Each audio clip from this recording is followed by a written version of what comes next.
I now call the January 2025 meeting of the Kansas State Board of Education to order. Welcome to everyone who's joining us online and those in attendance in the room. I want to give a special shout out to our legislators that are back there. I can't see you all, but if you want to wave, maybe the camera will pick you up.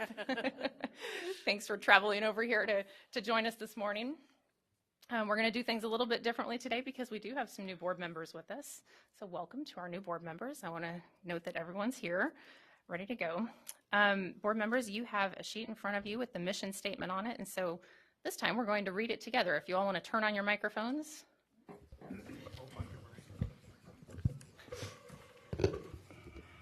And join me in the mission statement.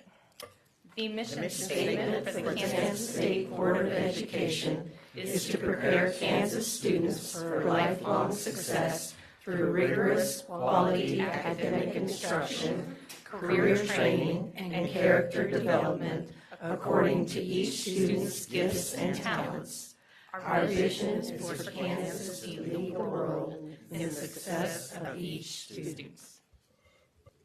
Please join me for a moment of silence.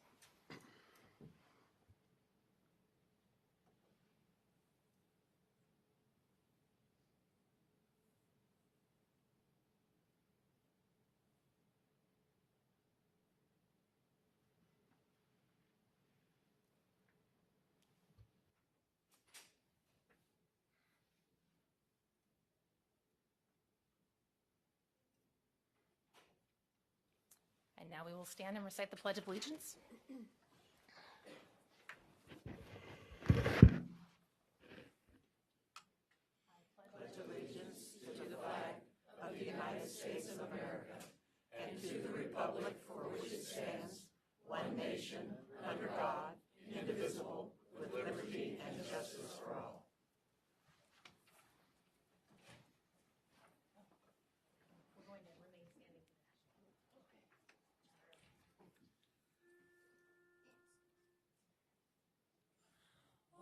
Say, can you see by the dawn's early light what so proudly we hailed at the twilight's last gleaming, whose broad stripes and bright stars through the perilous fight o'er the ramparts we watched were so gallantly streaming, and the rocket's red glare, the bombs bursting in air, gave proof through the night that our flag was still there. Oh, say does that star-spangled banner yet wave for the land of the free and the home of the brave.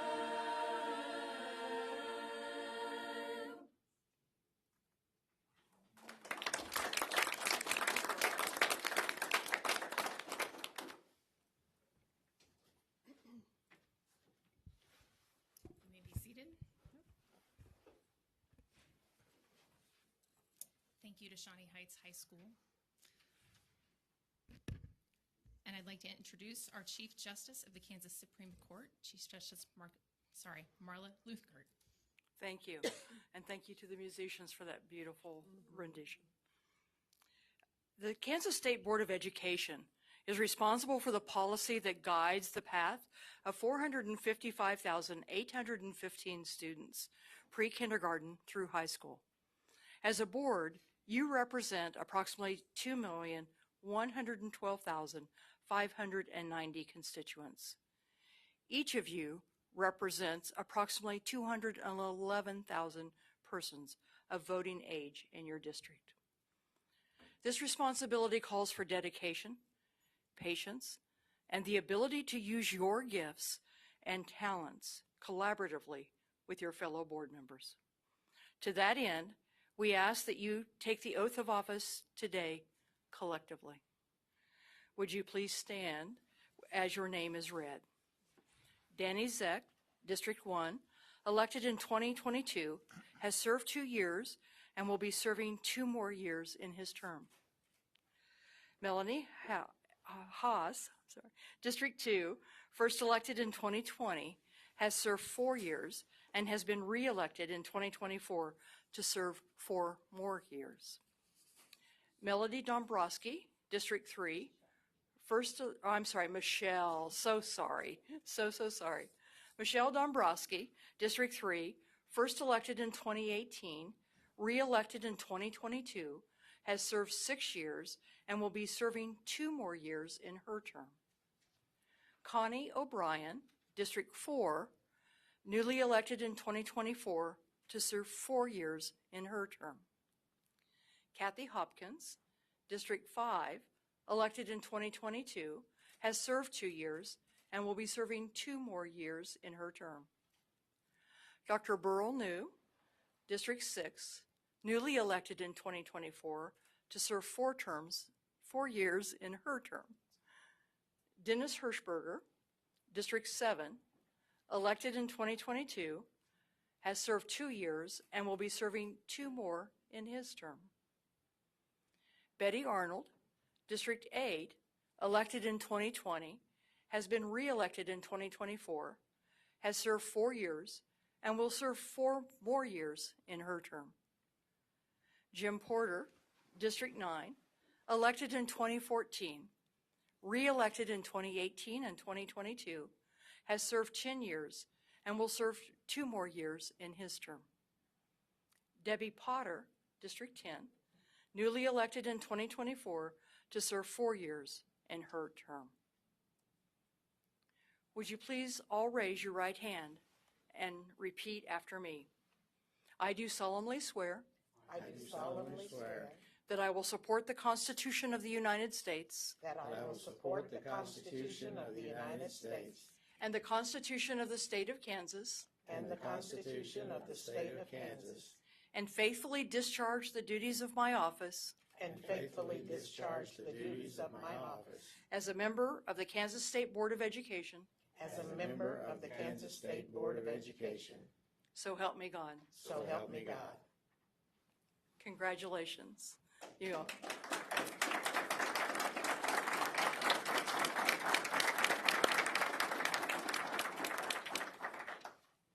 You all may be seated.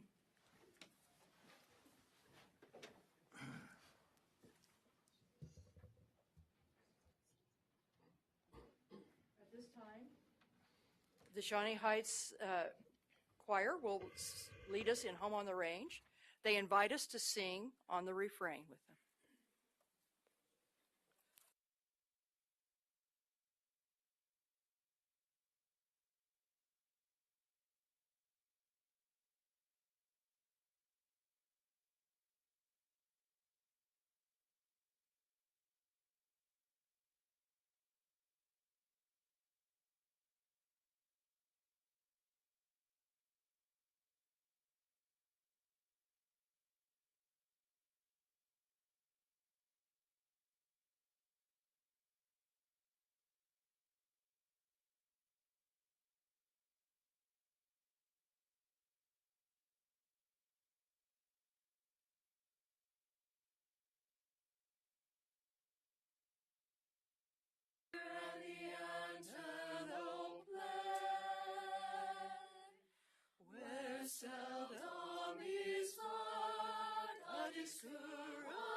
Thank you again, Chief Justice, and thank you to the Shawnee Heights Choir for being here this morning. We really appreciate it. You guys are amazing, beautiful singing. Thank you.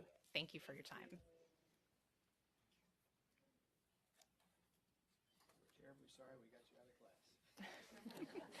I'm sure they're devastated to have missed a few minutes of their morning at school.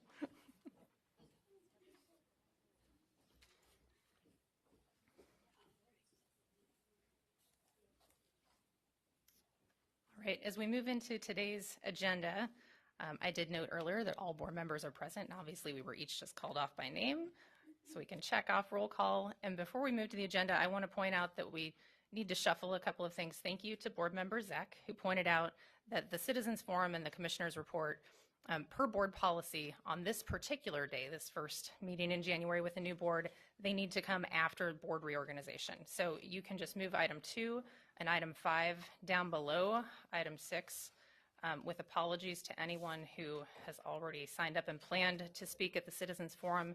We're just going to ask you to delay a few minutes while we take care of our opening business. And so I will start with the approval of the agenda. With those changes, are there any other changes to the agenda? How do I? Oh, and I don't have the hand raise app open, so Oh. so I'll start with Debbie, and then I'll go to Michelle. Okay, I just wanted to remove item H and I from the consent agenda. So we discuss it. For discussion? Yep. Okay. Would you like to have those folks here? Hang on, let me pull that up. Usually I do this on my computer. So H is initiate a request for proposal for special populations in CTE, and I is a request to contract with Maple Leaf Technology Solutions for work on the KSDE authentication process. Yes. Okay. Michelle? Thank you, Madam Chair. Just for discussion and a couple questions, I'd like to pull D, E, and F, and G, I guess, since you pulled H and I. Again, at F would be just stuff I've asked for previously as far as like when they do the tax credit scholarships for schools, the numbers, again, aren't agreeing with what Kansas says and then what some of those groups that offer the scholarships, their numbers are quite off. Okay, so discussion with Dale on that. All right, item D is request from USD 261 Hayesville for a bond application. G. Just some more questions since we're having an overview of the cap and trying to understand that. I just have some clarifications. Okay. And then E is act to approve the renewal of a special education co-op agreement with Beloit. F is notification to the Board of Education the intention of 4 private schools to participate in the tax credit for low-income student scholarship program. And G is act on local professional development plans. So I've got D through I have all been pulled for discussion and a separate vote. Are there any other changes to the agenda for Tuesday and Wednesday? I'm sorry, Melanie, I had one more. Debbie? And I don't even know how this works quite yet, but if possible, I would like to move that item 7 and 8 be postponed to the next regular meeting in February. And my rationale for that is that the chair and the vice chair have not been elected. And so I would like them to have some time to consider those items before we have discussion and action. One's an action item, so just that we have a little time. That would just... The board policy, I believe, I'll look to Betty, this is covered in board policy, correct? So that is how it's written in the board policy manual. It's always done at the January meeting with new board members. Okay. Yeah, and Commissioner? Item 8 is in statute. Yes. So we Okay. must follow the law. Okay. All right. I would welcome a motion to approve the agenda as amended. Kathy, is there a second? Betty? All in favor, please raise your hand. That looks like a 10-0 vote. Motion passes. Thank you. And approval of minutes for the December 10 and 11, 2024 board meeting. If you've had a chance to review the minutes, do I have a motion to approve those? Kathy, is there a second? Danny? All in favor, raise your hand. 10-0, motion passes. Thank you. We will also skip that break. We'll do that after board reorganization. So you have in front of you ballots, paper clipped to your packet. Everybody have those ready?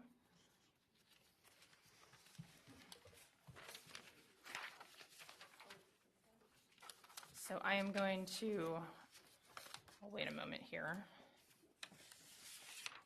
Everybody get their things in order.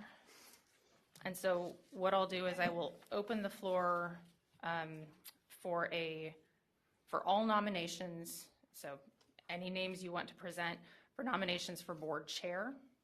And then Go ahead.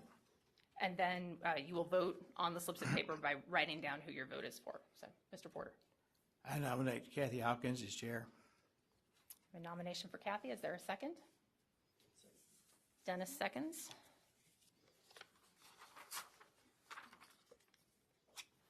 All right. Are there any more nominations for chair?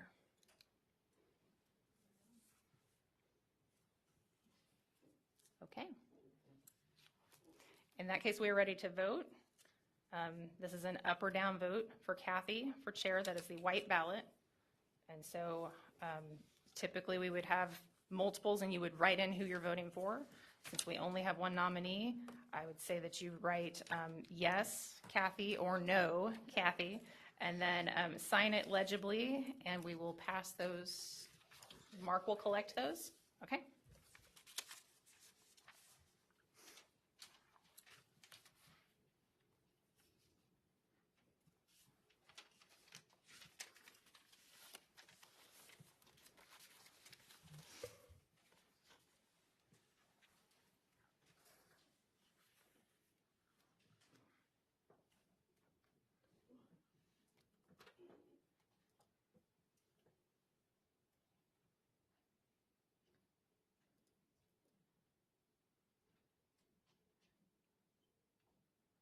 Yeah, if whoever down there wants to read the total count.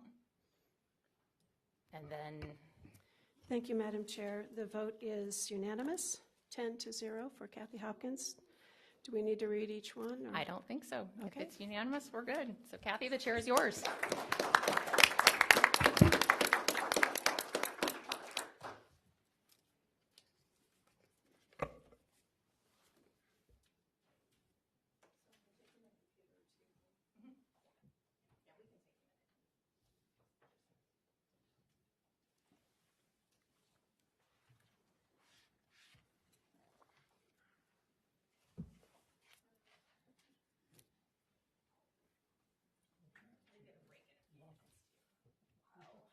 Condolences, Madam Chair.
Well, thank you, everyone, truly.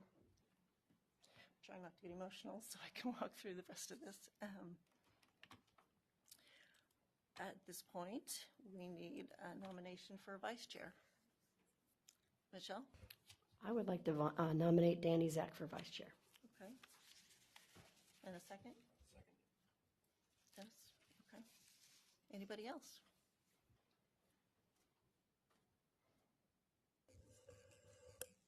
Melanie? I would like to nominate myself for vice chair. Smith? Okay. Betty seconds? Okay.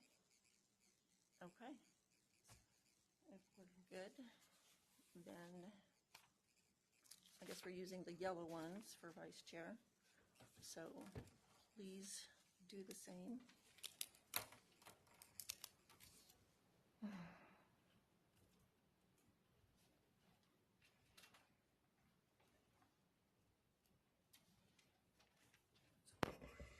Okay.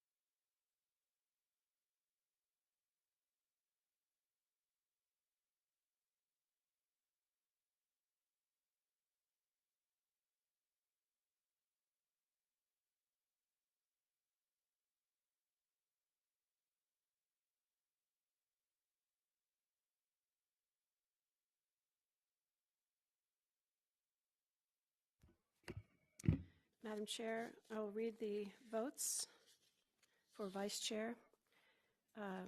Debbie Potter voted for Danny Zek. Michelle Dombrowski voted for Danny Zek. Dennis Hirschberger voted for Danny Zek. Kathy Hopkins voted for Danny Zek. Beryl New voted for Danny Zek. Danny Zek voted for Danny Zek. Connie O'Brien voted for Danny Zek. Melanie Haas voted for Melanie Haas. Jim Porter voted for Melanie Haas. And Betty Arnold voted for Betty Arnold voted for Melanie Haas. So that is 7 for Danny and 3 for Melanie. So congratulations. Now, are we going to have a chair swapping here? Yes, we will have a chair. Yeah. Have a couple minutes.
Okay, we're going to move on with the discussion and possible election of legislative liaisons. So I'm going to just open that up for what anybody is thinking.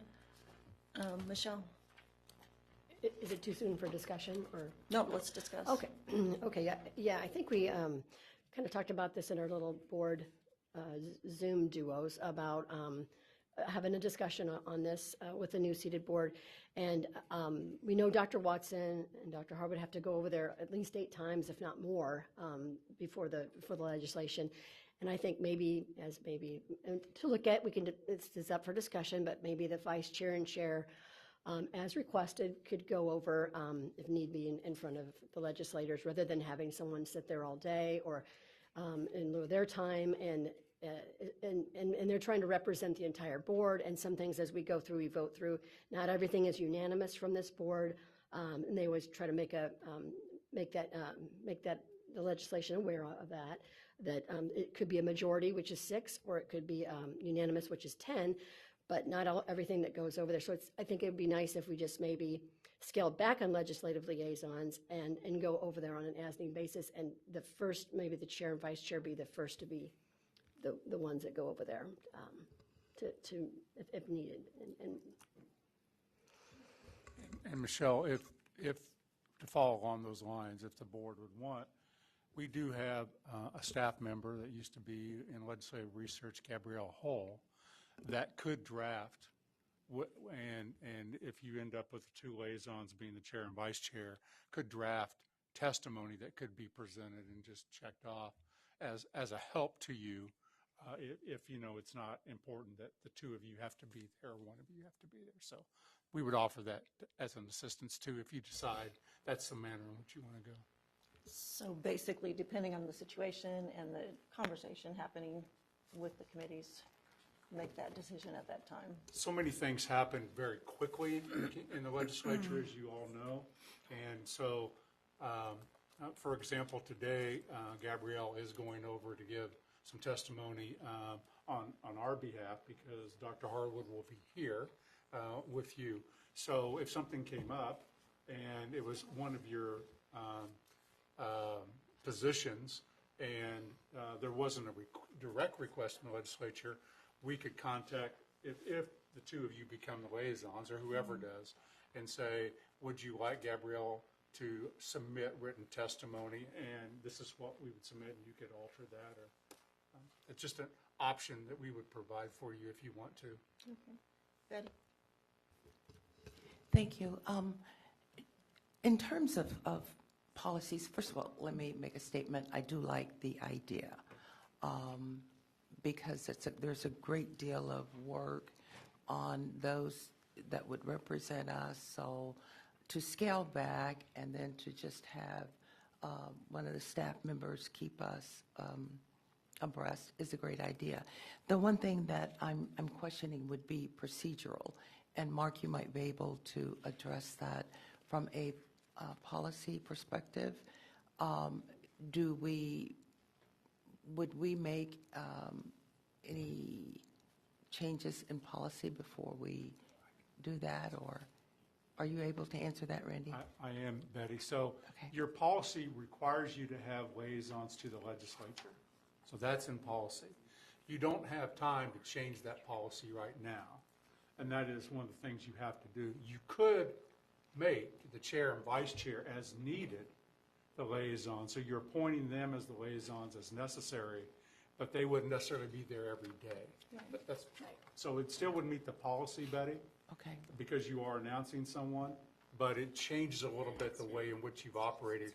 Kind of takes you back to about 6 years ago. That was the way the board operated at that time, a little bit differently than being there every day. And so it would still meet your policy guidelines by having liaisons. They would function a little differently, and that's not spelled out in policy. Right. Is that helpful? It is, because I wondered if we would just suspend that. Could we suspend that and then probably have some discussion on spelling out specifically duties and how they would operate? Do we have to suspend that, or can we just move on like you've suggested? There's a lot of depends. If you decide to follow Michelle's idea and make the chair and vice chair liaisons as needed, I don't think you would need anything to be done with your policy.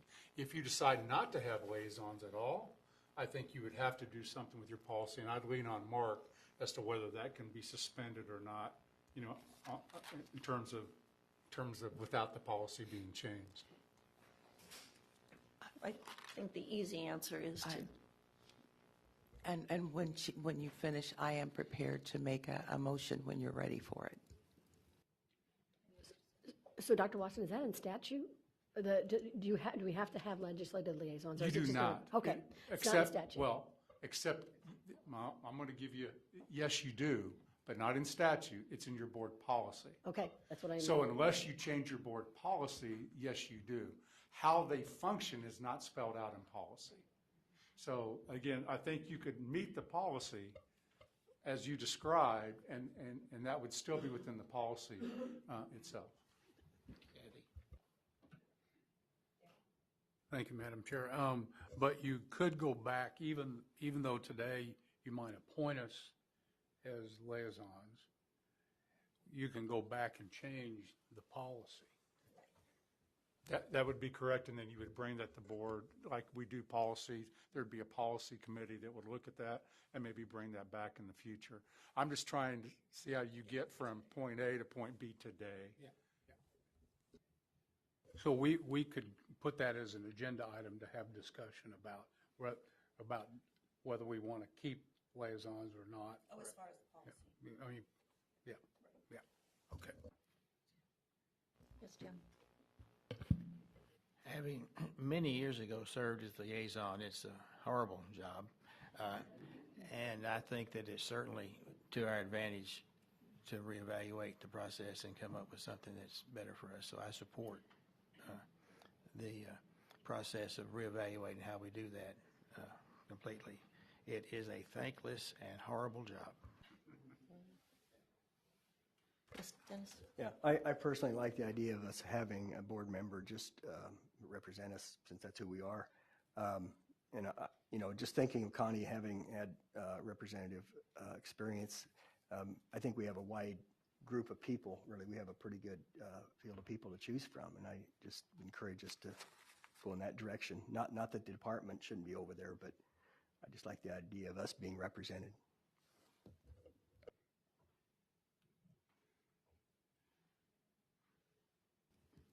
Okay, I think Betty wanted to make a motion, so let's go with that. Madam Chair, you are ready for a motion?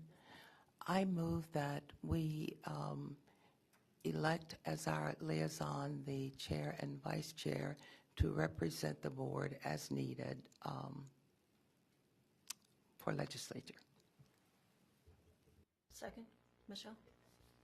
Okay, everybody ready to vote? Any more discussion?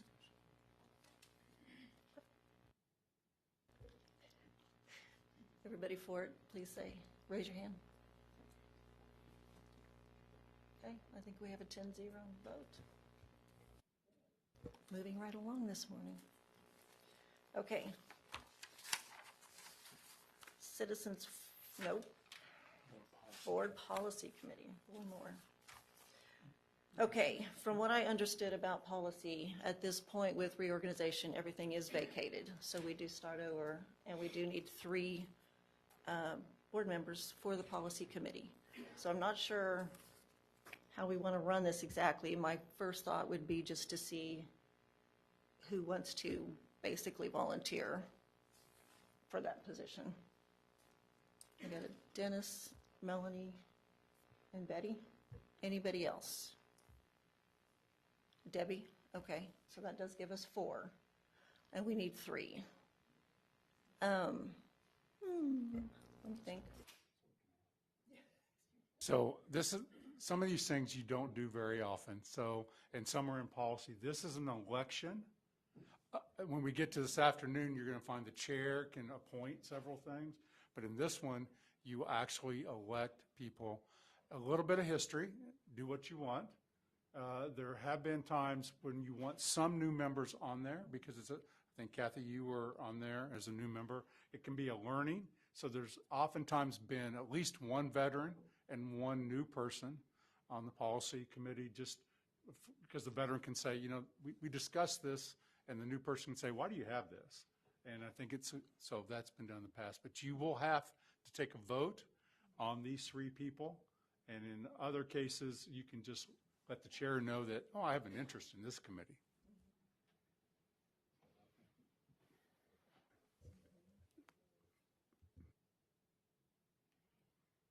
So the question would be, and to the board, do we want to do a written ballot using one of the papers we have left over? Do we want to go one by one? I'm wide open here, guys, so how do you want to walk this out? Thank you, Madam Chair. So do they nominate themselves? But if some other board member wants to nominate somebody else, is that, do you have to have a second in that case? Or, because they just raised their hand and said they wanted to be part of the policy committee. So I'm curious. Since it's an election, I probably would advise you that you're probably going to need a second. In the past, there's been very few people that wanted to do it, and so it's been pretty easy. So, but in this case, probably a second would be good, and then you could nominate anyone else. Okay. It probably is. I will throw my name in the hat as well, to be on it. Okay, so if we're going to do this as a, yes, we are limited to 3. Danny, did you have something else, or was yours pulled? Yes, ma'am, I have a question. So in this case, does it take 6 votes? So I think we would have Or to is do it one just at a a time. majority Well, for 6 is the the majority. top 3 vote getters? I think so. Yeah, I think we're going to have 6 for each one, so I think we would have to do this one at a time. Beryl. Yes, Madam Chair. Could you give an explanation of what a policy committee member does for me, who is new and doesn't know? That is a really good idea. Thank you. I'm actually going to lean into Betty Arnold, who chaired Policy Committee the last 2 years, and ask her if she would like to do an overview for us. Actually, the committee reviews policy, revise, update, amend policies that govern board members. And you start out with the given policy that each of you will have. There are oftentimes revisions or new items that would be brought to the policy committee to review. At that point, the policy committee would then make recommendations to the entire board. So your service is really to bring final recommendations to the board. Before it goes into effect, the entire board has to agree and vote on that.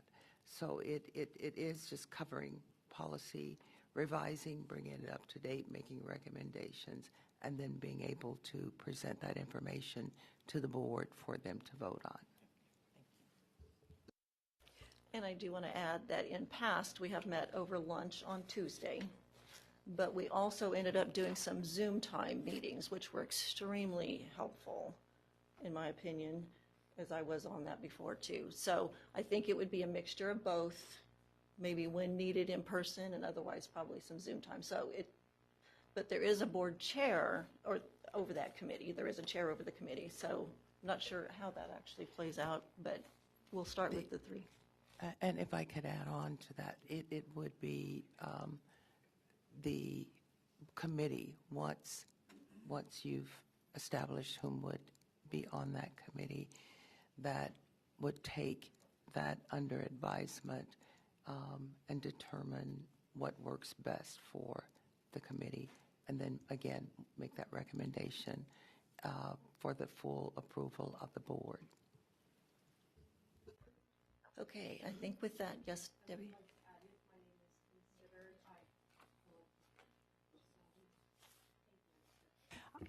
Thank you, Madam Chair and Deborah. I would like to add that if we are meeting on Tuesdays, I would probably remove my name from the hat just because I have commitments on Tuesdays at lunch. So just, if that's Okay. a thing. Yeah, just- that is okay. probably going to be at least a sometime Yeah, if it's a thing. thing, so. Okay. Okay.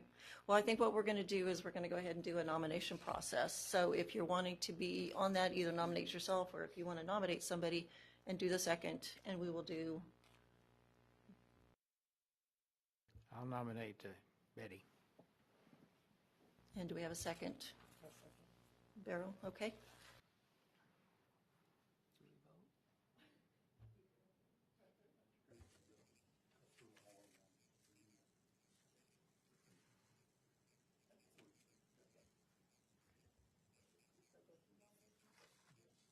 Any other nominations?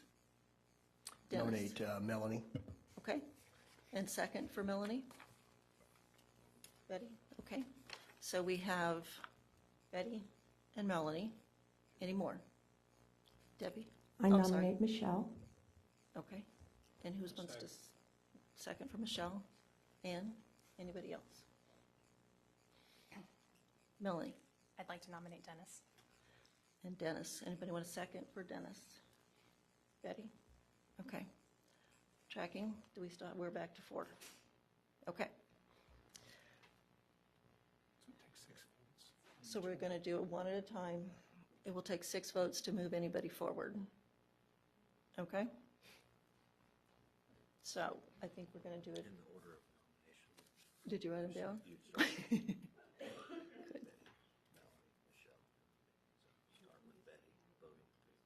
Okay. So we're going to put Betty out there first. All in favor of Betty being on the policy committee, please raise your hand.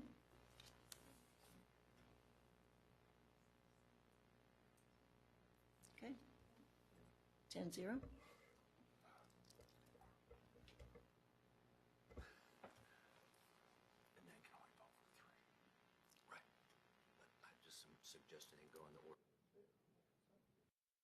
Discussing, you're only going to be able to vote for 3, because if everyone votes for all 4, you're going to be right back in the same. So, yes.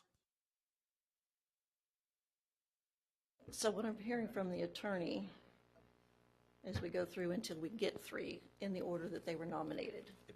Is that, I was just suggesting that in the order of nomination, that you would put those to a vote until you have 3 elected committee members. okay. Second would be Melanie. Everybody in favor? That would be 6. And opposed? Well, 6-4. 6 was the, yeah, the, okay. And next would be Michelle. Everybody in favor of Michelle?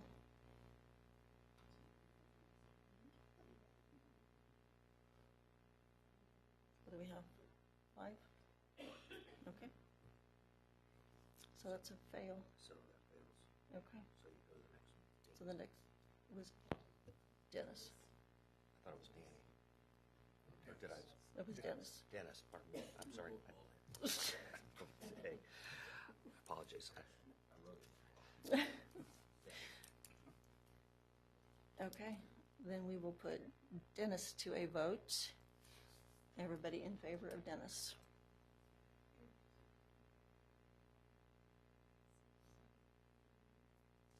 Opposed? So 9-1. Okay. So hopefully, Betty, Melanie, and Dennis will be the policy. Okay. That was almost harder than anything else. Go back to citizen.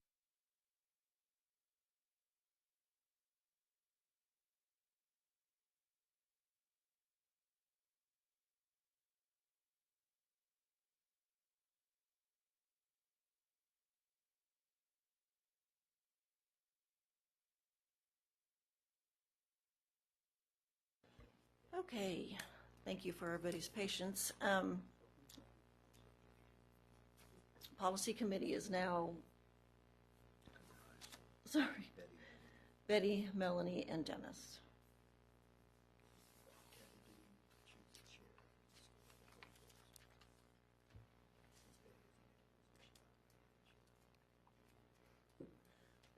At this point, if I may intervene, the Yes, chair you- has always appointed the chair of the, you have always appointed, the person in that chair has always appointed the Okay, chair. of thank the- you. I hadn't seen that in That may not be policy, in policy, but that's but the way that it's has been. been traditional. Okay, ooh, that's really difficult. I'm going to bypass that decision for this moment, and we'll come back to that because I can.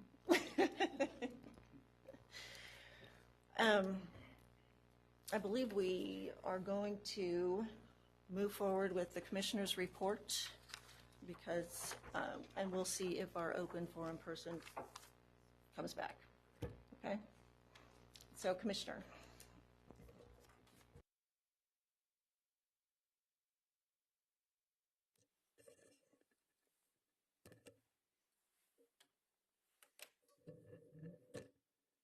Good morning, Madam Chair.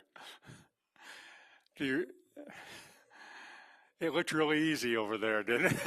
It changes immediately. That was a great job. That was a great job. It's always difficult because, you know, we only do some things every couple of years, and that is really difficult. So thank you. And it's good to see all of you. This is it's an old map with new faces. Is that the way we would say it? The map didn't change. The faces have changed. And by the way, if you don't like your photo, we understand AI can assist all of us these days. But again, I want to welcome you. And, you don't get this opportunity to stand where I am and actually see you. And so that's really neat, to see our new people and to see our veteran people. And at some point, when I stand here next month, you may be seated in a different position. The chair will be making those decisions based upon your input. But I want to welcome to the new members and say thank you for agreeing to run. You have a terrific responsibility that you will share with the local board members that are elected in the Kansas legislature. And it makes for a messy process. And I think that's what the Constitution of Kansas wanted. Right? As you know, or at least especially at the national level, we wanted democracy to be messy because then we think better decisions are made that way. So congratulations. I always, as I travel throughout schools, I will be inviting you when I'm in your area to join me if you can. And I always start with this photo, and I generally ask, as Dennis will know, how many in the audience can name how many state board members there are, and how many can you name? And we rarely get beyond one, don't we, Dennis? And hopefully it's the person that's in the audience, but that certainly is true.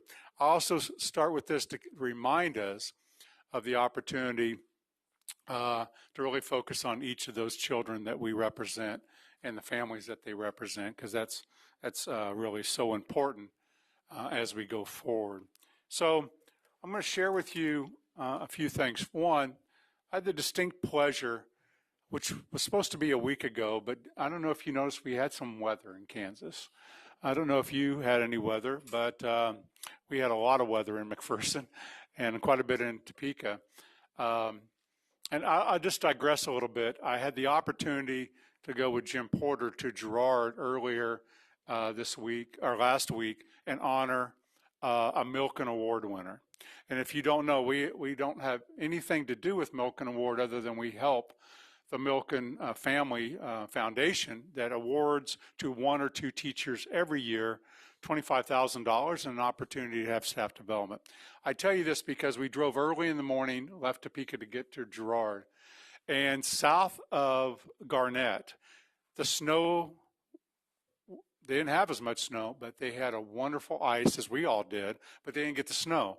And as the sun came up, Denise can tell you, and Tiffany can tell you, as the sun came up, we were traveling on a Kansas 2-lane road. A train was parallel with us. It was a beautiful ice castle across the hills, and geese were flying overhead. And I said, this is Americana right here, as we got to honor that. So thank you, Jim, for joining us in Girard. Also, I got the opportunity, really this past week because of the snow, to make some phone calls to Horizon Award winners. Dr. New, I know you know well about that. So every school district can nominate up to 2 teachers who are starting their second year. So you can call them a first-year teacher because they're just early in their second year, as an outstanding, promising teacher in their school district. We have a committee, a variety of people, business people and school people, that select 32 across the state. And I was able to make those phone calls, or in some cases Zoom with them and surprise them, oftentimes with their family. And it's just so fun to watch the excitement of generally young people, not always, but people that are in their second year. And so if you get the opportunity, we'll be releasing those. I have 2 more to make on Friday for schedule. Then we'll be releasing those to all of you and across the state. And please reach out to them and just say thank you and welcome as they go forward. So this is, who would argue with the Merriam-Webster dictionary? This is the statement of a paradox. A statement that may be contradictory or opposed to common sense and yet perhaps true. And I think we all know this paradox is, on one hand we have this, and on another hand we have that. And so maybe the paradox with technology, I'm going to just share with you, and this is nothing new. You know, the Surgeon General said teens are facing some anxiety and depression because they're spending so much time on social media. This was the Surgeon General's statement. Surgeon General went also to say that 1/3 of adults and about half of young people are struggling with loneliness.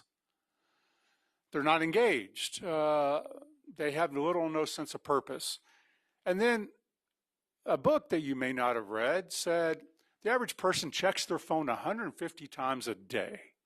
I just want you to think about, you know, if we think about ADHD kids, attention deficit, can you imagine what that's doing, right? And you feel that, don't you? When it buzzes you or beeps, I like to get it. Years ago, I had the great honor when I was working on my doctorate.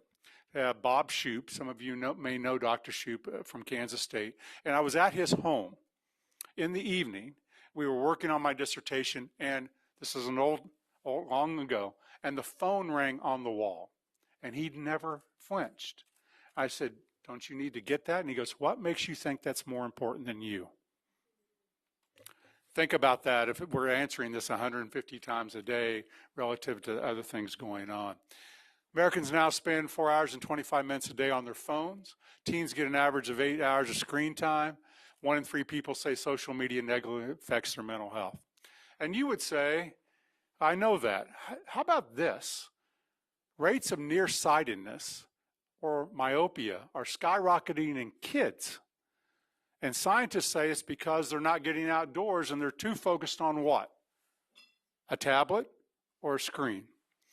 And Dr. Onken, an optometrist at the University of Alabama, says what the problem with that is, as we're skyrocketing that in young people, the higher the likelihood later on in life that they start to lose their vision because of other factors.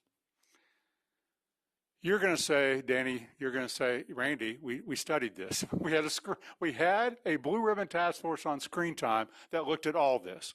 I'm not telling you anything that we haven't talked about, right?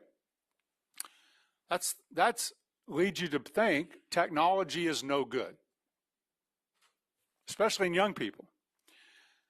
Some of you know that every year since, a long time, I don't remember how long, my daughter and I make an annual trip to the NCAA Volleyball Final Four. This year it was in Louisville, Kentucky. This is the Penn State women's volleyball team that won the national championship this year. And it's a lovely event that my daughter and I have been doing since she was in high school. And we really enjoy it. It's a great opportune time. But I notice things as you do when you travel. And here's what I noticed. Everywhere I went, they wanted me to use an app.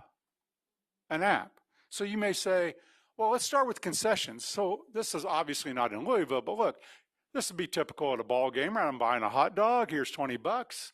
Except I couldn't do that in Louisville. It was card or mobile only.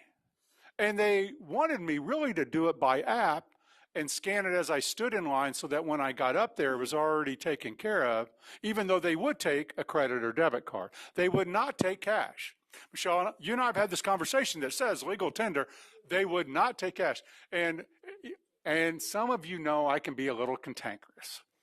And I said to them, I thought in a nice way, isn't legal tender. And then my sister who joined us is elbowing me. These are just the workers trying to do their job. And I said, yeah, yes. But, right? Technology's no good, and you're forcing me to use technology, or I can't buy a hot dog, or I can't get a bottle of water, which, by the way, was $8. Okay. And so it was, yes, do you have an app? And if you don't have an app, we'll really look at you disgustedly, but we will take some kind of credit or debit card. And then the hotel, which was a really nice hotel. If you ever go to Louisville, I recommend the Galt House. It's beautiful. I've stayed there several times. It's gorgeous. And they said to me as I checked in, we've sent your room to your phone. Now, they didn't ask me. We've sent your room key to your phone. So you just walk up and touch it, and it will unlock your, got it? Okay, because I've done that before, but I've always asked to do it. And then they said, how would you like to park your car? And I said, in a parking garage.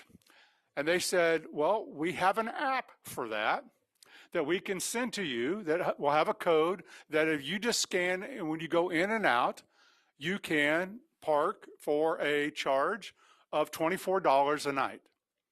I said, okay. And if I don't want to do that, what are my options? And they said, we'd be happy to valet park it for you for $36 a night. So I had to send it to my app. And when I went in and out, which we did a couple of times to go to restaurants, I had to use my phone. I tell you all that because this just happened, as I mentioned, in the month of December, right after this board adopted some recommendations only to go to schools, not mandates, but recommendations. You want to think about limiting screen time. It's a paradox, right? Here we say on one hand, maybe this isn't any good. Here on another hand, I'm just here to tell you, we're not going back. So it made me think of this lady. You don't know this lady. The lady on the right is my great-grandmother, Lulu George. Born in 1884, passed away in 1970 when I was 11 years old. Interesting to tell you her era. She was a little girl of 8 years old when the most famous thing that happened in my hometown, the Daltons tried to rob 2 banks at once, and she was a little girl reminiscing about that. The gentleman over her right shoulder is one of 7 of her kids. That's my great uncle and his wife.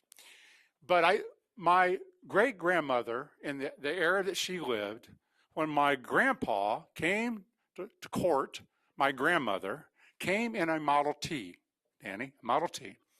My great grandmother was having none of this. She told me this story. I'm having none of this, and said, Orville, we have a horse and buggy, and the horse is fed and watered, and you're happy to take the horse and buggy. And he said, oh, Milt, it's going to be okay. I've got this new car, and it's going to be great. Why did my great-grandmother not like this great technology that we all use today? Because there was a back seat, and she had heard what young people do, and there was not on the horse and buggy, right? It was a challenge for her to think about that. Motion pictures. My grandmother wanted to go to the motion pictures. My great-grandmother had no idea of motion pictures. She had no idea we had this radio in our house. And these young people, my grandmother and grandpa, were challenging her. It makes me think of the challenges in front of us, right? This paradox that we have as we go forward. And so the question is, are we going back to this? This is the card catalog system, the Dewey Decimal System. Remember that? No, we're not going back, right? I mean, technology's going. So the question becomes then, how do we juggle the two? So I thought it would be instructive today to also share with you a photo that I use quite often, which speaks to this. These are 2 lumberjacks, and this is a big tree. Do you agree? And they're hard at work, and they're chopping down this tree. And there's a whole forest, as you can see on the horizon. The question I always ask school people, as you do the hard work, is it the right work? Is this the right tree? Or should we be on a different side of the forest chopping down that tree? Because what is true in all of our lives as we think about paradox of it is time. Time is the constant we all have. What we do with time is where the variable is. And so I laid out for you what I think your challenges as a new board are going to be, the paradox. On one hand, we need to change education. You're going to have people tell you this. We need to change education. We have a current world. It's not my great-grandmother's world. It's not her world. We need to change. And you'll read about this. People will write to you and tell you we need to change. And then other people will write to you and say, no, we don't need to change. We need to return to the good old days and have a basic education. And that's the paradox. That's the paradox. So what we know to be true from evidence is what matters in that success of young people. When we think about what matters are academics. They matter. And reading would be at the top of those. Math and science in the state of Kansas are not far behind, but they are behind because if I can't read, I'm not even going to get to that. You know, we talked a lot when we did graduation requirements about math and science. I'm not going to diminish my passion of social studies because I think we're exhibiting that here. The peaceful transfer of democracy and election of officers. But reading is so important. And every day, in fact, it happened yesterday. I think, Melanie, you and I were talking about, and others, you'll get this. We have too many kids, and there's always a number, that can't read at grade level. We have too many kids that are failing. They're illiterate. They can't read. We make no claims about that in our state assessment. We say this: student at level 1 has a limited ability that have the academic skills in reading to go much beyond high school or get a high school diploma. That's what we're saying. And so when we look at that, many of you have seen this chart. For those of you that haven't, it can be a busy chart. I will show it to you a lot. This represents over 100,000 Kansas students who took a state assessment and then who went on to graduate or not graduate high school and then went on to maybe earn something beyond high school. This is the reading, language, art scores. Kids in level 1, those 100,000 kids, 79.9% of them graduated high school that were in level 1, and 96% of them in level 4 graduated from high school. This is reading. Do academics matter? Absolutely, to whether or not I'm going to graduate high school. It matters. So does math. And you can see the difference between the levels. The next bar, blue bar I'm showing you, is reading related to, do I go on to earn an auto mechanic certificate or an associate degree or baccalaureate? 27% of kids in level 1 go on to further their education. Level 4, that's 81%. And there it is in math. And you can see the distinct difference between kids in level 1, level 2, level 3, level 4. I say to you, on one hand, not only do academics matter, we should have our hair on fire if kids cannot read well. And I'm talking about in kindergarten and first grade and second grade before that kid starts to feel a failure because I cannot read. And that means if I'm in a school or I'm in a classroom, doesn't mean that we're not doing everything we can. We should figure out a conversation with parents saying, right now we're not where we need to be.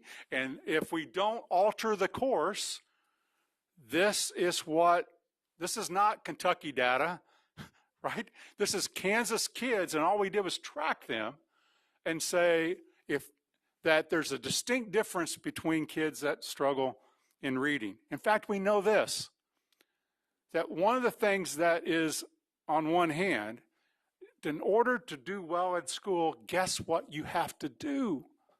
You have to come to school.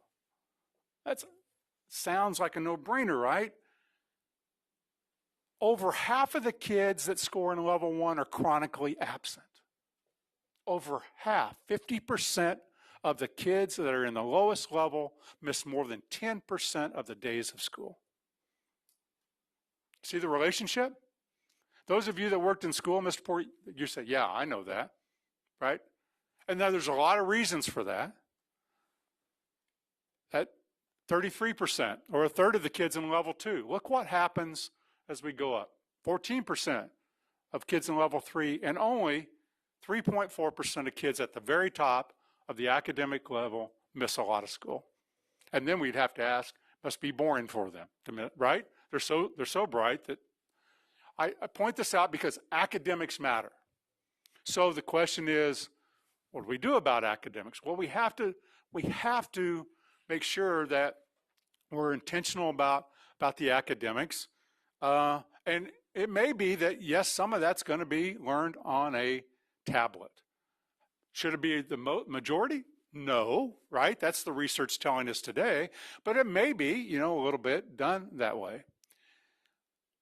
There's another set of skills that you've talked about over time called the Kansas CAN competencies.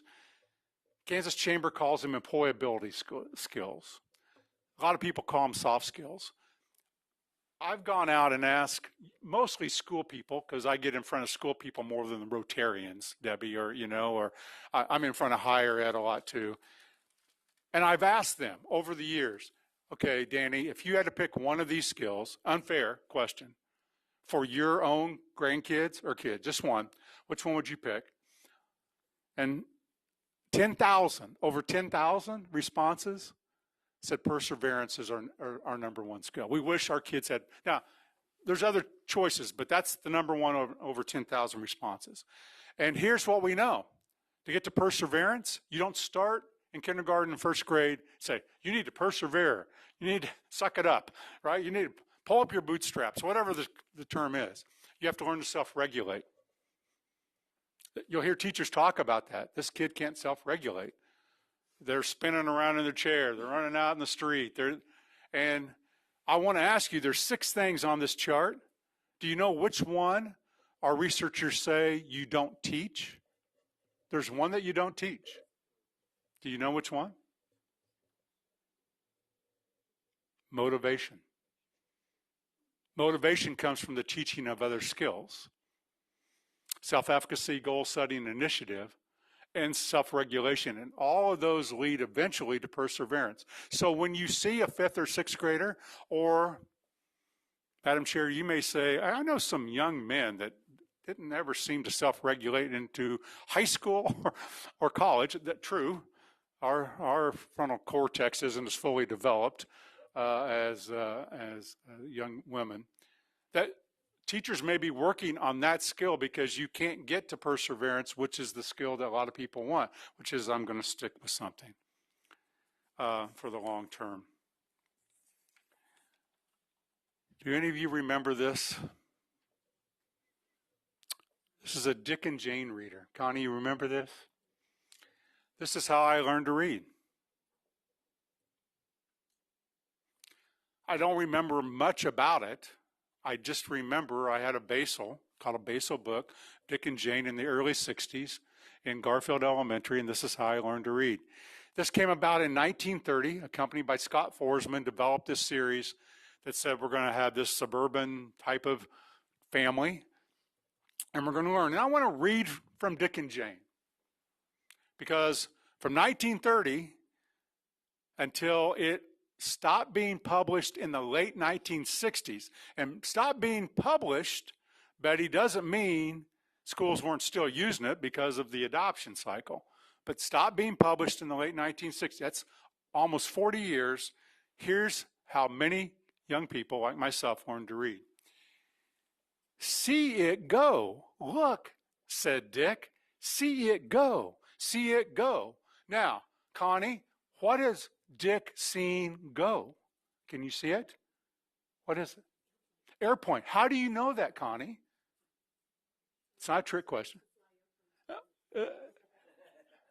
But would you know that by the text? See it go. See it go. Look, see it go. Betty, you would not know? Well, how would you know? The picture. So we were encouraged to have sight words and look at the picture. From 1930 I'm in Garfield Elementary in 1964 and 1965, and this is how the teachers were teaching me. Let's go. Jane said, oh, look, see it up. See it up. Up, up, up, said Sally. Go up, up, up. So what are we trying to learn? Up, right? And some sight words. And people look at me and then say, Dennis, Randy, how did you learn to read? I don't know. It came easy to me. And I learned like many of my classmates did, and some of the young people didn't. This is the way we taught reading, and today we know better. Were the teachers at fault? No, I don't think so. This is what was universally done. I think we know better. Here's what you've done. You've invested up to $25 million, that's what you've set aside, to retrain all elementary teachers and administrators in the science of reading. You've done that. You've said, we'll institute an immediate stop to the practice of 3Qing. That's a fancy term, Debbie. 3Qing. You know what it means? Oh, I don't know what that word is, Connie. Look at the picture. Look at that's Dick and Jane, right? If I look at the picture, I see the plane. That gives me a clue to maybe what he's saying about up. There's nothing wrong with looking at pictures in a book, but when you use it in order to read, that's where the problem is. So please, to show illustrations of a book is great. When you're using it in place of what is the word, you can memorize words in, Michelle, and you know what happens in it 4th, 5th, 6th grade? These really smart kids that looked like they could read, right, Dr. New? They looked like they could read. They bluffed mom and dad too. All of a sudden, when the text takes the picture away and becomes complicated, all of a sudden your child is spending an hour and 2 hours and starting to cry. Homework is hard. And you're like, I don't understand this. I don't think my kid can read, but back in early stages, it looked like they could. You put a stop to that. You said, we're going to require all students that are in college and preparing to teach elementary school students to have the science of reading courses and to pass an exam, that they understand that. Shane will share some of that information with you if he's feeling a little bit better. He's under the weather, so we'll hope he'll join us later on this afternoon. You also required all elementary educators and administrators to demonstrate they have knowledge by either passing a course that I'm going through right now called Letters, or taking a test like people coming out of college by 2028, or you're not going to be able to teach in an elementary school in Kansas. You got a lot of thank you cards on that, I'm sure. People are not very happy, right, about that. But why do we have to? Because we know better now. And finally, in the 4 years you've been working on this, we have seen a reduction of the number of students in level 1, and we've increased the number of students in level 3 and 4. Not enough. Not enough in either one, but we are on the right track. And we have, as Shane will share with you, over 12,000 educators that are currently being retrained or have been retrained just in the last year as we think about this. So we come back to the paradox. Education needs to change dramatically to reflect the current world. Yes, right? None of you are going to get in a horse and buggy and leave. And if we go to Louisville, no, next year it's in Kansas City, Michelle. We can all go to Kansas City next year and we're going to go watch volleyball with me. You better have your phone. Okay, I'm just telling you, you better have your phone. So we have that on one hand. There's some fundamental basic things that have to be in place, and reading is one of those. And I applaud previous board's work in doing that. So we are in the right forest. We're working hard, chopping down the right trees, but there's a lot of things that are going to distract you over the next several years. They do to me there's not a day. Right now as we're speaking, if I pull up my email, someone's saying, I think you ought to do X. I think you need to do Y. And they're all good ideas. They're all great ideas. The truth is, we only have so much time. We can only do so many things. Academics, Kansas Can competencies, get kids to school. Yeah, we love them. All of those things help inspire them. And then they tilts the odds that they'll have a better opportunity.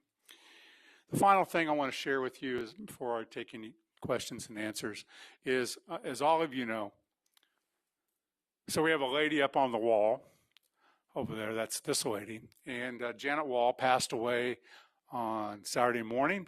She served this board 24 years, was chair twice, Madam Chair, vice chair on countless times. Her funeral is this Saturday at 10 o'clock, and her visitation is Friday night. I put that in your packet as to where that is if you want to attend.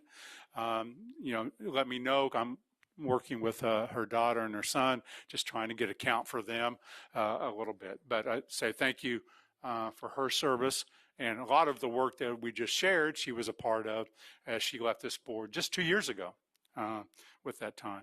Madam Chair, I would be happy to stand for any questions. Betty?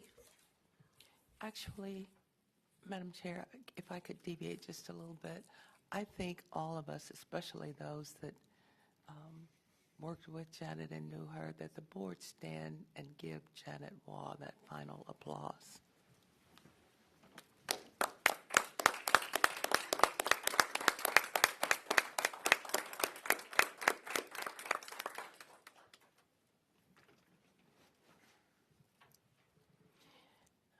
Dr. Watson, actually, I want to touch on something that you mentioned briefly because it really is a concern. And paradox is probably the perfect analogy. As many of the board members know, we did make a recommendation on screen time. The paradox. I have received emails and letters wondering, what is this board thinking? You have mandated that we take away cell phones. It creates a concern for me because it was poor reporting on the parts of newspapers that took away from what we actually did and created their own narrative.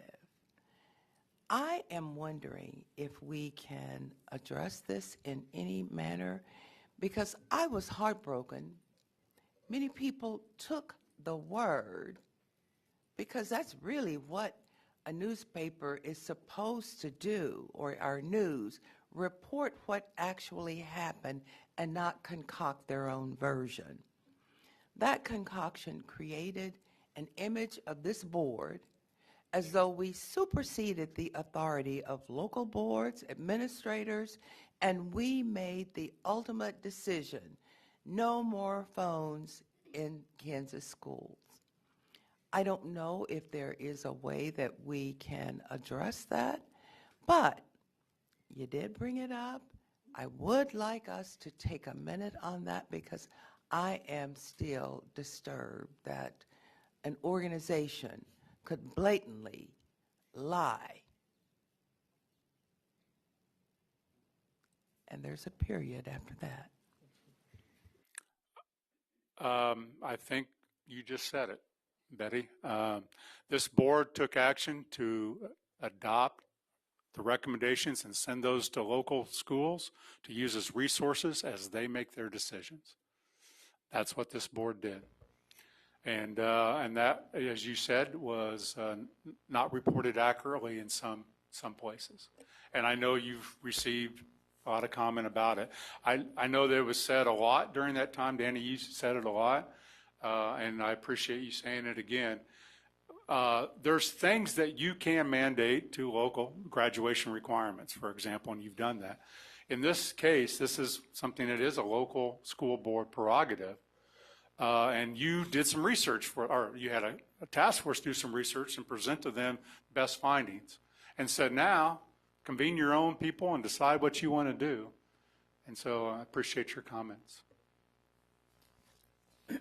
And I would just say, not to correct you per se, but what the motion was is that we accepted a report.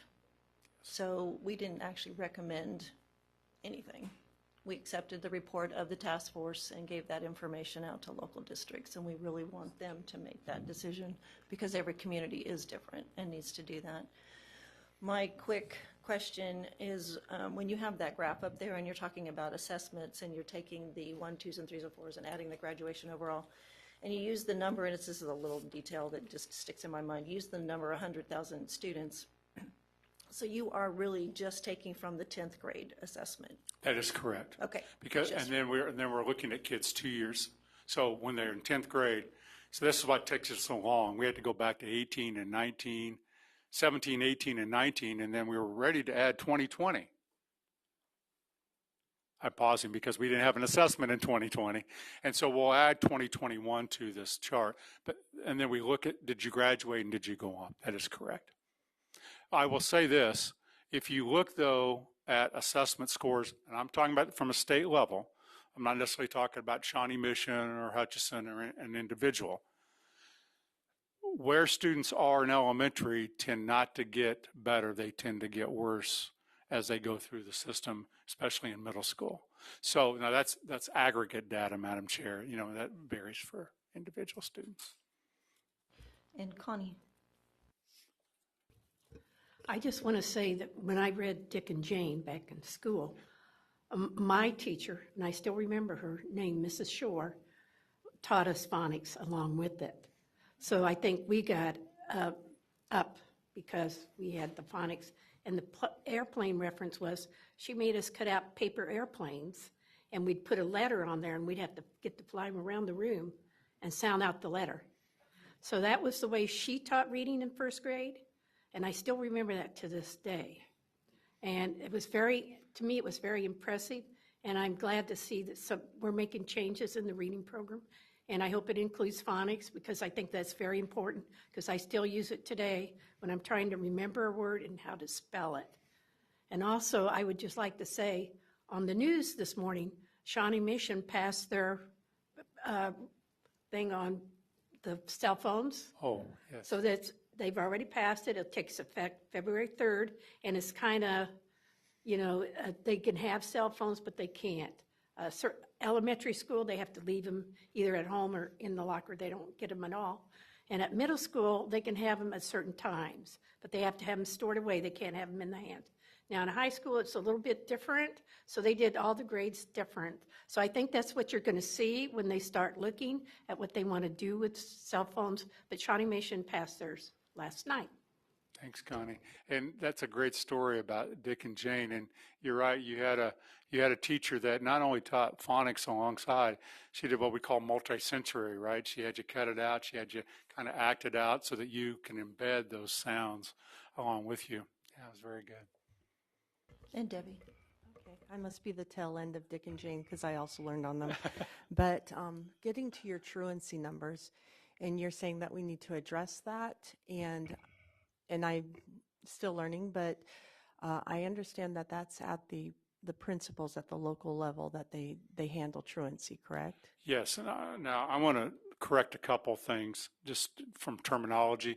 And by the way, part of our learning together is if you don't, and Kathy, you probably taught me this, really well. Hey, I don't understand that acronym or what we're talking about. So truancy is when someone doesn't come to school consistently and gets turned over to DCF or because there's a law saying you must come. It could be that some of these kids are legitimately ill, but it could be the same. Debbie, I want you to know it could be the same. Yes, this board only can help do research. Where does that happen? Dr. New will know this well because she spent her life, or most of her life, as a principal. That's a principal talking to a parent about the importance of school. Why is it? It could be transportation. It could be, I thought I was supposed to keep my kid home if they didn't feel well, and my kid doesn't feel well every Monday and every Friday. And so it is a conversation. It happens at the local level. Right. So what would you suggest we're going to do about it? I think call it to people's attention. Okay. So that the public knows that of all the kids that are not doing well, half of them aren't coming to school. And that if we can encourage more coming to school, then you're right, the policies would have to be enacted. So in many cases, Debbie, what we can do as a state board is act as kind of the voice to say, please look at this. And many districts are. I'm be really proud. Hayesville in your area really dramatically has decreased their chronic absenteeism by working with parents. Thank you.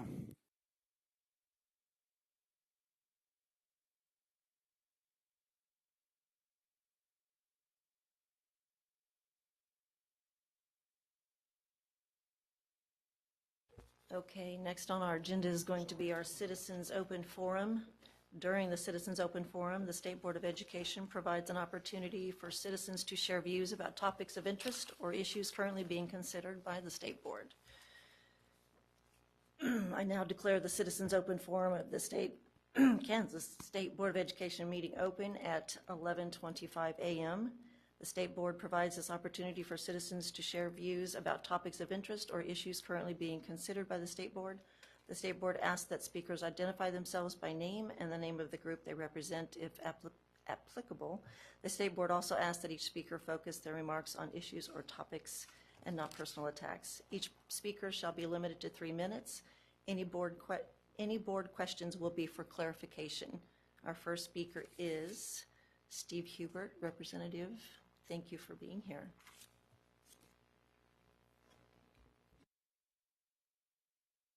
I am representing Steve Hubert. I served in the legislature for 22 years. I took a 2-year sabbatical and God allowed me to come back. I chaired education for 4 years before retiring, and Deborah Brimmer was my committee assistant. She's the best. I know you already know that, but we used to brainstorm because she called me boss one time and I said, I'm not your boss. I said, we're a team and we're partners. I would like to partner with you guys. I currently am not chairing or vice chairing a committee, and so I kind of consider myself a free agent. There's things I've worked on in the past that I feel like I would like to partner with you on. And so, Kathy, I do have your number, and I look forward to talking to you. I know, Randy, you're coming over to Susan Estes, to our education committee, and there's some topics that I had worked on that you're going to update. Those are topics I'd like you to share that information also with this committee, and I'd like to try to come back in February. I always was taught when I worked at Boeing, plan, do, check, act. And I'm at a point in my life where I'm ready to check and now act. I started coming over here with Deborah in order to improve communication, lower the temperature, find ways we could work together. Jim, I remember having some great discussions, and I think we've done a lot in the last 5 years to do that. And I know there's many people that you saw come over today that want to continue to do that. I have no official role other than as a legislator who cares about education. It's something I've worked on since I got married and became a immediate stepfather. And it was a great experience. I started going to school board meetings, got on the school board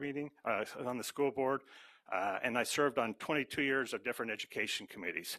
I know I have 3 minutes, and so I'm just going to wrap it up real quick with the topics. Even I know that you'll be discussing that. I think financial literacy, computing science, and civics are 3 topics. There was one other that, well, there's actually several other, but initially I felt like those were ripe for Plan, Do, Check, Act. And so I look forward even when you come over, and then I would like to meet with you too, how we could best plan that opportunity to do that in February. So I'm going to end right there. I say I look forward to working with you. I appreciate your passion for education. All of you have that because you're here. You didn't volunteer. You put your name on a ballot, and you signed up. You won your election. Congratulations to all of you.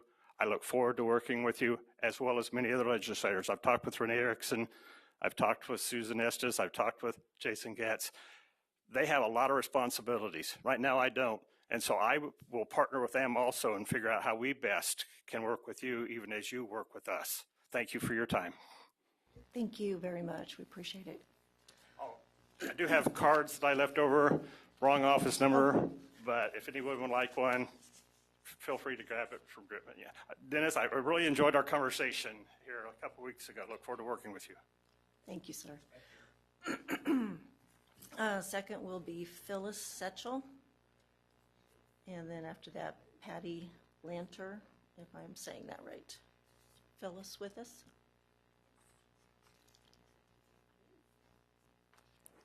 Thank you. Hi, I am Phyllis Setchell. I'm from Topeka, and I have a gift for each of the board members. This is the Hillsdale K through 12 History and Civics curriculum. This is the overview of it. It's well written, explains so many things. I wholeheartedly ask you to please read the whole thing. And then on page 30, it breaks it down for kindergarten through second, what they would teach, breaking it up, and what they cover. This is an amazing, for all of you probably all know, Hillsdale is an excellent university, but everything they provide is free online for courses. This is all free for any school, district or individual school or individual teacher. They said they will provide the whole curriculum if they want to use the material. And one of the things that it says, in Larry Arnn, who is the president, in his introduction, which is just the last part, this curriculum is the work of teachers rather than officials. That's a problem. Or bureaucrats. It is informed by experience in the classroom as well as long, loving study of history and the principles of our country, and it seeks to cultivate in students the knowledge and virtue necessary to live good lives as citizens. It is an expression of the work of Hillsdale College since its founding of 1844, located in the very Northwest Territory established by the Northwest Ordinance. For the last 180 years, through Civil War, Depression, pandemic, and World War, Hillsdale College has remained committed to its founding principles, admitting from its inception all students, irrespective of nation, race, or sex. Hillsdale has studied and taught and also fought for the blessings of liberty championed in the American founding. This curriculum is an invitation to students, parents, and schools to join in the work upon which the nation itself depends, to educate a people for liberty. Liberty is what we need to protect because we have others who have other ideas. Many of our students somehow think socialism is the way to go. That is the opposite of liberty. So I ask you to look at this and recommend it to schools. They do have some schools that have public schools that are using their curriculum, charter schools that are using them, homeschoolers. Anyone who wants them can have this curriculum for free. Thank you. Phyllis, I had a clarifying question. Debbie? The clarifying, yeah. Phyllis, is that just history and civics curriculum that they're offering, or is it a broad, like It's math, history, sciences? it's history and Just civics. history and civics, okay. Which obviously reading, I also had Dick and Jane, but also intensive phonics, and that's the part that I still like the best. Thank you.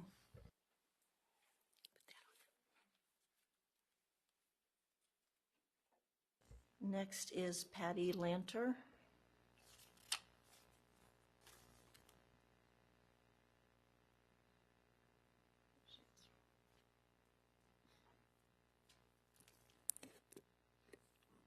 Hello, my name is Patty. I have 3 children, some in the Olathe Public Schools currently.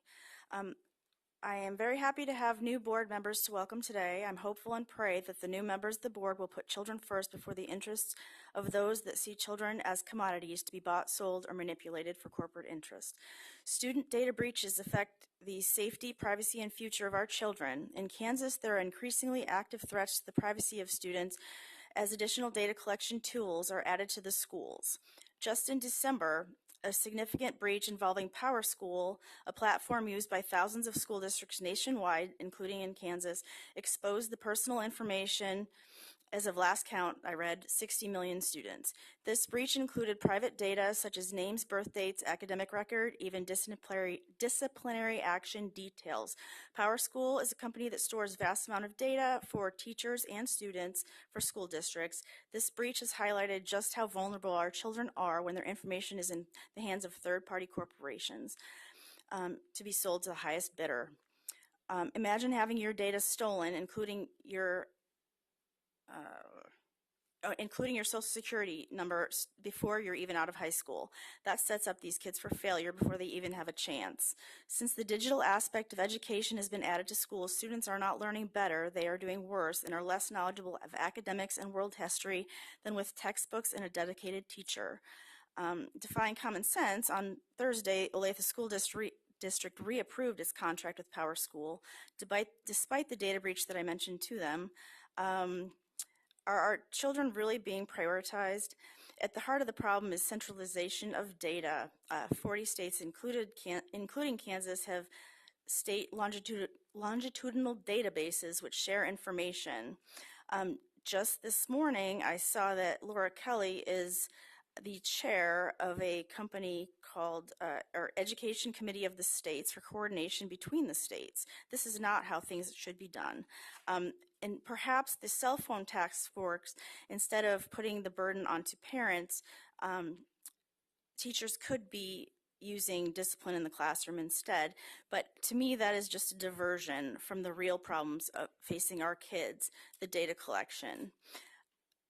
How about we get back to basics, like has been said previously, and learning the real important things that kids need to know, reading and writing. Thank you very much. Thank you. The State Board Citizen Open Forum is closed at 11:35 a.m. We'd like to thank our speakers for sharing their views with the board. The State Board will determine if any of the issues should be addressed as an agenda item at a future meeting. Thank you. And I believe we will all, even though it's late, take a 10-minute break. And I'm sorry we've gotten so, and I know we do. I didn't know if we could try to hit something in 10 minutes when we come back. I just know we have failed to have a break, and I apologize.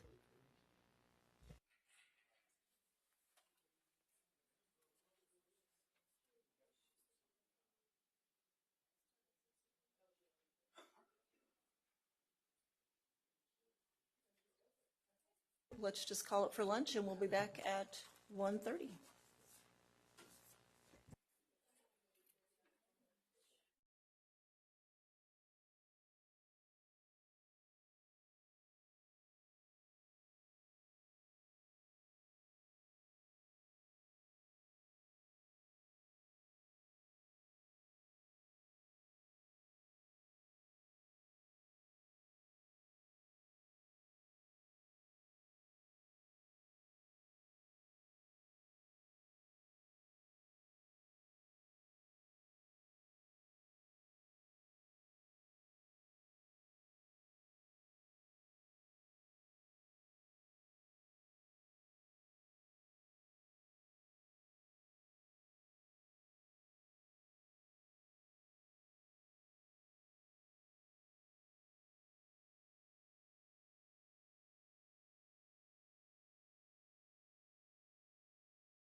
Good afternoon, everybody. We are back, and we are going to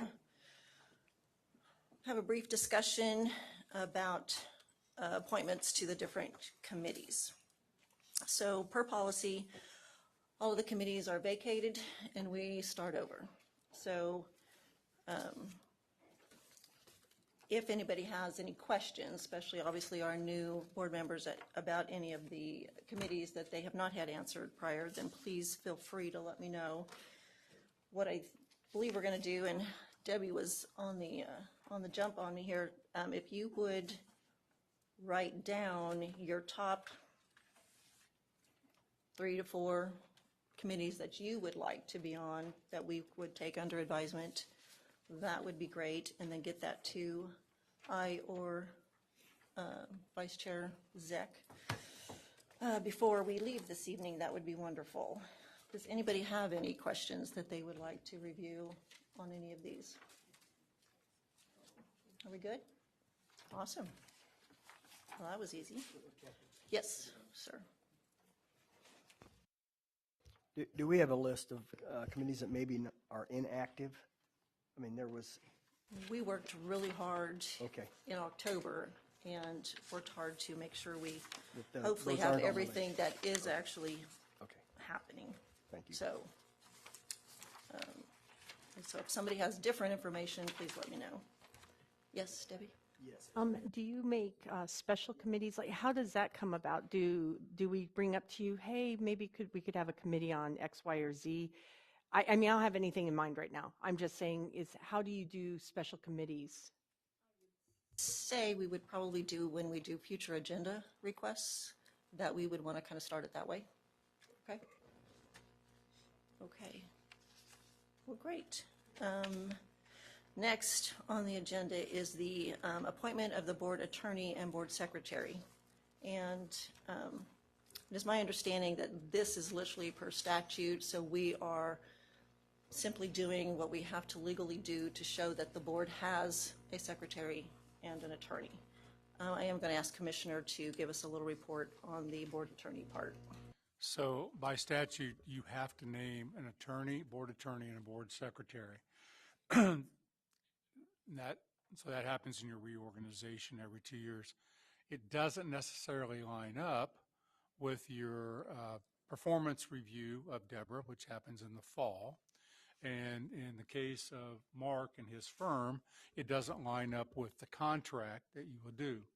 Currently, you are out to bid for new attorney services or renewal of attorney services starting July 1 of 2025. So the current contract with Mark and his firm ends on June 30th. That process has been out to RFP. I know that Jim and Melanie met to review that process, and it will be coming to you this spring, and then you'll go through that process and choose some contractual agreement for an attorney and his or her services starting July 1, 2025. So this does not change any of that. So if we don't have any questions on any of that, I would ask for a motion to appoint our board secretary. Deborah Bremer? Yes. Okay. Second? Beryl, thank you. And everybody in favor, please raise your hand. Oh, good, we're going to keep her. Deborah has been amazing. Yeah, you were sweating it. I know you were. Okay, so now with the board attorney, Mark Ferguson and his firm. Betty with the motion. Jim, second. All in favor? Okay, 10-0. Thank you. Okay, so we're a little early. Do we have Dr. Harwood here to do legislative report? Or am I misreading something? Nope.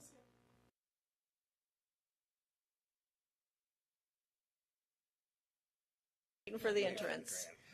Trumpets to play. Thank you.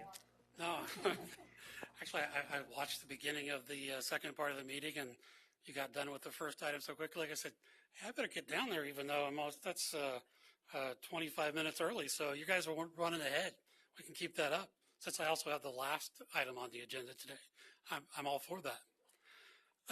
So today's going to be quite a bit different than the legislative updates I'll be doing for the rest of the legislative session.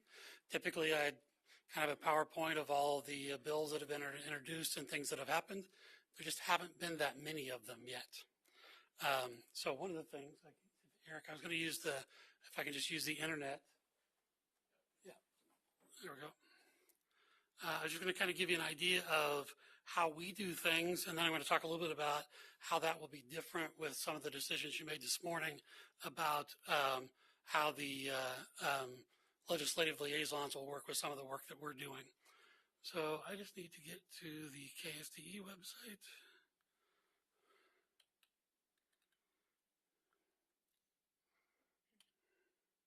Let's see if this is working this time. Oh, no. So we're changing to .gov. So, but this one still works for now. Oh, maybe it doesn't. So Eric, how do I just get to our homepage? Okay. So what I'm going to show you about is a way that you can follow along with the bills that we are following. There we go, right there. So currently, and we're in the just so you know, we are updating our website, so things will change as we roll things out. The first one is that by February 1st, we have to be ksde.gov as opposed to ksde.org. That was actually a bill that passed last session. The idea behind that, in case you haven't heard, is that .gov domains are more secure because you have to go through a more stringent process to get a .gov domain, which makes them harder to spoof. So that you can't, it's harder just to come up with your own .gov domain to spoof ours. So under agency, it's still under school finance, but one of the things down here is legislation. And so this is a legislative page, and actually I have a handout I'll give you in just a second to do that. So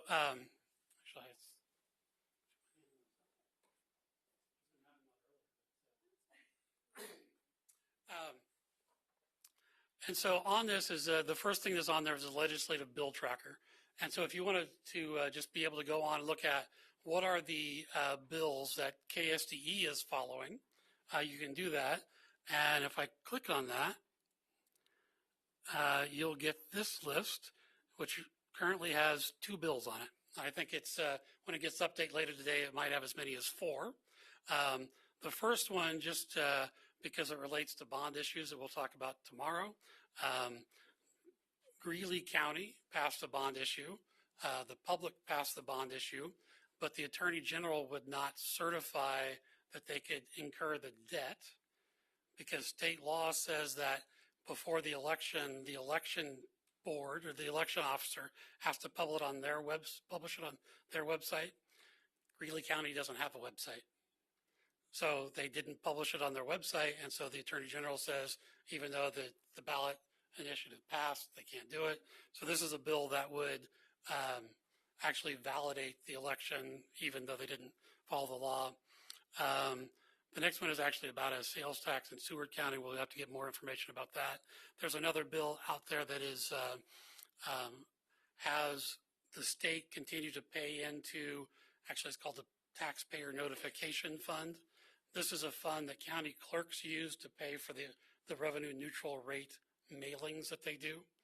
If there's not money in that fund, then the county clerks can send a bill to all the taxing agencies prorating the expenses for that. So this is the way that the state would continue to fund the required taxpayer notification. So that's kind of what's out there right now. This will fill up. There will be several hundred bills introduced between the House and the Senate if the past is any indication of the future. You never know. There could be more, there could be less. This is the first year of a biennium, so that's why there are no bills here. And you started with Senate Bill 1. Next year be the second year of the biennium, and those numbers will continue because something that gets introduced in the first year of the biennium technically could come back in the second year of the biennium. But since this is a first year, everything from before is gone. It could get reintroduced, but it's no longer an active bill. So that's why it starts over with Senate Bill 1 and House Bill 2001. So those were the first. So when you start seeing the numbers, you can kind of get an idea of how quickly those are adding up. So the way that we plan to work things this year, and we'll kind of get some input by that, we keep an eye on all the bills that come in. We try to make sure that there are a lot more that we don't pay attention to, and every once in a while there's one that is more education adjacent than we thought it was. We learn about it later on. But if there is a bill that is directly connected to one of your legislative priorities, then Gabrielle Hall will draft testimony and send it to the chairs.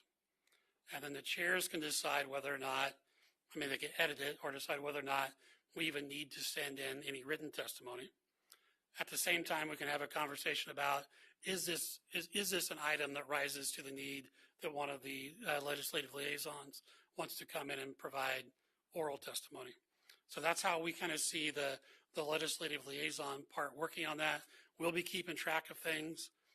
If it does come up against one of your priorities, then we'll put together something for the liaisons to consider. In the past, the liaisons wrote that testimony and kept track of that, and then we just kind of helped as needed. We'll just take a more active role only on the ones that are part of the priorities. Now, the problem is going to be is that something could come up that is really important to the board that was not considered as one of the priorities. Now, our priorities are relatively general, so I don't think most things are that way. I think most things will be connected in one way, so you have a position one side or the other. If not, we will be every Friday in your Friday notes, you'll get an update about all the bills that are going on. And if something comes up, say, hey, we need to take a position on that, I'm assuming that as a board member, you should contact your legislative liaisons. The problem we run into is that since you only meet once a month, and the legislature has taken a very aggressive position on their calendar, they expect to be done by mid-March. That's only 2 meetings. And so something comes up, there's limited ability for the state board to take a position. Each of you individually can take whatever position you want, but the state board would have to act together to take a position. So that's just kind of the nature of the way the legislature is working and the way things are going on. We'll keep you informed. There are times that bills are introduced one day and the hearing is 2 days later. And so there just isn't time to get testimony together. Now, we could still later on take a position and write testimony and get that out to the members of the committee. It just would not be part of the record of the testimony at the hearing. And again, that's just a little bit of how the legislative process can get moving. And Frank, when they schedule a hearing, how much prior to does the written testimony, or if you want to testify, have to be turned in? So we'll be finding that out today and tomorrow because they're going to be talking about their rules. The committee chairs can kind of set some of those rules. Typical is written testimony has to be in 24 hours ahead of time. Sometimes that's also true if you plan to give oral testimony. Other committees have allowed oral testimony from people that have kind of come that day. But the written testimony typically has to be in 24 hours before the hearing time. So, and then again, typically on Wednesday, we get the committee schedule for the next week. So if things are going the way they should, you'll have bill introduction, and then the next week you'll get a schedule for when that hearing will be, and then you'd have at least 3 days to get testimony together for a Monday hearing. The discussion has been that they will be having committee hearings on Friday. Typically they weren't before. There aren't any scheduled this week, but if they're going to keep the schedule they've planned, they're going to have to do some committee hearings on Fridays. So again, that's typical. There have been things that have moved much faster. And do you know at this point, because I think these committees meet at a certain time, certain days, do we have that information for So- the three education committees? We do. Okay. Interestingly, Senate Ed and House Ed both meet daily at 1:30, which means they both meet at the exact same time. So a lot of times we have to figure out which one to go to or who's going to which one. So right now, Gabrielle is actually before the House Education Committee talking about some of the things that Representative talked about this morning, so some older things. House K-12 budget meets at 3:30 daily.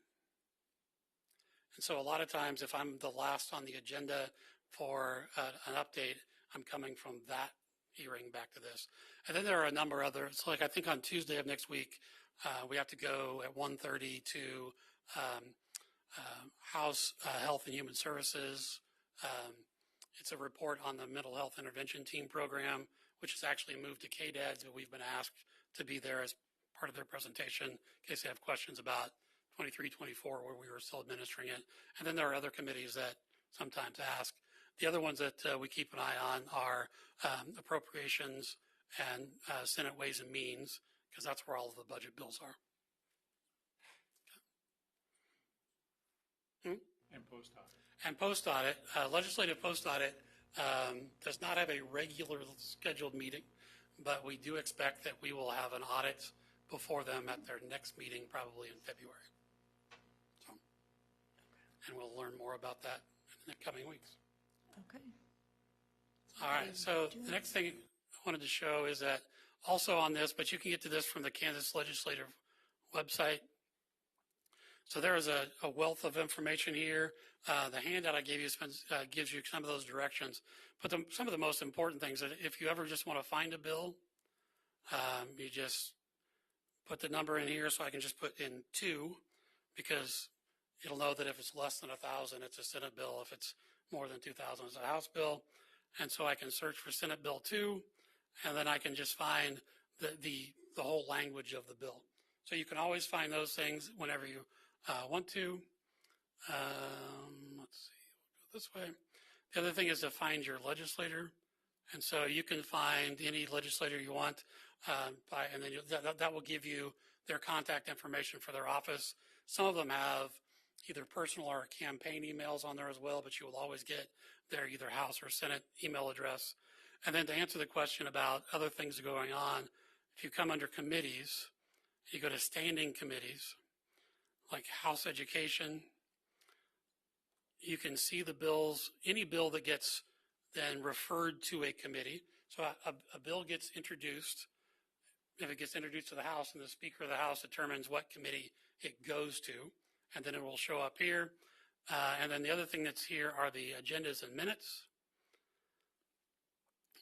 so you can see that for this week, they didn't have a meeting. Oh, this is actually, what is this for?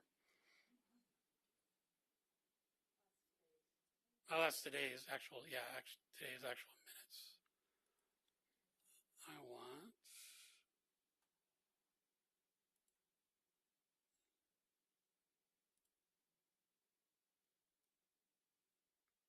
oh, okay, well, that's working differently than it was yesterday. So you can find their minutes or their agendas that are on there. Let's go back. Maybe I hit the wrong button over here. Typically, this is a weekly agenda. And that's not what I'm getting. I'm just getting today's.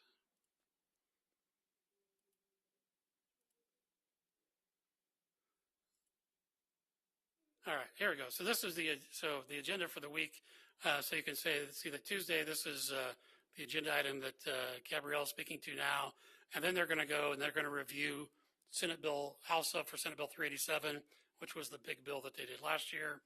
And then on Thursday, they're going to be hearing about the blueprint for literacy. And at this point, they don't have a meeting called. This afternoon, K-12 budget is hearing about Article 6 of the Constitution. They're talking about their committee rules and doing introductions. and then they'll get a recap of what happened last year. Senate is doing the same kind of thing today. Thursday is when they're actually kind of get into the meat of some of those things. The other thing that will happen during all these, and you can see this request for, they're also looking for bill introductions. So a bill can get introduced, and then a committee can decide to take it on as a committee bill versus an individual bill, and the process runs through that way. All right. So that's kind of an overview of what we'll be doing. We'll start with our first kind of bill update this week. And so far it's been pretty quiet. There were only like 3 bills that were pre-filed, so it's been pretty quiet so far. So we'll see what happens after that.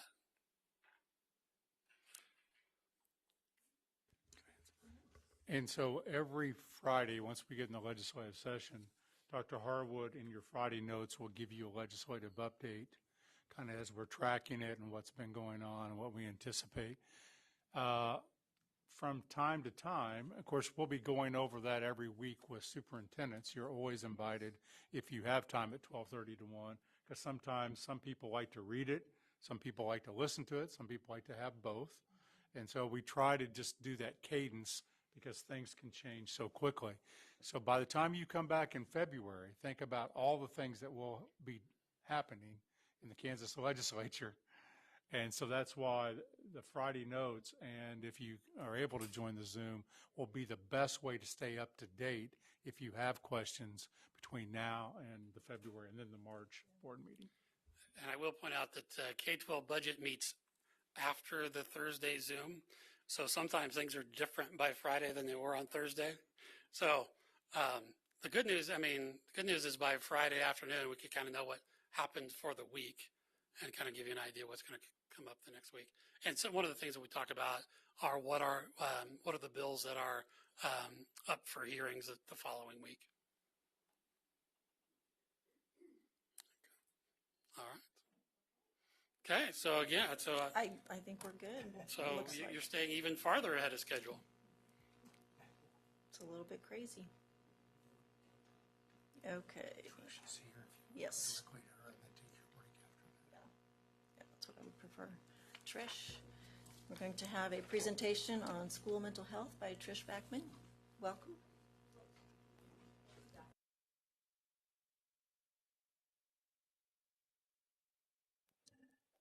Thank you, Dr. Watson. Thank you, Madam Chairperson, and welcome to your new role. I am Trish Backman, and I am the School Mental Health Coordinator for the Department of Education. And today, what I'm going to give you is very broad. It's an understanding of the broad spectrum of what school mental health is, but I want to make sure that you guys understand my role is to answer questions. So if questions come up, if you hear things out in the field, if you're not sure what's going on, or if there's things that put up the red flag, reach out to Dr. Watson and we can go more in depth, and I can send more information as things come along, because you guys do get questions from the field, so we want to help you have accurate data when we look at as that. Trish goes over this, and we'll go over a little bit of the history, and Betty may jump in, you're going to get a lot of questions around bullying. My kid's been bullied.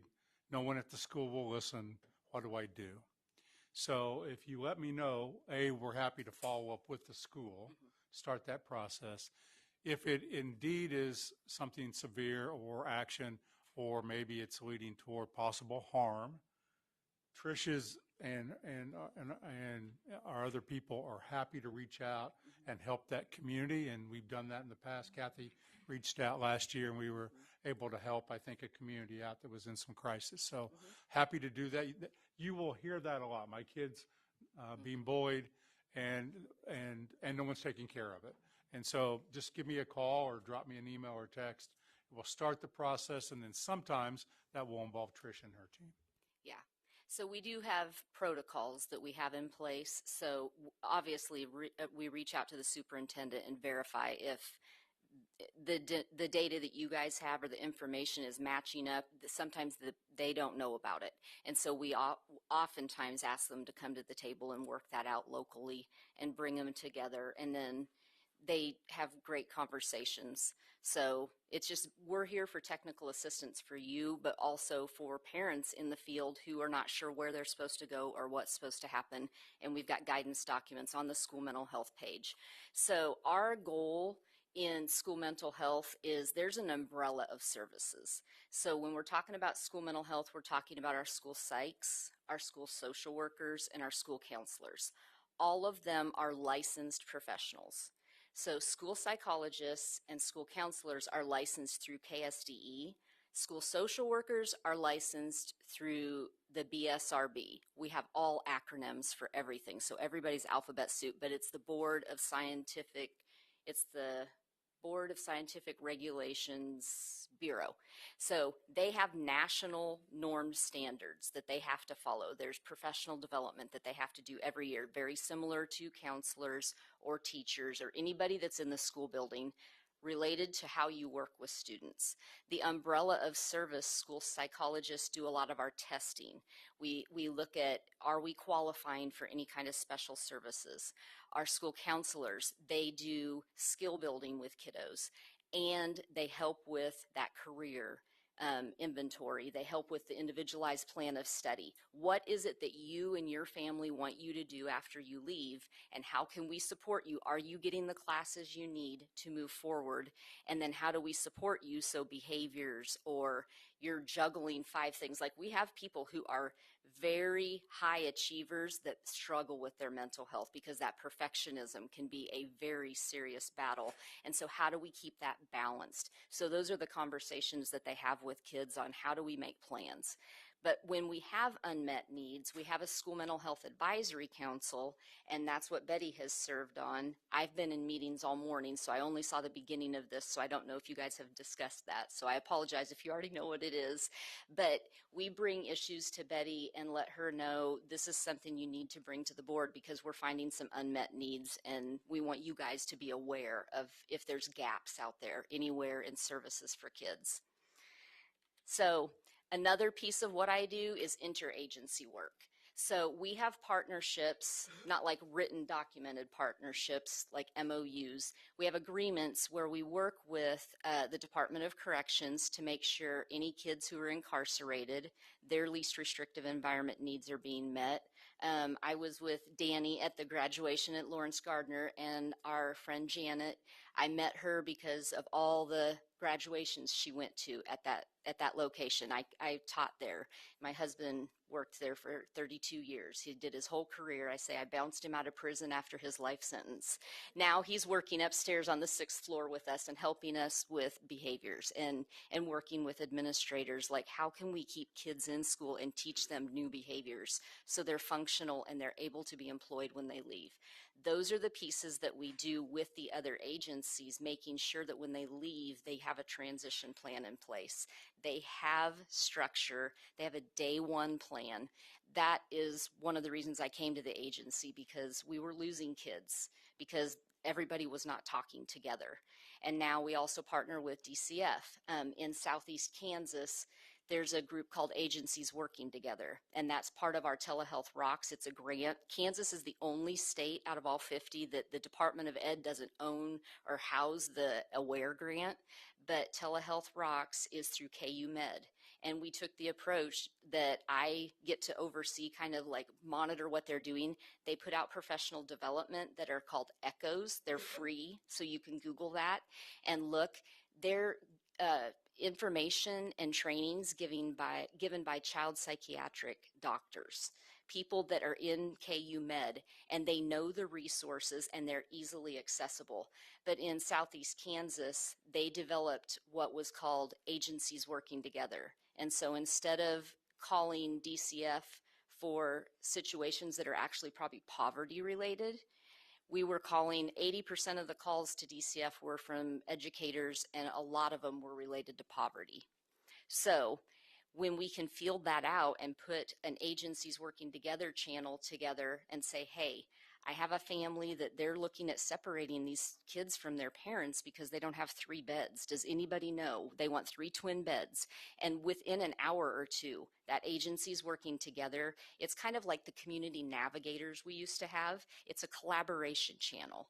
That has been so successful through our AWARE grant. Now DCF is looking at making 8 of them across the state, so every region has a channel like that, so we can problem solve within our communities and locally and support families with whatever resources we have. And then that supports them in school. And so that increases their mental health abilities, and we're not separating kids from their parents. So that's the work that we do with DCF.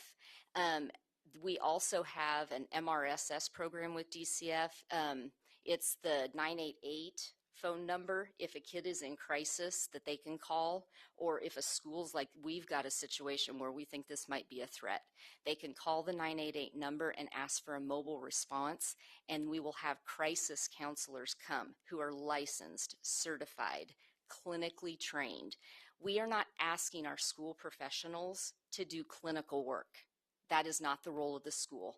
We do partner with people outside of the school and make sure parents are aware, hey, these are the resources right in your community. Because if you have a mental health need, we need to make sure those are getting met. It may not need to be in the school, but parents need to know where their resources are, and they can pick from a whole smorgasbord of what's available.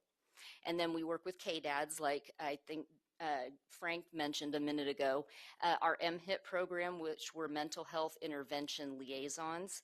They are still in place in schools. They are a person that are funded to, if we have a kid who's having really severe behaviors and they're disrupting the learning of everyone else. And so we're doing extractions, or we have all these things going on that are kind of chaotic to the learning environment. They can make a referral to the parent. The only requirement for somebody to get involved is the parent has to approve. And the parent can say, listen, we have a youth worker at our church that they really connect with. They've been doing counseling with them once a week. If they start getting elevated, this is the person we would like for them to be able, because we can't leave our job. We're going to, we have to pay bills. We have to work. So call this person, they can come. So this is a person that helps with building a community of supports around a kid that can be inside or outside of the school, almost like sit with them through a class or support them in a session where they pull away and they don't distract the learning of all the other students. So that's that MHIT. Yeah. And I just want to pause because I think Michelle has a question. I'm assuming it's about Okay, this. yeah. No, So, we is went that okay? really general with this so we could answer questions. Okay, great. Thank you. Thank you, Madam Chair. So Trish, so when you were mentioning unmet needs and then talking about like a bed, maybe they need an extra bed. Okay, so is there a survey that's, how would they even know that they don't have that bed? Right. How would you know that? Kids report that stuff a lot. So they're just saying, they're just saying Right. it, or they're being asked that, or they like, is it survey, is there like a one-to-one thing going on? I mean, how would they even know what's going on in a household? Sometimes, well, kids write things on assignments. They'll like give them a writing assignment and tell me about whatever, and they decide to talk about, this is what we do at our house. And so the teacher could put that out there and like, okay, they're all sleeping in one bed. Could we get them beds? So, are they looking into some of the truth to that? Like, they would reach out to the family first. Okay. And a lot of that agencies working together is community people that are making reports. But sometimes if it's not abuse or neglect and school knows there's a need, like it's winter and this kid's come 5 days and it's like 10 degrees out and there's no coats. Well, we don't have a coat closet in our school, so how can we get these kids coats? Within an hour, there's usually like 10 coats being brought to the school. Well, then we've met a need. And so they're doing those community supports, or we know we've got 6 or 7 families that the kids are saying, well, we don't do Thanksgiving because we can't afford a turkey. Okay, well, how do we put a meal together and get that to that family? And they're just volunteering and offering those things up because it doesn't need to be a report to DCF. That's not a DCF reason to call. That's not abuse and it's not neglect. Now, if a parent was like abusing a kid, then you definitely follow that mandated reporting protocol. Yeah, I know a lot of parents do a coat drive every year or twice Right. a year. Or what I mean, people do make charity-wise. People Right. get involved in their community with their churches and things like that. So Yeah. I was just concerned how they were finding out how It's a lot of it is student reported, but some of it is you just have like a resource person, or not a resource, a para that's out at recess, and they're like, this kid never has shoes. Like their shoes have holes in them, and we've asked, and they're like, well, we can't afford shoes. Is there any way we could just bring a pair of shoes or have 4 or 5 that are his size, and maybe he can just come pick a pair out? And they're just trying to help families and support those needs if families are saying that yeah, that's definitely a need. Thank you. Yeah. Okay, so I think did we cover KDADS? MHIT is with KDADS. With that moving to KDADS, that has been, which is the Department of Aging and Disability Services, that has been a really good thing. I was nervous about it because we had 100 schools who have liaisons who are helping kids with their severe mental health needs attend school, stay on target, graduate with their classes, not have excessive absenteeism. These are huge things for kids when they don't have to miss a day every week to go to appointments 4 hours away. So these are things that are helping kids be successful. And I didn't want any of our kids falling through the cracks. We have numerous kids who have told us this being in place and me not feeling like it's embarrassing because I have to tell people why I'm gone one day a week or I'm always missing math. They feel like they're having success. Well, now because it's connected to KDADS, all of the services within that agency are now available to those kids where we were only trying to provide like a mental health support person. Well, now they can do family supports. They can do job training for parents. There's just so many different things that's not our job. And so we don't offer the things that are outside of the scope of the school. And KDADS can, if parents are like, these are needs for us, they can help them meet those needs. And those are temporary supports and trainings that allow the families to become stronger and then no longer need supports. And we want people to be independent, and they help them in those goals. So KDHE is our other agency.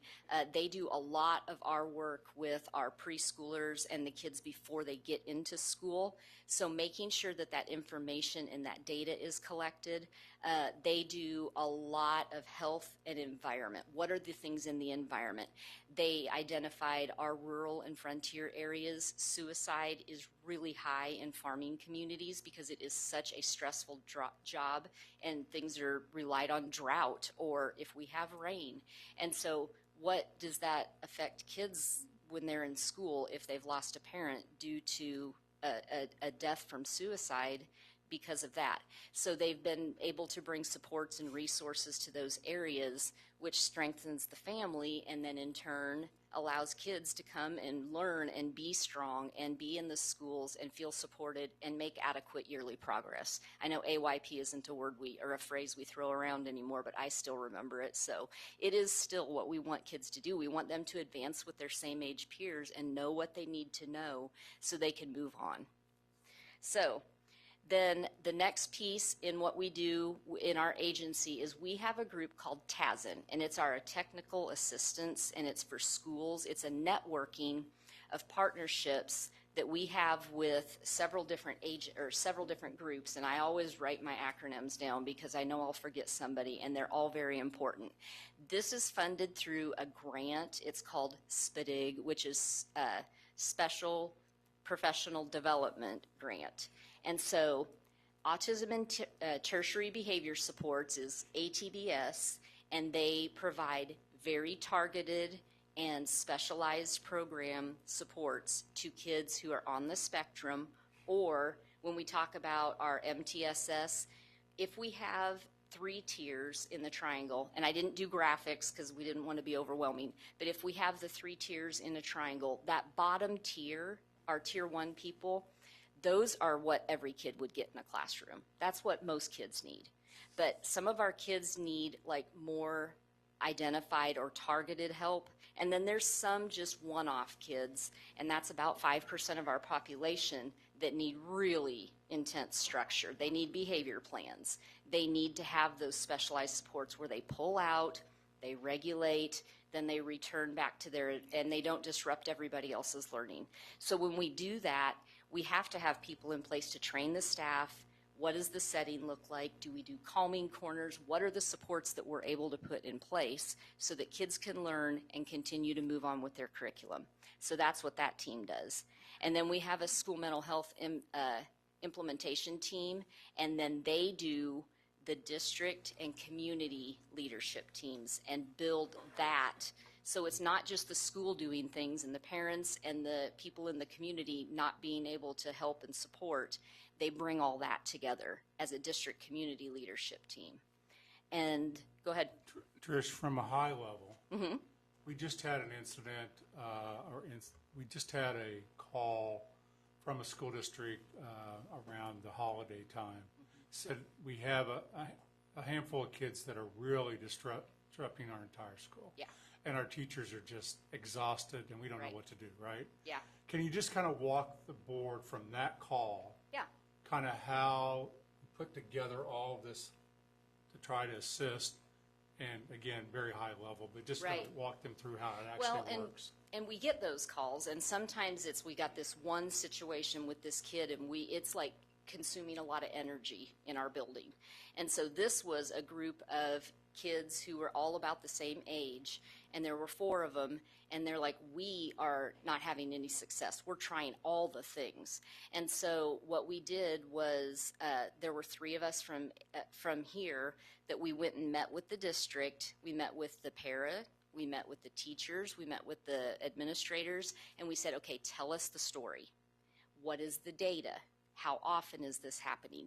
Where's it happening? So when we're looking at behaviors, that's my thing I geek out about is behaviors. So we want to know how often is it happening? What's the location? And then like, how long has this been going on? Is this just recent? Is it the same every October? Like what patterns are we able to identify with the data? And then we looked at that and we actually partnered them with our ATBS team, and they're working on a lot of sensory needs with these kids. None of them have been identified. They're working with parents saying, what screenings have you guys done? What are your concerns? What are you seeing at home? There's a lot of different issues that are going on. And so we brought all that together, and it happens to be in an area where all of these different groups that we're talking about, they're all involved in that area. So we have an evaluation team that helps us with data, and we look at all of the whole child instead of just the one behavior issue. So I want to tell you how it actually happens, right, from start to finish. Or maybe this isn't finished. No. So I get an email early in the morning from a teacher that basically says, I'm done. Like, we can't do this. This is ridiculous.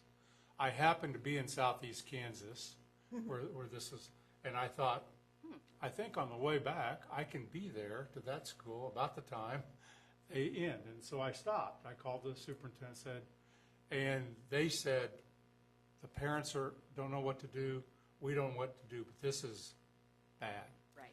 So anyway, came back. They put together a team, and now they're working with the family, and not just us, but they worked to put that together because someone reached out and said we're in need, and parents were saying we're in need. We don't know what to do to help our kids. Well, and since COVID, I mean, COVID cannot be blamed for everything. I've done this for 27 years now. I mean, behaviors have always existed since like the beginning of wherever time starts, right? But we know that behavior has a form. Sometimes it's hitting, kicking, biting, but it also has a function. And so the other people we partner with is our education service centers, because I am one person. I am a one-person team. Now, I have Kent Reed, who is over the counselors, and he works with, but we are 2 people. And then if you include John Calvert, who's school safety, there's 3 of us, but we can't go train all 286 districts. So when we know that behaviors are very high, we ask our education service centers, and I'm meeting with them monthly, and who is training on functional behavior assessments? Who's training on general ed interventions? What are interventions we can put in place that are good for all kids? And then what interventions might need to be documented on a 504 plan or a behavior plan for an IEP?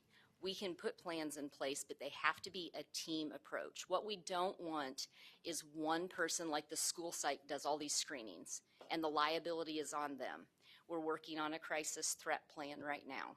We have not had, and I'm knocking on wood, not superstitious, but we don't want a mass casualty event in any of our schools. So we are working proactively on how do we avoid that. And every piece of evidence, all the research says it has to be a holistic approach.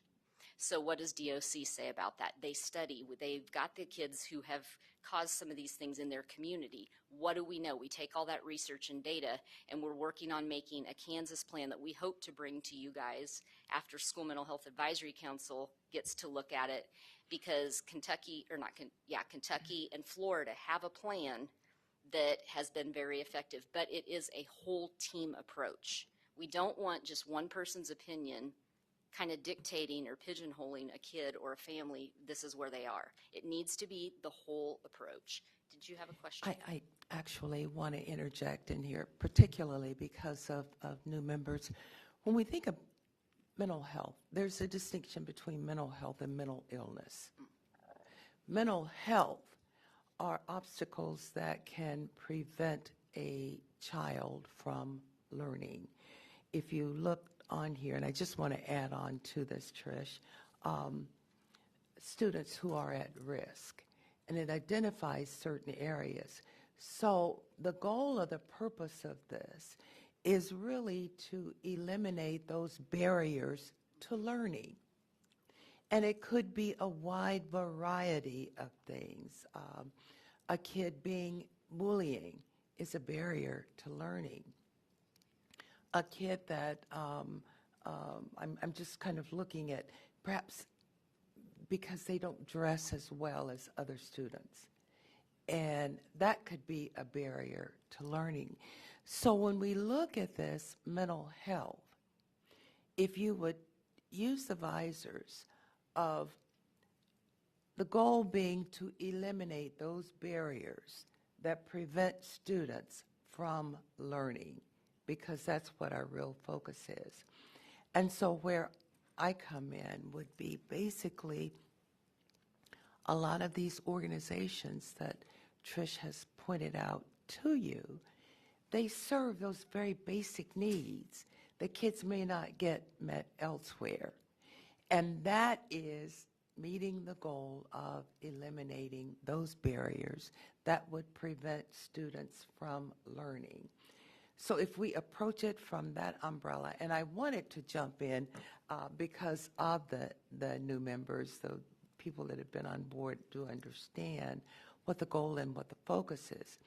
Working on this committee, it's looking at ways that how can we increase learning potential in our students so that when we talk about our vision, all students are successful.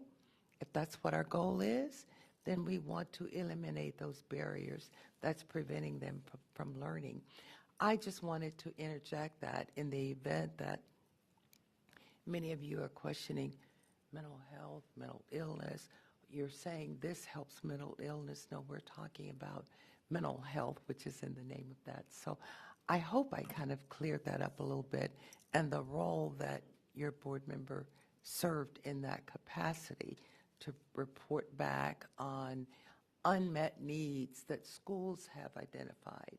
Perhaps we have a group of kids that fit in this behavior situation, and we have no resource on how we address that need. What can we do? That's an unmet need. That's exactly what she's talking about. So I just want us to be on board and truly understand the purpose of this organization, how beneficial it is for student learning, and how beneficial it is for us to kind of stay on top and make sure that we're doing all that we can do. Thank you, Trish. Sorry, go ahead. No, that's okay. Well, I mean, I am one of those kids, to get personal for a second. I mean, I had teenage parents. I had a mother who didn't have a high school diploma, and I had a school that was not a barrier. I mean, knowing now what I know, I probably would have checked almost all the boxes for at risk because of just life.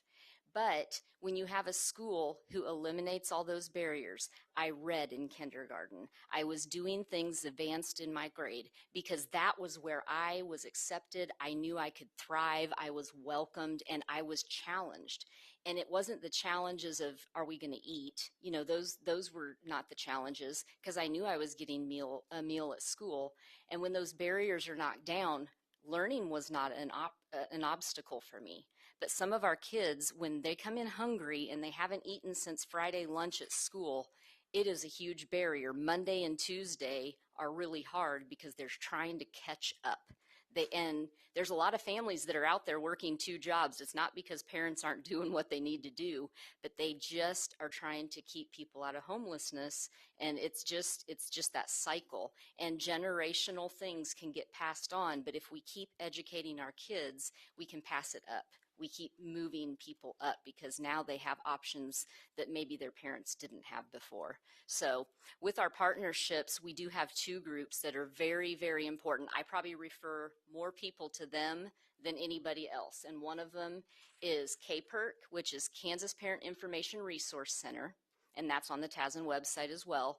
And schools that are like, we are really working hard trying to engage parents. We can't get them to show up to parent-teacher conferences. Like we need to have this IEP meeting and we can't get the parent to come. I'm like, well, are you doing it on your schedule or theirs? How are we working with the families? Because if they're working 2 jobs, when are we going to make this happen?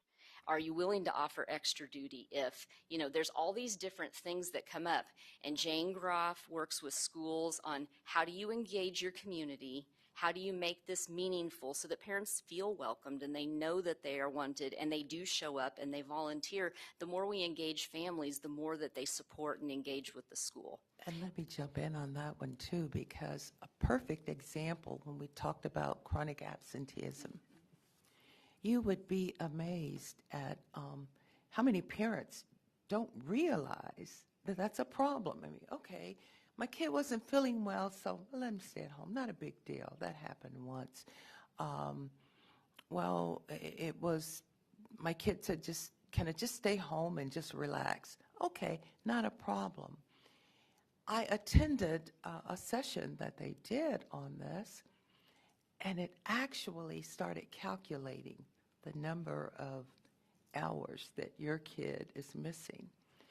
It actually made parents more aware of, my goodness, I never thought. And sometimes it's just as basic as that, helping parents to understand that it's more to it than, well, she just wanted to take off a day. Well, what happened in that day?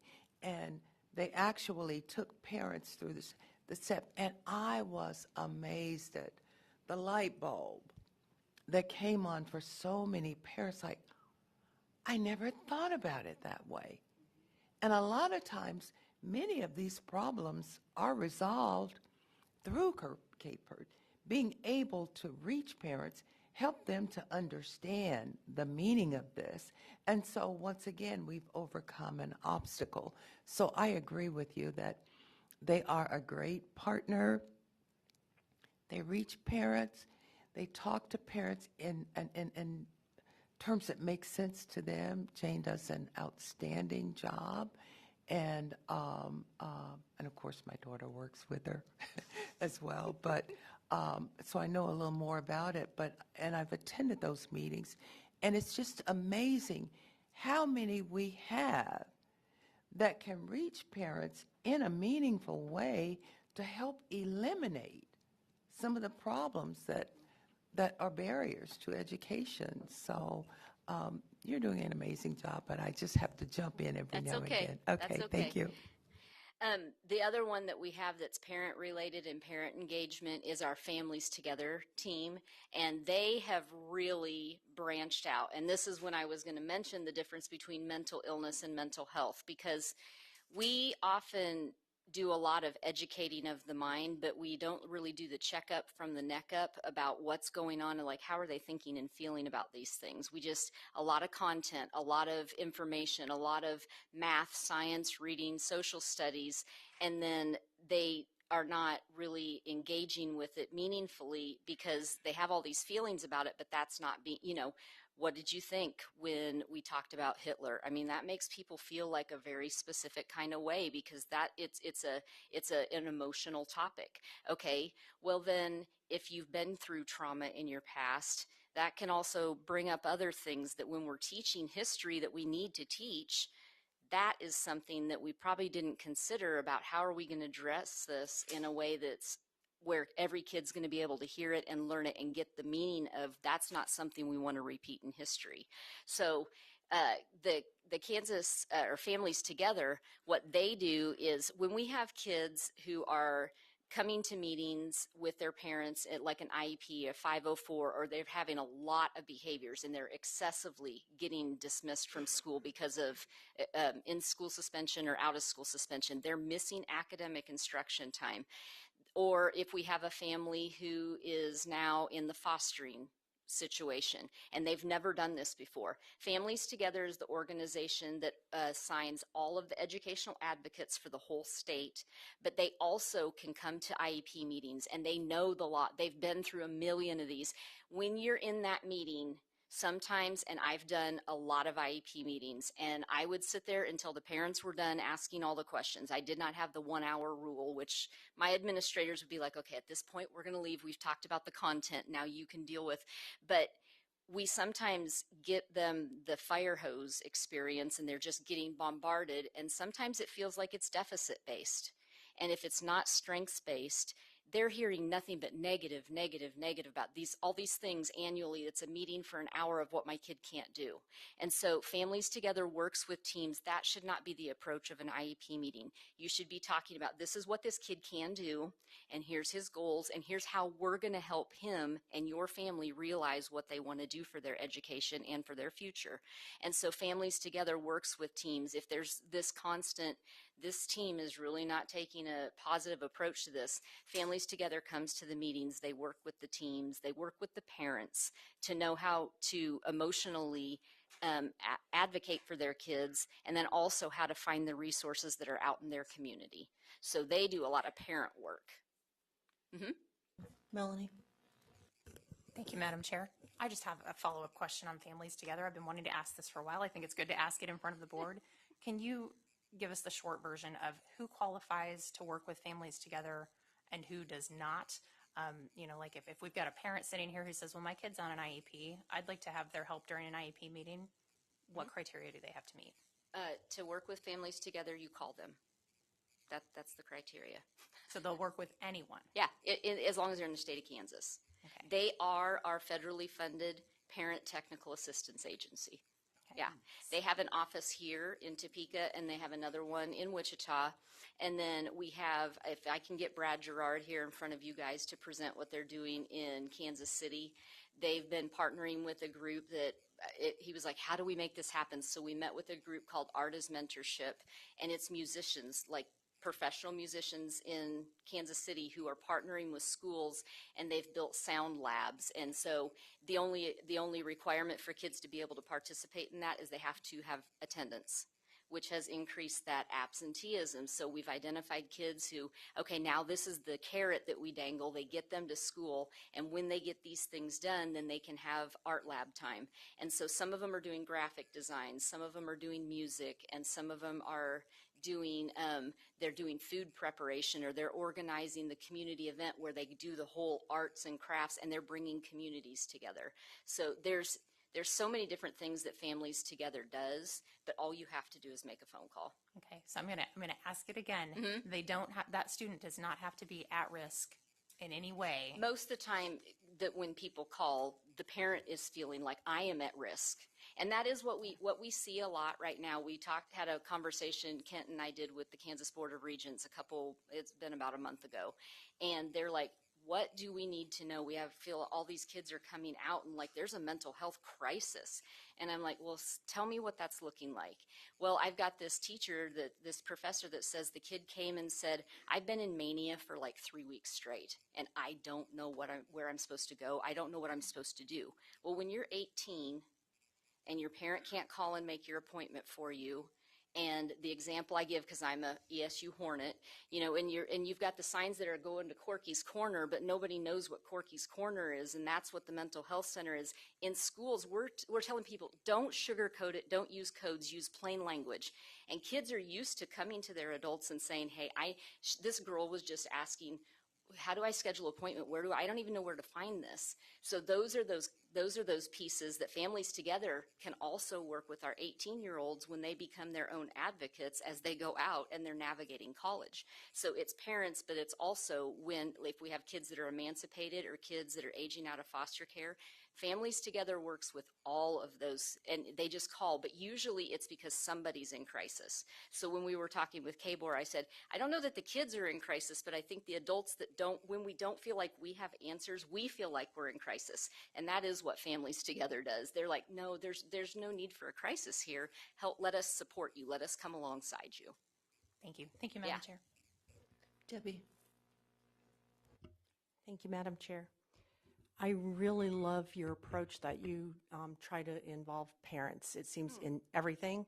I have gotten feedback from parents who have had bad experiences with the online counseling that's made available through apps. And there's one in particular, and it'll be a hearsay for me because as a parent telling me what their experience was, I can't verify it. But what this mom said happened was there was an app on her daughter's school-issued device, and she assumed that the teacher had put the app on for the children. It was a suicide prevention app, and so the parent just pretended to be her own 12-year-old daughter, gender confused, and she just went the whole 9 yards, and eventually was told, well, why don't you send a picture without your shirt on? You will be kind of emancipated. It was very bizarre, what I heard, okay. But what protections are in place to make sure that there are not counselors that do you vet every counselor, and are they always including the parents? Or do you have counselors that directly go to the children and bypass those parents? And so I have concerns about that, and I have concerns about these apps, which, Right. Once you put an electronic device, it's hard to control who's coming in to the school. And because of local control, every school has access to how they want to control the technology that they give kids. I was in a 3A school just down the street, and if a kid was taking our school device out of the building and home, whatever firewalls were in place, and we had all these, and I have apps I have an 18-year-old and a 15-year-old, and we have apps that monitor if my kid Googles something, it will send me an alert. And I have a lot of things blocked, like I don't want sex, I don't want alcohol, I don't want drugs, like profanity, violence, there's all these things that I want they can't access it. But if they were to Google something and try, it would alert me. Most schools have protections like that on their computers. But if they don't have that same firewall in place when they leave the building, some schools don't send them home because they can't guarantee that's going to be in place outside there. But those are things that if there's an app on a computer on a school device, kids sometimes, I have had kids, and not just at the correctional facility, but I've had kids that they know how to do the workarounds. They can make things look like a calculator, and it's really, like Bebo was the thing back in the kids' middle school days. Like it can be a fake shell looking like, so it may have looked like it was a suicide prevention I don't app. think this was the child doing this. This was a school that Right. actually put the app on there. Because if you can email that stuff to Dr. Watson, he can. Absolutely. And I would like to look into that because we want to. That is one thing I take very seriously. If there's imposters out there or fakes out there, I am very into the human trafficking movement. It happens in our backyard all the time, and that is like Amen. a groundwork for that. And we want to make sure that we know if there's imposters out there because we alert schools. Hey, if you've been doing this, there's also this like knockoff that don't put that on most tech people already do that research. They do their due diligence, but sometimes there are things that sneak through. And if it happens, we want to know so we can alert people. Yeah, no, not a problem. Yeah. I don't know if there's anything else. I feel like I've covered all the TASN projects, but I know I sent this in a couple weeks ago, and I should have put the new email on here, but my name is Trish, so it's trish.backman@ksde.gov. That's our new, starting tomorrow, right? Or maybe today. I don't know. The internet, the way, every time we have a glitch now upstairs, we're like, oh, they must be switching over. So I'm here if you guys, those are the questions that we want to know. If there's, sometimes we get a lot of false narratives out there, but sometimes they're not false. And Kathy and I went to our little town, and there were some real legitimate issues going on. And one of the reasons I went is because they wanted to have a community commitment event. And I was like, that is not a practice we do anymore in suicide prevention. Because when you ask a kid to promise you're not going to die by suicide. So like you were talking about this being a health issue, some of the health parity issues that we have faced, like since we have had the opt-in instead of opt-out, we have huge populations of kids we're not hearing from. Our foster kids, our justice-involved kids, our kids who are in homelessness, our kids who are migrating. Like we have kids in Kansas who 2 or 3 times a year their families move. They're not getting opted in. And these are voices of kids we need to hear. People who are aware and alert and opposed to things. I grew up in that family, very strong Christian family. We fought against like things that we didn't want the system or the school to tell us because it was indoctrinating. I grew up that way. People who are engaged will spread the information and help people know when there's things that we should opt out of. But when we have kids who can't even opt themselves in, we hear none of their voice. And there's so many services that are available to them, but we can't get it to them if we don't know where they are or who they are. Because schools miss out on fundings, they miss out on opportunities when we can't hear those student voices. And we have a lot of great student stories. If you guys want to hear from students, let Deborah know. We can find people to come and chat with you about the great work that they're doing across Kansas. So here's the 30-second takeaway. And Melanie, maybe it goes directly to your question. We don't play school is right, parents are wrong. We don't play parents are right, school is wrong.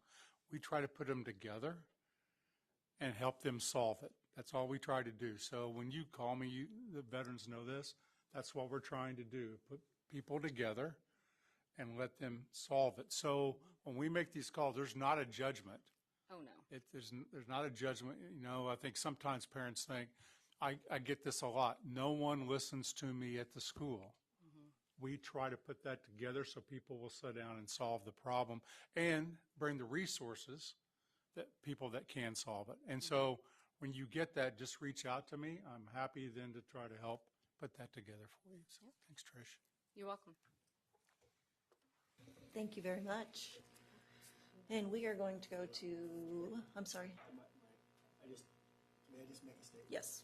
I appreciate this because I have a couple emails on my desk now that a parent has asked me to do something, and I just sent them back to the local. So this is helpful for me to know that I can share this with you. So I appreciate you coming today, Trish and Dr. Watson. I'm just really concerned about, you know, when you talked about the 5%, is there any correlation, if I can ask, between foster care and these displaced kids that travel through the state? And I mean, to me, I think those are real at-risk kids, the ones that don't have a home or moving around. And I will, yeah, this is still on. I will kind of counter that because I was a family that moved because my dad was going to work. My mom was a stay-at-home mom, but we had to go where the work was. And so I grew up knowing you work hard, but you have to go where there's jobs. And I just knew wherever we were plugging in the next day, you work hard. It's not a lot of our foster kids. They just want to do whatever they can to work hard and make things look good so that they can get back to their family. When we grow up in a family, we don't know that it's maybe not okay or it's not right because it's our family. That's just the way we do things. And so people just really want to get back to their home. And sometimes it has been issues of poverty that have separated people. And so they want to learn these skills so they don't have to grow up that way. So there are some correlations sometimes, but it's not a generalization.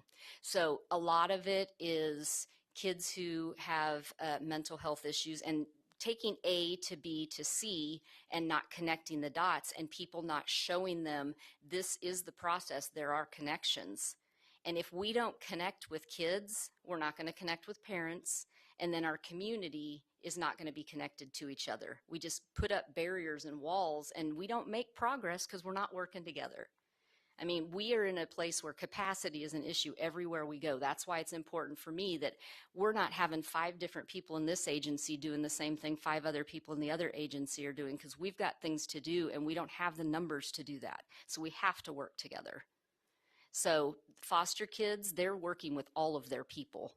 So sometimes it is because they've been removed because of serious trauma. So then that goal is, let's keep this kid away from being a repeat offender. We don't want to hand down generational trauma, and we don't want to see them paving that path to justice involvement. When you've had things happen, sometimes you react in really inappropriate ways, and we don't want that happening. So that's where that community of support and that circle of support becomes very important. Yeah. Madam Chair, if I could take an opportunity to point out something again to the board. When you're taking a look at the various committees that you might like to work on, I would encourage you to know that all of them are important. When I was assigned migrant, working on migrant board, I was like, what can I do there? And I got there, and it was so much information, mental health. It's like, what? And I got on there, it's like, wow. And I am just saying, while you're going through trying to decide what committee you want to work on, even student voice, I was like, and we worked on there, and it was so much information that students could provide that would give us direction. So I just want to take this time to encourage you to think on all of the committees, because there's something that each of us can do and can give. And with all of us working together as a board, thinking about how we can make our children, all of them, every group in the state of Kansas successful, when you pick that committee that matches your passion, or that you can bring some passion and some desire to helping and assisting, you can't go wrong. So please take the opportunity to study the committee assignments and see how you can make a difference to these kids. Thank you. Thank you. Okay, we're going to take a 10-minute break.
Dr. Proctor, thank you.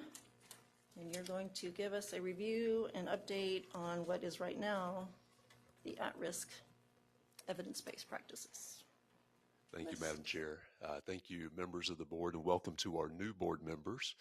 Thank you, Dr. Watson, for the opportunity. Today, it's going to actually be our first of what we believe will be an annual review of our at-risk list. Board has been working through this list really for the past year and a half, and I want to walk through just the board responsibilities as we initiate our conversation today. And within the statute, what is it that the list, the purpose that the list serves, and you can see here some language that just states the board's responsibility when it comes to identifying and providing that list for our school districts. And there's some detail there that's found in the statute about the items that are to be on that list, including best practices and evidence-based instruction for students who are eligible to receive at-risk services. And we've talked a lot about those qualifying factors. And I want to draw your attention to one of the handouts. It's the proposed list, and you'll notice a number of different things, and we'll reference this list as we walk through the details during our presentation here and our conversation. But you'll notice, for those that have seen the previous list, this format is much different. And it's got some information that we feel like is going to be very valuable for the state board and for our school districts as well.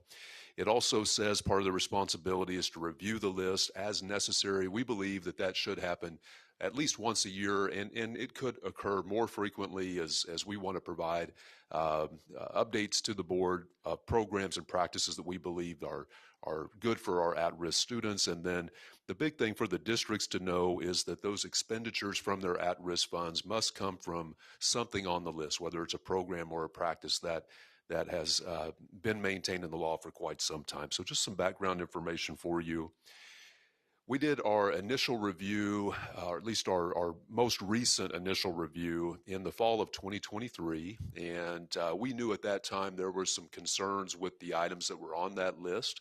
That had been highlighted by our staff and also by legislative post-audit through two different audits that they completed, one being most recently earlier in the spring of 2023. So our staff reviewed every single program and practice on that list, and many of you may remember us presenting an updated list that had a number of items crossed off. And if you go to the website now and you look at the at-risk list, you'll see those items still crossed off. And so the board will be considering an updated list based on the format that you have in front of you here. So the numbers from 2023, we started with 275 total programs and practices. We reduced that number significantly last year when we presented an updated list to the state board.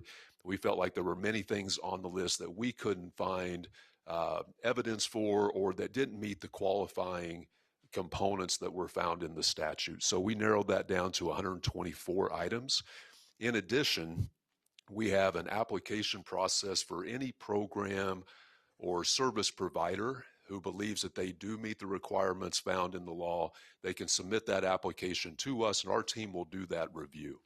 And you'll notice that over the course of really the calendar year of 2024, we received approximately 155 vendor applications, and we approved through that process, that review process, 42 of those items, and that's reflected in this new list that we provided to you today. So each of those items is included in one of those programs or practices that we're recommending to the board, which is that 2025 updated evidence-based list of 166 total programs and practices.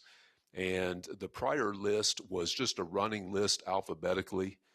This list is going to break things down by some categories like literacy or English language arts or math or other programs, practices where we can see a little bit more relevance for the particular area that it would be serving for those at-risk students.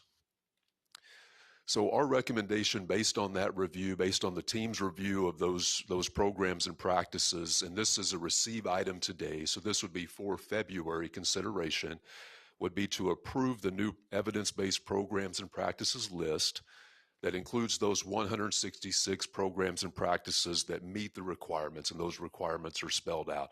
Peer-reviewed evidence to support at-risk students, and may be used to provide students with additional educational opportunities as described in the statute, opportunities, interventions, and services above and beyond regular education services, and this would include that updated format as well. Also wanted to draw the board's attention to the option that school districts have to use items that are not on the list and still be able to utilize at-risk funds for those items. And they can do that through what we call our provisional application process. So provisional programs are available within that allowance within the statute. You'll see the numbers there based on what we received really, again, through that calendar year 2024. 49 provisional applications were received, and 21 of those have been approved. And those approvals go back to the district, and that allows them to utilize at-risk funds on a program that is working. So one of the key criteria that they have to show is it's having a positive impact on those at-risk students. And so based on the applications that we've received, 21 of those applications met the requirements of a provisional program based on what is in the law. And with that, Madam Chair, I will do my best to answer your questions. And I give you a little bit. So I want Ben mentioned this, and thank you, Ben. Remember this, because Betty talked about this with the Blue Ribbon Task Force on screen time, what you did and what was perceived that you did. Here's a perception that people have, that we as an agency are deciding on this list what's good and what's not. We're just deciding what meets the law. Has to have peer-reviewed research. A local team will decide, I like this or I don't like this. We don't make any judgment about anything on the list being something we like or we don't like. And we just say the law says it has to be peer-reviewed research, has to meet the criteria of the law. If it meets that, we put it on the list. If it doesn't meet that, it's not eligible for the list unless you do a provisional. That's widely misunderstood. Just kind of like we didn't tell school districts that they are banning cell phones. So I just want you to know that. We're trying to follow everything Ben laid out to you is we're just following the statute that was given to us in order to do. I think to add to that, Dr. Watson, districts can certainly utilize programs that are not on the list. They just would not be able to utilize at-risk funds with those. So within the title of the document, we try to draw people's attention to the at-risk component. We think that's an important clarifier because it can be very confusing. So appreciate that. Thank you, Madam Chair. So thank you, Ben, for the presentation today. I know you're bringing it to us as a receive item. So is there any way though that, and I can email this to you and maybe bring it back next month, but can anybody provide examples out of the received and approved applications demonstrating producing or likely to produce measurable success? Like, can they provide what constitutes measurable success and decreases, et cetera, so that we can, like if it is specifically for at-risk, what kind of a measurement are we comparing that to? So that I can email this to you and maybe we can get some examples to bring back next month before we would vote. And we can put that also in a Friday note that you could read in preparation for that too. That's what I'd like. Yes. Okay.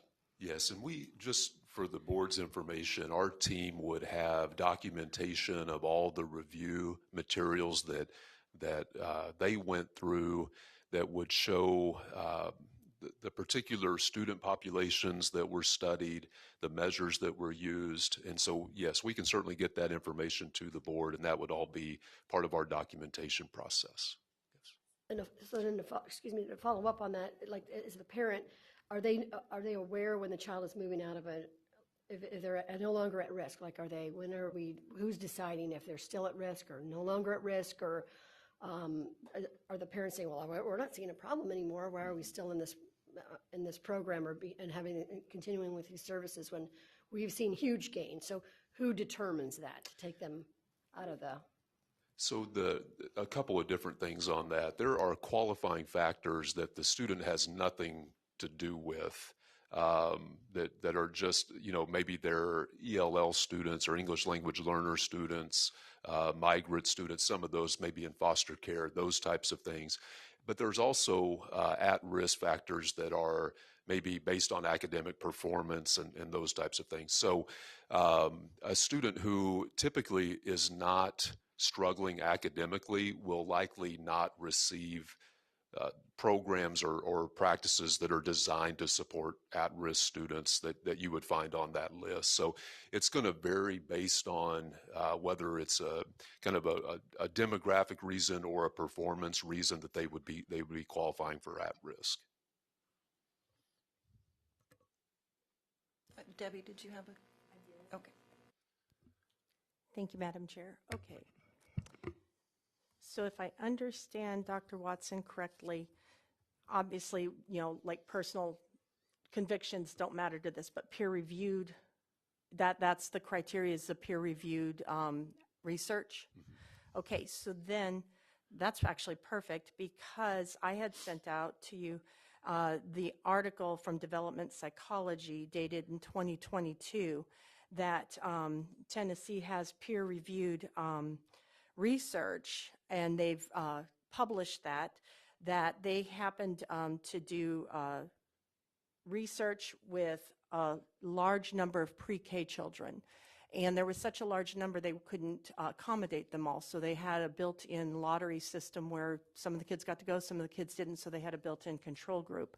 And with this research, what they found is that pre-K education, the institutionalized kind of pre-K education that you supply with licensed teachers and such like us, not child care centers necessarily, that this was actually damaging to the children. So they followed these children because they had the control group all the way through 6th grade, and they said they would start out doing better than their peers, but by 3rd grade they were showing behavioral issues and doing poorly on the testing compared to their peers. So in light of the fact that there is this study, and I had shared this out, so I can just say, and it says a statewide public pre-K program taught by licensed teachers housed in public schools had a measurable and statistically significant negative effect on the children in that study. That Dr. Ferran had not expected that. This was something that was actually a surprise to the people who were doing this study. I think they thought they would prove pre-K good. And so I have this for you. You can have this. You can have, well, the citation I've scribbled all over. But if this is accurate, if you find that it is a decent study, maybe you could reconsider the pre-K that we're pushing onto the schools that are in this list that you have, because I started underlining and there's quite a few, until we've had an opportunity to look more closely at this. Just my thoughts. Thank you. Betty? I actually would like to comment on that. And I'm going to go specifically to Wichita and TOPS program. I mean, there's data, and I believe that you probably could support that would show this way or that. In Wichita, we have a program that is just, teachers have been excited. They talk about, you can tell the difference of those students that went through that program, just how advanced they were. So my hope is that sometimes when we come across some information, to understand that you might have as much opposing information as for that. But once again, our goal as state board members is not to evaluate is this effective or not, but to look at when they go through the process and they've made their applications to provide this, that it meets the law as prescribed. I would not like to think that based on one research, we would trash something that has shown really a lot of success in other areas. So my concern is just that we understand that we probably can find as much information for something as we can against it, but not get it confused with what our roles are as state board members.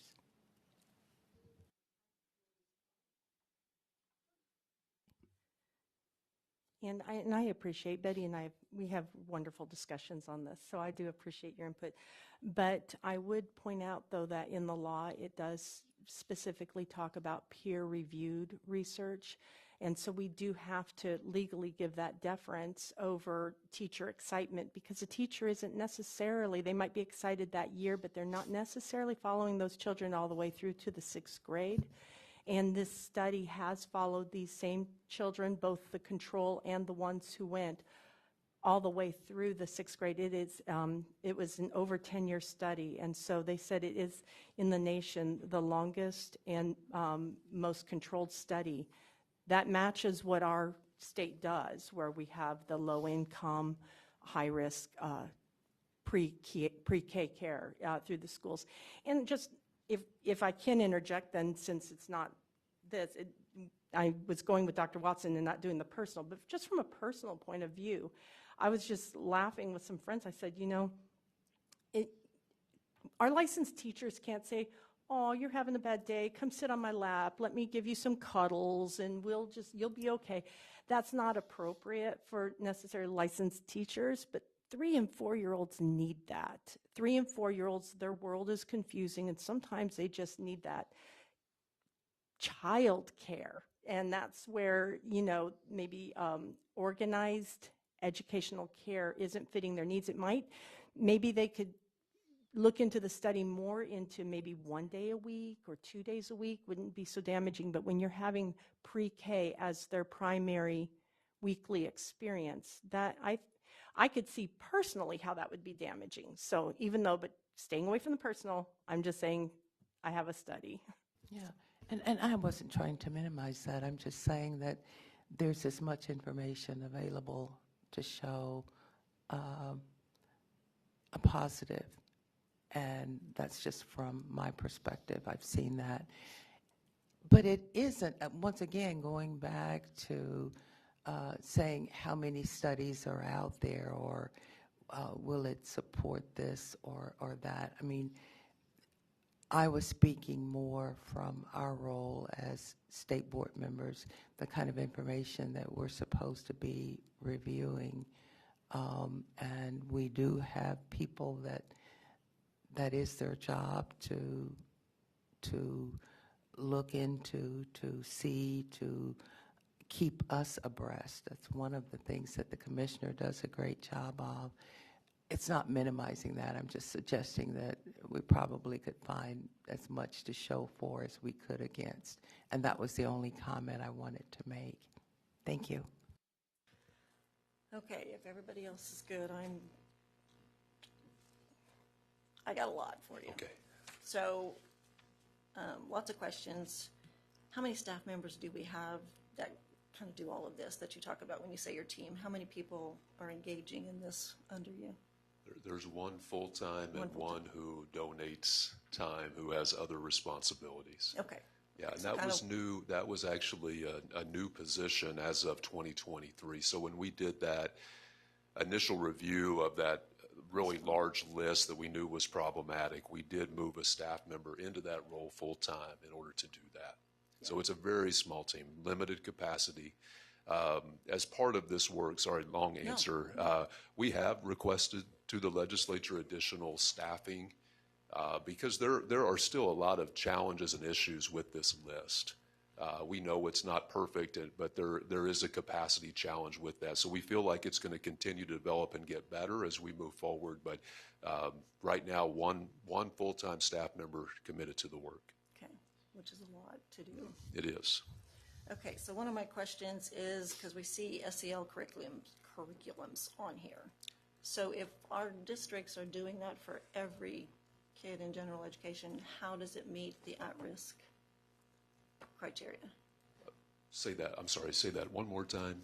We have SEL programs on here, Second Step, Leader in Me, like these are all, I mean, there's several of them on there. So how can they be above and beyond when districts are using something of that nature Sure. across the board? So there's, in the updated law, there is a term, and I may draw the board's attention to something that is available on our website. It's the guidelines associated with at-risk. And there's an update in the law that a particular program that we use that's above and beyond, the language is it can provide collateral benefit to all students. So while it may be targeting an at-risk population of students, if it has collateral benefit, that is an allowance within that usage. And that was an update that was provided in the 2024 legislative session. So would that not be a part of, when I just pull it offline, not in that verbiage yet? Are you thinking? I think it would be. With the 5153? Not sure what you pulled up, but it would be a part of the most recent statute related to at-risk. Okay, so would it be different from the 5153? Or would they have amended 5153? Well, it looks like it's got a 2024 on it. As far as I know, Madam Chair, it would be there. I would have to look to be sure of that. That's okay. I was working hard to understand. Yes. So in the midst of that, Kathy? go ahead. But Ben, go a little further in that. When we're looking at, again, going back to the evidence, does the evidence have to show that it works with at-risk students? If it does that, and you're applying it and other kids get benefit from it, that's what we're saying is okay. Yeah, But it would have to show that that program is effective, right? For an students at-risk population, yes. So when we do the review of the research, we're looking for impact on at-risk students. If it's impact on all students, but not specifically at-risk students, then it would not meet the qualification. Okay. I think I might have what you're saying. So do we have any programs on this list that are specifically for dyslexia intervention? Specifically for dyslexia, I would have to lean on Dr. Curtis to know which ones would be specific to dyslexia. Because we eliminated anything that wasn't directly connected to the science of reading, that was a lot of our initial eliminations. There are all literacy programs would be consistent with the science of reading, which would be consistent with how we would approach literacy instruction for students with dyslexia. So I would have to rely on her and the literacy team to know which programs might call out dyslexia specifically, but it would all support our instructional approach to help students with dyslexia. But we can get more specific information on that to you. And I would appreciate that. You probably might know the road I'm about to go down. So Phillips Fundamental Learning Center, I have engaged with them quite a bit. I've talked to educators who have done the alphabetic phonics, and I think there's bigger words for it than that because it involves a lot. And the fact that we have many districts who are seeing such a benefit of their educators who have gone through that program, and it is science of reading based, and it is associated with the International, Multisensory Structured Language Education Council. Like it has all of this. So I need a lot of help understanding why it's not on here. Sure. I think part of it is what has been presented to us, the typical reviews that we do, again, with a very small team. What has been presented to us would be outside of the criteria that we've used to approve a program. But I will say, and a lot of this has been through conversation with Dr. Watson, that we're continuing to look into that. We feel like we're going to have to dig deeper to better understand kind of the historical references that have been provided, and probably follow up specifically with the leadership at the Phillips Fundamental Learning Center, because we know it's good. We know it's a good program. We know students that have benefited. I know personally students that have benefited from going there and receiving those supports. So I feel like we just need a little bit more time. We have done an initial review, and didn't find what we needed to based on what our criteria has been, but we feel like we need to follow up further on that. And that would be a good example of where we do have time, since this is an action item in February. If we are able to do that review, which we will plan to do, we would be able to update the list based on that type of change and present that to the state board with that modification. Or, even for other types of things that we find throughout a year. I've talked to Dr. Curtis specifically about some things that we've seen on lists from other states that we know are good programs.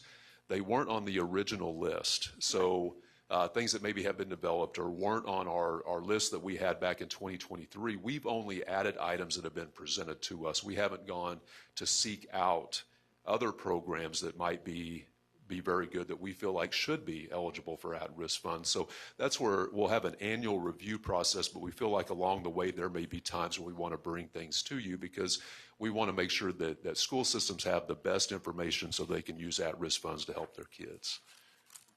Well, I'm going to continue in this because as I have spoken to these educators face-to-face, well, I'm not just getting hearsay, and several things that I'm hearing. They do have data to prove within their district how it is helping kids. That there's these educators who are trained through this program are seeing huge differences in the kids from fall to spring. Like they're seeing it in that one school year. We're hearing teachers aren't retiring because they're truly being refreshed and renewed in teaching because it's exciting and they're seeing differences made in these kids' lives. So these are things that to me are hugely important and we need to really look at. And this board member wants that on this list. I'm just going to be straight up with you.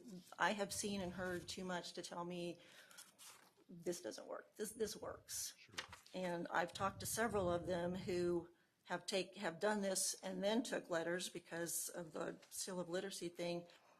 And they're whizzing through letters because they already have the sign. They have the information. And when I ask them which they prefer the alphabetic phonics because it gives them so many more tools. It gives them curriculum to walk directly into classrooms with and the mentoring that is always there for them. So I just see such a richness about this entire program and what they're doing in their building for kids, what they're doing to educate educators to know how to help kids. I just feel like it's a no-brainer. So I'm struggling to understand why we don't have them fully engaged in this list and helping schools and school districts be able to fully use something and use the funds that are available to them to do it. Sure. So there's Appreciate that, and I assure you, I think this is a good example. There are other specific programs or practices that are on the list or not on the list that you may have questions about, and our staff can address all those things. We'll certainly continue to follow up on this particular topic. I do think if you have school leaders reach out, or if you're talking to school systems about this issue, no matter what the program is, we can always in the immediate encourage them to fill out a provisional application. Even while we're doing a review of a particular program to determine if it meets the requirements of the law, if it's working for that district, that's the purpose of that provisional, just as an opportunity that they would have to immediately be able to utilize at-risk funds. And we'll continue to, I assure you, Madam Chair, we'll have more information on that particular program that Fundamental Learning Center uses and have more information for the board next month. Yes. I clicked the button before Ben finished talking, so you kind of just answered it, but I was going to ask, so the Phillips program, for instance, is not currently peer reviewed. Do you know if that's something that is in progress, and is there a path that a Phillips or someone like a Phillips might take? And so you kind of said, they could fill out a provisional application. So here's just a challenge for our staff. Ben said, we don't go seek out vendors. So when any vendor, they're a vendor, right, says that we want to be on the list, they submit to us the peer-reviewed research. We believe that the Phillips Fundamental Learning Center is doing good work. Our staff said it doesn't meet the letter of the law and the peer review So what we're trying to do in our limited resources is trying to do some of that work, find out. Their program is based upon research that was done in the 1980s that came out of the NIH research that Reed Lyon, who advises us, did around the science of reading. And in that, they coined the two terms, alphabetic phonics and alphabetic literacy, in lowercase, in kind of what they were doing.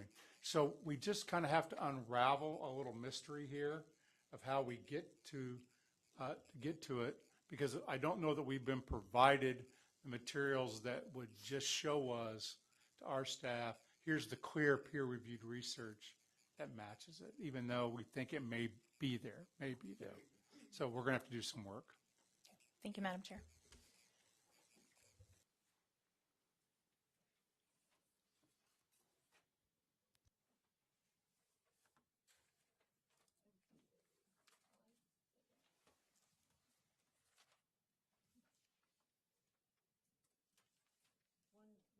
Follow-up on that, Dr. Proctor. So with your statement, are you saying you have not seen a district apply for a provisional for this particular program? I'm not aware of any at this time. They certainly could, and if they need any help with that, we often in our weekly engagements with superintendents point them to the direction of where they can find those provisional applications or that additional information, but have them reach out and we can make sure that they're able to do that. Thank you.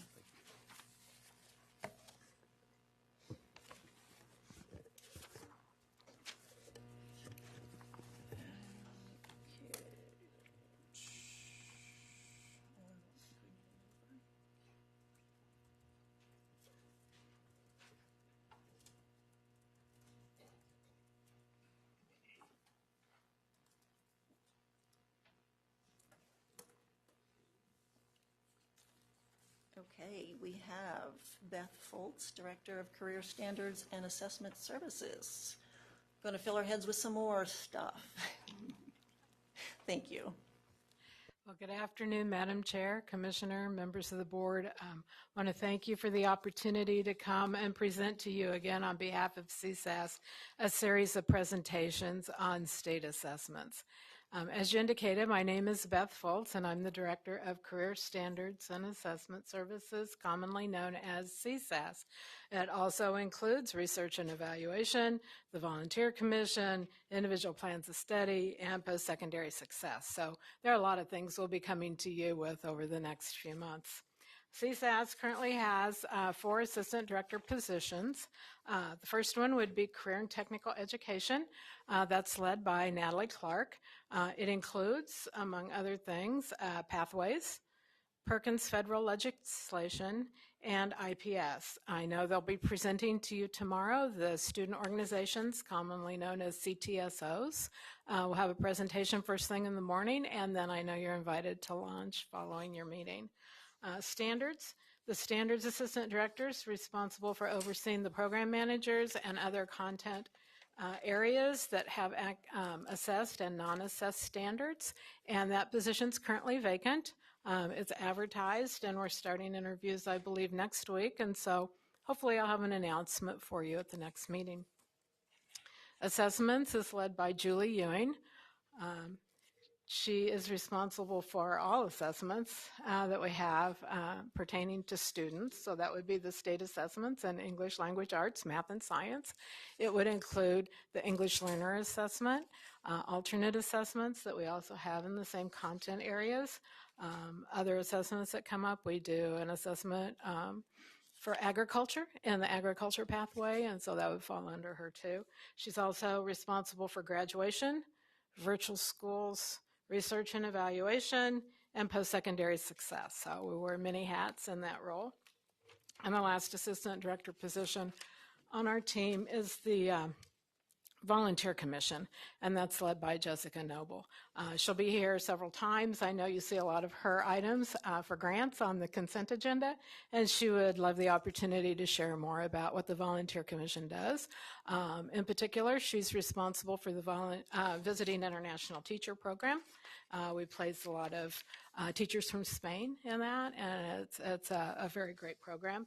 Mentoring, some of you are familiar with Bill Snyder's mentoring program, and so we have a link to that, plus some other mentoring programs and AmeriCorps. So today, I just want to circle back around to state assessment, since that's the topic, and just say for all of you that I understand that state assessments are complicated. They're complicated by policy implications, and they're complicated because of state and federal regulations. So if you have questions about why we're doing something, why we're testing children, you don't understand maybe some of the ins and outs of what we're doing, I'm available. I have staff here who would be able, more than willing, to visit with you in between board meetings if you find that helpful. Both the United States Congress and the Kansas legislature have issued a directive that states are to align state assessments to rigorous academic content standards approved by the appropriate governing body. Now in Kansas, the legislature has designated that responsibility to you, the State Board of Education. So in November and December, I presented to this body information on the academic standards, the importance of aligning the standards to the curriculum, why teaching standards are important to our students, the relationship of the academic standards to KISA, its standards alignments, one of the 4 fundamentals. And I also want to report to you today that we have successfully launched professional learning opportunities in all of our service centers now around standards alignment. And that relationship with the service centers will continue for the next year.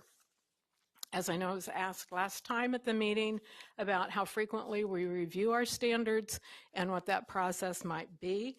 I explained that we got out of sync, whether just timing, COVID, a lot of different reasons that we can look at, but it's important to have standards, build a test, teach, look at the data, and revise the standards. And so to get back in that cycle, the tests that we're about to administer, the revised, updated tests that we're rolling out in March and April this year, it's aligned to the 2017 academic standards in math and science. And last summer, we asked you to revise the ELA standards to make sure that structured literacy was the important measure that we were looking at on the ELA test. So we knew that policy change. We've been talking about reading for a long time. And so as we built the test, we were able to go ahead and build the structured literacy into it.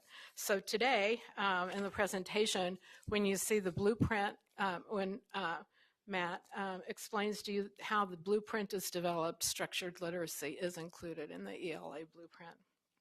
A relationship with the University of Kansas as our testing partner began in the late 1980s when the Kansas legislature decided that we should have a statewide testing program.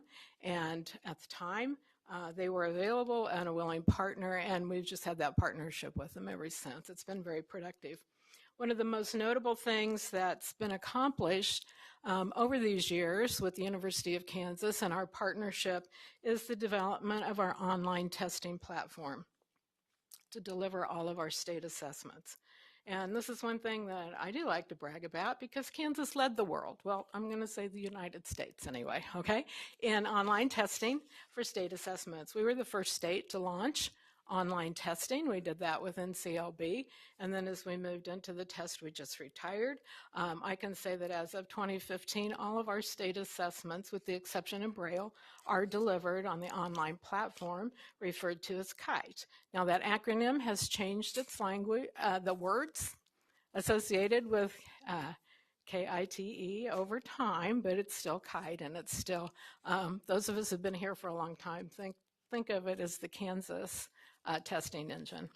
So next month, we're going to give you the opportunity to actually take a test, give you a tour of the platform, and let you see some of the reports that are available to teachers online. So look forward to that, and you just have to bear with us today as we move through the rest of the presentation on how we get you the tests that you'll be looking at.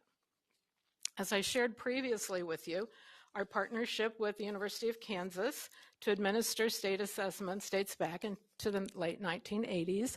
Dr. Neil Kingston, the current director at the Achievement and Assessment Institute, he's also a distinguished professor in the Department of Ed Psych at the University of Kansas, has been the primary lead for this project since 2006. Currently, Susan Martin Dressler is the primary contact for us with the assessment contract. Ms. Martin is the director of the Assessment and Technology Solutions, we call it ATS, and this center is dedicated to the development of high-volume, highly scalable, and multi-device compatible software applications to meet the public needs. In short, that's KITE, right? We deliver it to all the students in Kansas. It has many accessibility features built into it, and it can be used on any device except phones. We will not allow state assessments to be taken on a student's phone, but different devices that students have. If you think back in the very beginning, students went to computer labs. And so that was really built for students to go to the desktop and take the test, right? We moved from that to the laptop carts, right? So they wheeled a laptop into the classroom and passed them out, and the students took the test. Today, many schools have the one-on-one initiative. So every student has their own computer. Many schools let students bring their own computer. And so the work that Ms. Martin does at KU to ensure that the test works on all those devices, that students all have the same access and accessibility, is very commendable what she's done since she came to her position. She has brought over 30 years of experience with her when she took over that position, and she's a Kansas native. She provides a unique understanding for Kansas testing on the geographic, economic, and I'm going to say cultural, because you probably won't find a larger KU fan than she is, atmosphere and collaboration in the testing and the stable environment. And like I say, my job through having Julie's position before taking this was to make sure that the test was administered every year without problems. And I think they've just done an awesome job doing that for us. Today, Matt Copeland is going to share a presentation with you on how the tests are actually developed. Matt, as I shared, I think last month, is also a Kansas native and as a Milken Award winner. And Dr. Watson talked to you about how impressive teachers that receive the Milken Award is. So we're very, very pleased that he joined the staff at ATS. His primary responsibility over there is content and psychometrics. So I'm going to turn it over to Matt and let him go through the presentation, and then we'll answer questions for you.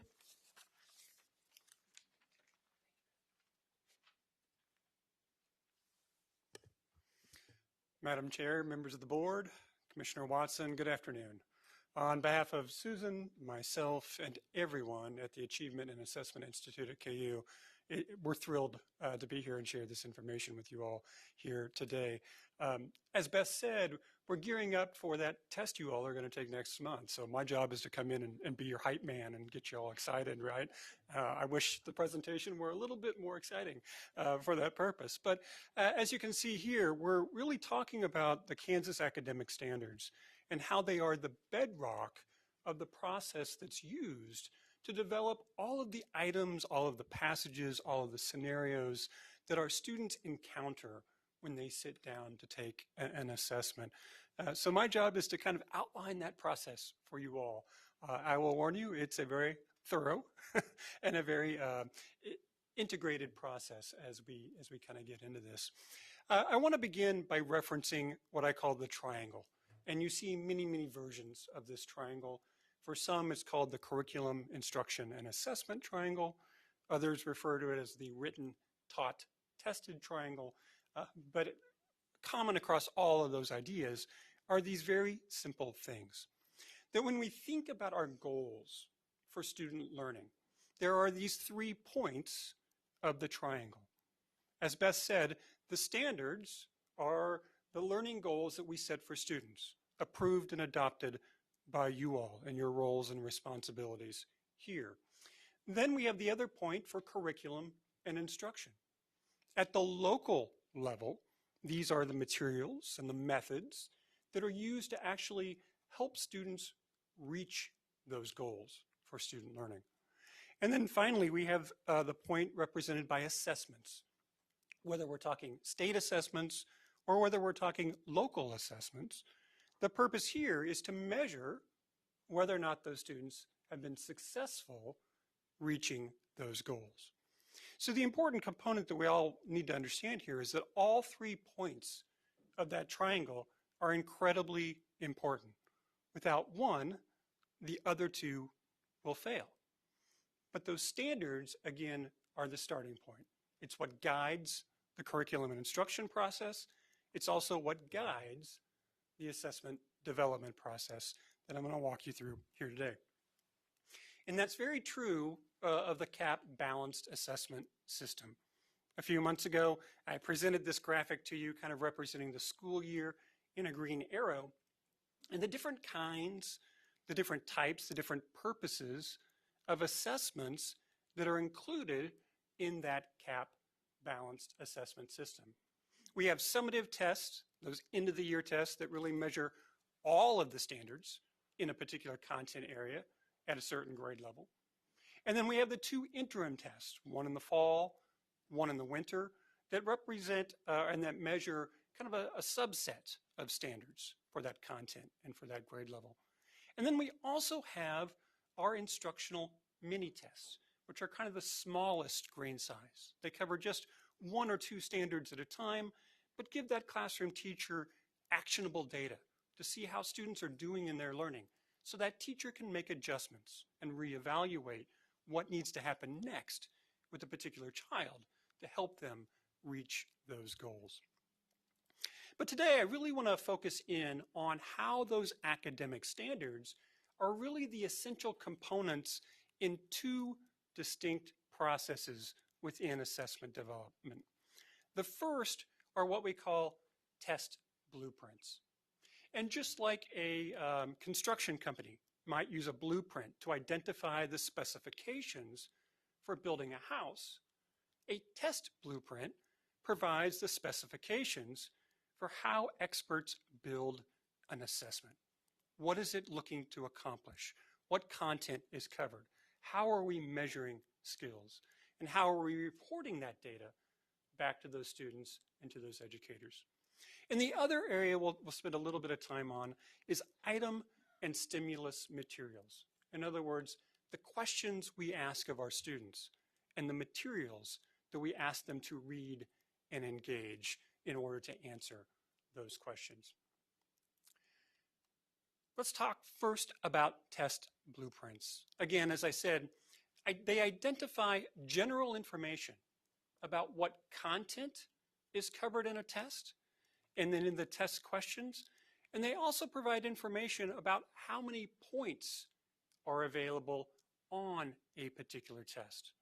So in this way, educators around the state go into that test knowing what's going to be covered and how much emphasis, relatively speaking, is placed on the particular components of that individual assessment. Now, these test blueprints are created in collaboration between staff at AAI and also here at KSDE, with also input and some feedback from educators around the state. So we try to be as transparent as we possibly can in the assessment development world and try to get as much input, as much buy-in, and as much constructive feedback as we possibly can from Kansas educators. Here's just an example of a test blueprint. I know this is very difficult to read, but if you look at those columns, the 2 columns on the far left, you'll see that we're in 6th grade mathematics, and we're looking at the domains and the clusters. Those are kind of mathematics specific terms for how we organize the individual standards in mathematics. In those two middle columns, you'll see which standards are covered in interim 1 that occurs in the fall, and which are covered in interim 2 that occurs in the winter. And so educators, as they review this information, they can see which standards are covered by which assessment and how many points are possible in that particular realm for that individual assessment. And these decisions were based by talking with a lot of teachers around the state of Kansas, asking them, which standards do you cover first? Where do you cover 6.rp.1 in your curriculum? You know, is it early in the year? Is it in the middle of the year? Is it later in the year? Trying to make that perfect match between the test and the standards and the curriculum and instruction that occurs. The deeper and more prolonged process in test and item assessment development is really the development of the questions and the materials that students encounter. So items and stimuli, kind of a complicated set of terminology here. Items are just simply the questions that students see on the assessment. And stimuli are the texts that students read or the materials they engage in. Sometimes stimuli have very different terminology depending on the content area. In the area of English language arts, they're often called passages. In the area of science, they're often called phenomena or scenario. So if I slip up and use the wrong term, I apologize. But we're really talking about items and the types of stimuli that are used to help students encounter the content that they're asked questions about. Here is my poor artistic ability on full display. This is my attempt to show the process that we use to create the various items and the various stimuli that we use. You see, the basic linear process has 5 steps.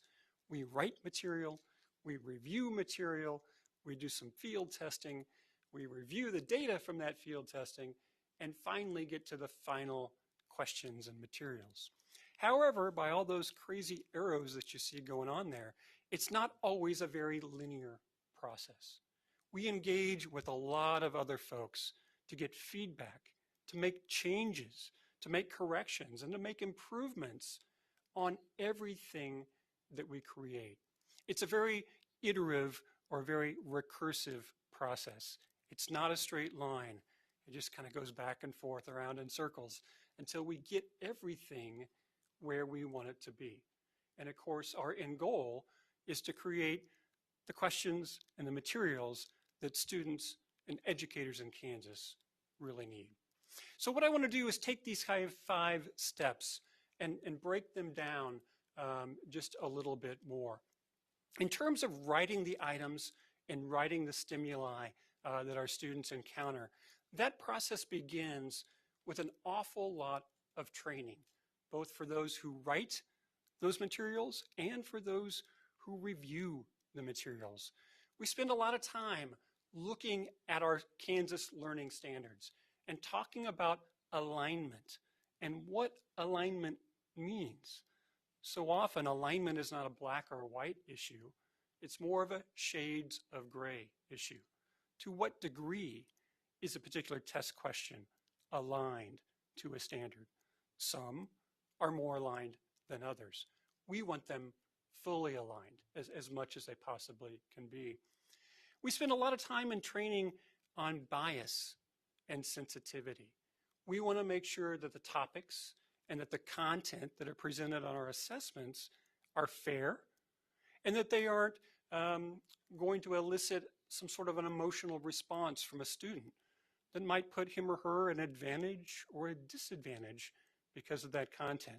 We spend a lot of time trying to make sure that the items and the passages that we create are safe and appropriate and relevant to students across the state.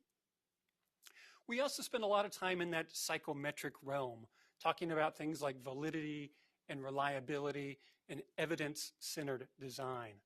And simply put, evidence-centered design is talking about what Stephen Covey told us decades ago, beginning with the end in mind. As we sit down to write every single item, we think about what data are the responses to this question going to produce? And is the data that those answers are going to produce, does that give us evidence that the student has learned the standard? And if the answer is no, we go back to the drawing board, because that's what we need.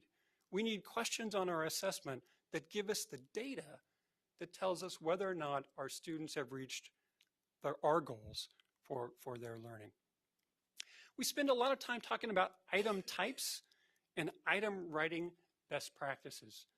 Thinking about particular content that we think we want to include and how to do that, we explore more than 20 different item types to figure out what's the best way to ask this question. What's the best way for students to demonstrate that they know and understand and can do these processes? And then we spend a lot of time digging into universal design for learning, making sure that everything that we create is accessible so that every student, regardless of their unique abilities, is on a level playing field in terms of being able to answer the question and show us what they've learned. With that, we then finally sit down with pen to paper and begin crafting items. And that involves a great deal of research about the topics and the content that we're writing those questions about. We take a look at multiple sources, cross-checking to make sure that the information that we're including is technically accurate and also at the right level of appropriateness for students. We aren't going to hand material that's appropriate for a graduate student at the university to a fourth grader. We need to make sure that it's age appropriate for our students. And additionally, we ensure that all that we're writing match a whole host of requirements. We literally have a checklist that we go through to make sure that we are aligned to the standards, that we have the right levels of cognitive complexity, the amount of thinking that goes into answering the question, that items are grade level appropriate, so on and so forth. And then finally, the item writer verifies the correct answer and that the answer choices adhere to all those item writing rules that we've covered in training. And actually, one of the hardest things about writing test items is not writing the question and writing the right answer. It's coming up with the wrong answers.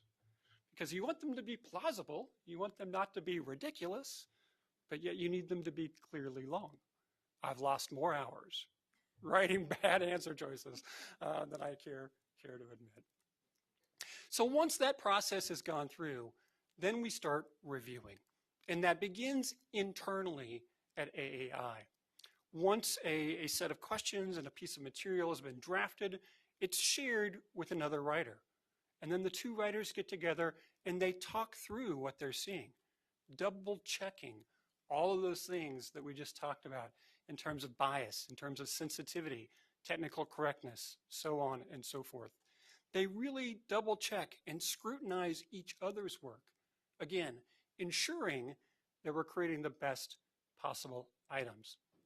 Once they've come to an agreement, they've gone back, they've revised, it's shared with the content leaders at AAI, who do yet another review, looking at all those same things, triple checking all that work to make sure that it is the very best. And at each of those stages, again, revisions may be made, improvements are made, and yes, there are times when we finally decide, you know what, this item's just not working. And so we part ways with it and we move on to something else. Again, we're focused on creating the very best questions and materials we possibly can. And then if they cross that line and clear those hurdles internally, we begin to expand that review process. They go through a process with our editorial team where they check with a fine-tooth comb all the grammar and syntax to make sure everything is correct. We add graphics in terms of visuals, sometimes videos to the items and materials as well. They go through an accessibility check with our accessibility experts to make sure, again, all students have an equitable opportunity to show us what they know and can do with those items. And then finally, they're reviewed here by KSDE staff. Again, another step in that process of reviewing, suggesting changes, and making improvements to all those materials. And once that is finished, then we gather panels of Kansas teachers, and we ask them to review all of those items, all of those materials for the very same things, but with a slightly different perspective. Because part of what we ask those Kansas educators to do is really look at those items, look at those materials, thinking about their students, thinking about their classrooms, and how those young men and young women would approach answering those questions on the assessment.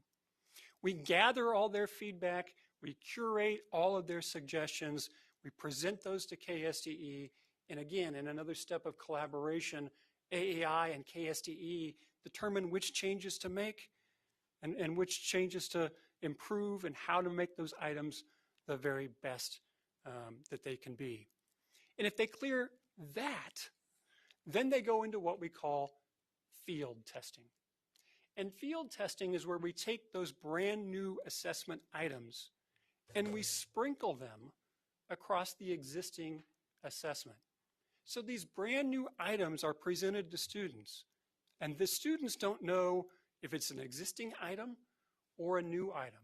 Now, the new items do not count toward their overall score, but we do look at how students answer these questions because we are curious to see, once they've cleared all the content hurdles, do these questions perform in the ways that we expect them to?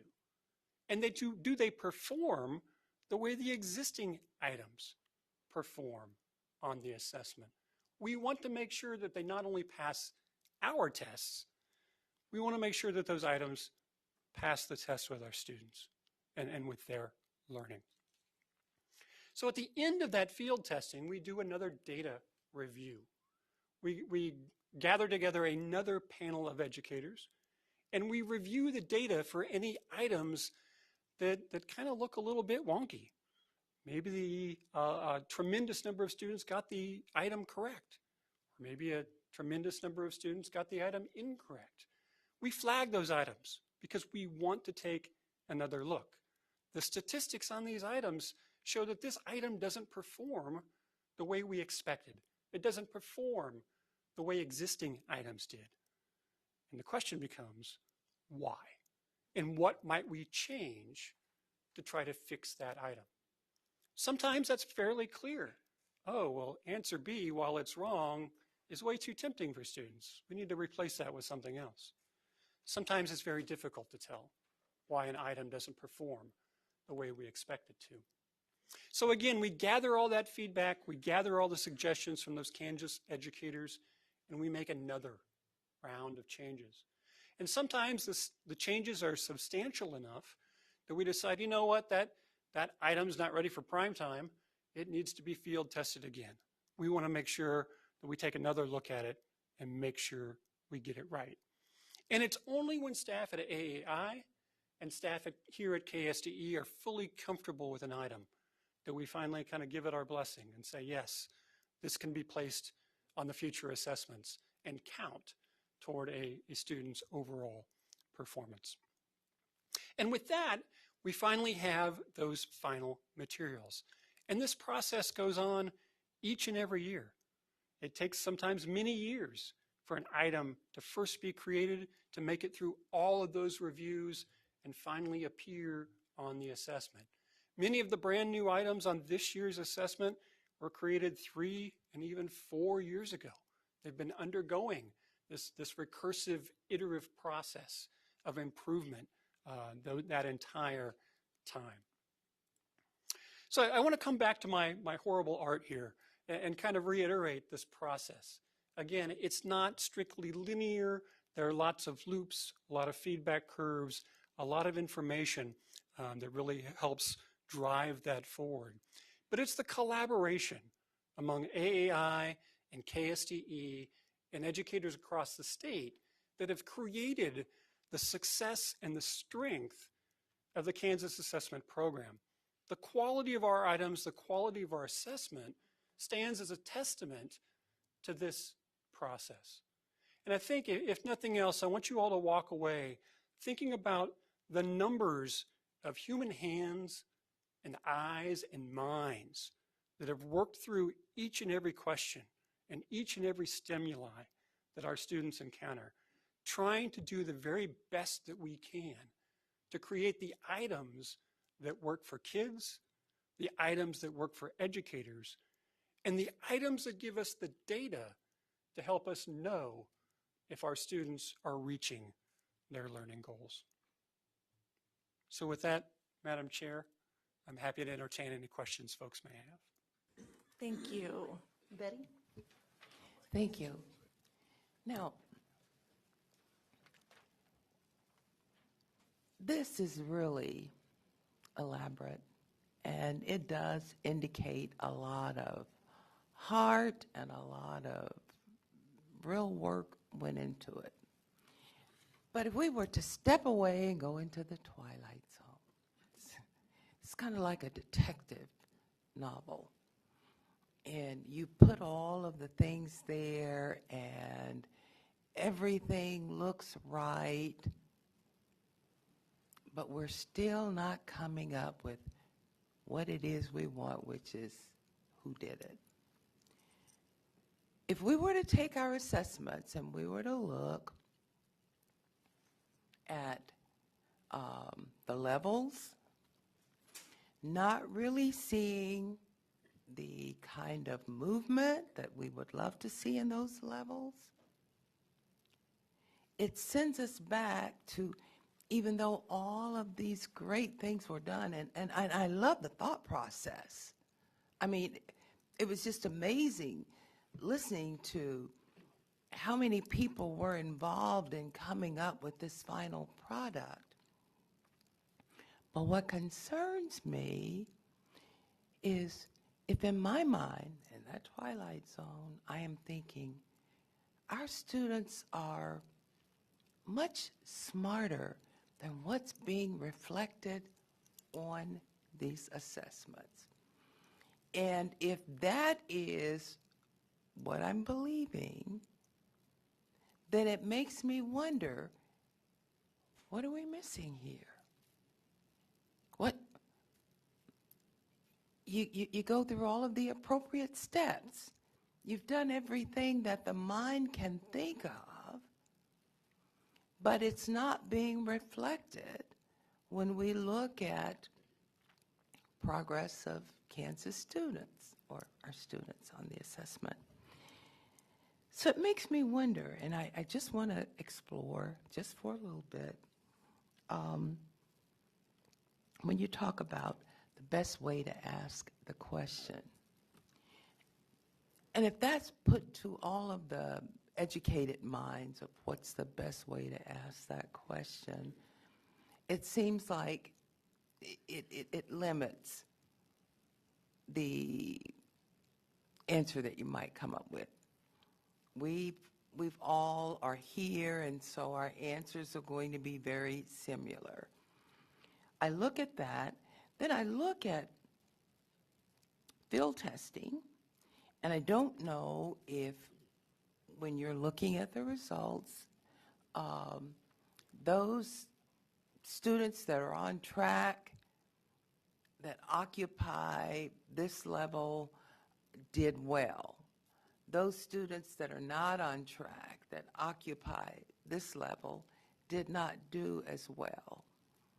Which one are we taking to see, do we need a different filter in place? Are you kind of tracking with where I'm going with this? I'm with you, yes. Okay, because I get kind of, my graph is not up there, so it's a little confusing. The thing that I grow concerned about is if what I'm saying is true, that our students are much smarter than what we're seeing on paper, what is that missing link, that thing that has Columbo scratching his head? that would pull this together. And that's what I struggle with, because I tend to believe that our students are smarter than what this is showing. And I say that because even when I take a form and I'm trying to answer a question or whatever, it's like, what are they talking about? What do they mean? Well, it may sound good to this person and they can figure out, but I'm at a loss. And so I'm wondering, lost in translation, how much room is there to identify that? And if that is a factor, when we go through the field testing, the participants that are in there, are they the ones that would occupy maximum capacity of, what are they talking about? You know, can you address any of these things and kind of bring me back out of the twilight zone just a bit? Ms. Arnold, I can absolutely address it. Unfortunately, I'll be very upfront. I can't provide you a perfect answer because you've stumbled upon the quandary of assessment itself. No assessment is perfect. There's always something that may not be a good match for an individual student or situation.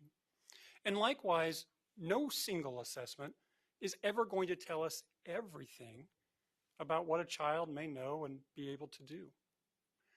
Our goal and our task is to create the very best assessment that we can. It's not going to be perfect. We all wish it was going to be perfect, but it's simply not. And it takes those human beings to sit down with a child in many cases and talk about that and better understand why learning is so important. And that's why the balanced assessment system is so critical. We know that a single test at the end of the year isn't going to show us everything. It's not going to tell us everything about what our students can learn. Neither are two interims and a host of instructional mini-tests. They're great steps, but it's not a complete picture. It's not a complete movie of this child's learning journey. It's merely a snapshot in time. And I'm sorry that I don't have something more specific and better for you. Well,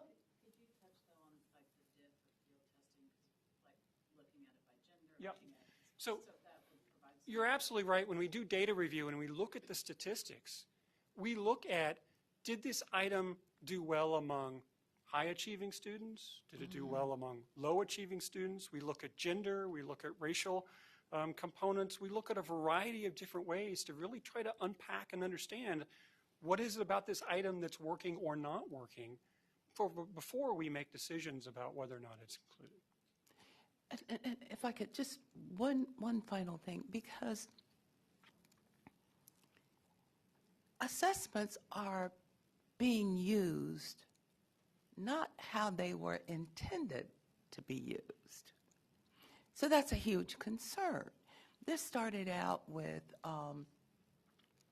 giving educators an opportunity to see where kids weren't doing as well, or how we can perhaps address this area. And it was designed to help in learning. Now, the way that it's being used is a gotcha. Kids aren't learning, and Kansas students aren't performing well. Teachers are not doing their jobs. It's being used as a way to point a finger instead of a tool to help teach better. And I guess that's why so much weight is on assessments, because we're taking something that was designed to do this to answer the questions over here. And maybe that's where that little twilight zone comes in because of that. But, and Dr. Watson started this when he started talking about the paradox, because this is where we are this is here and this is here. How do we bring it together?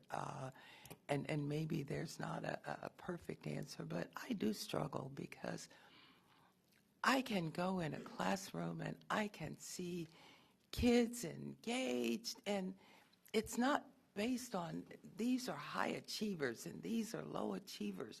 Kids learning and enjoying learning, and teachers pouring their hearts into this. And then we do an assessment. And the picture that it shows doesn't match what's going on. And I find it heartbreaking. And you are the expert. Well, certainly, perhaps we are the experts in the assessment development process. But Ms. Arnold, as you clearly identify, we have no role in creating assessment policy. That's done by others, and that's sometimes the disconnect. You're absolutely correct. Before I hand it off to Michelle, just tagging onto the question I came up with what you were saying, Betty, was have we had a teacher that's been extremely surprised at how their students performed on the assessment? That would be my question out of that. Have we seen that happen where the teacher was like, what? No way. You know, so that would be my curiosity. But I'm going to just let that dangle. Michelle. Thank you, Madam Chair. Thank you for your presentation, Beth, as well. But I started out just having to, like for next month or to bring back is, can you provide specifics as to the training and the bias and sensitivity, UDL, and the accessibility, like some examples of that, like the training that goes into that?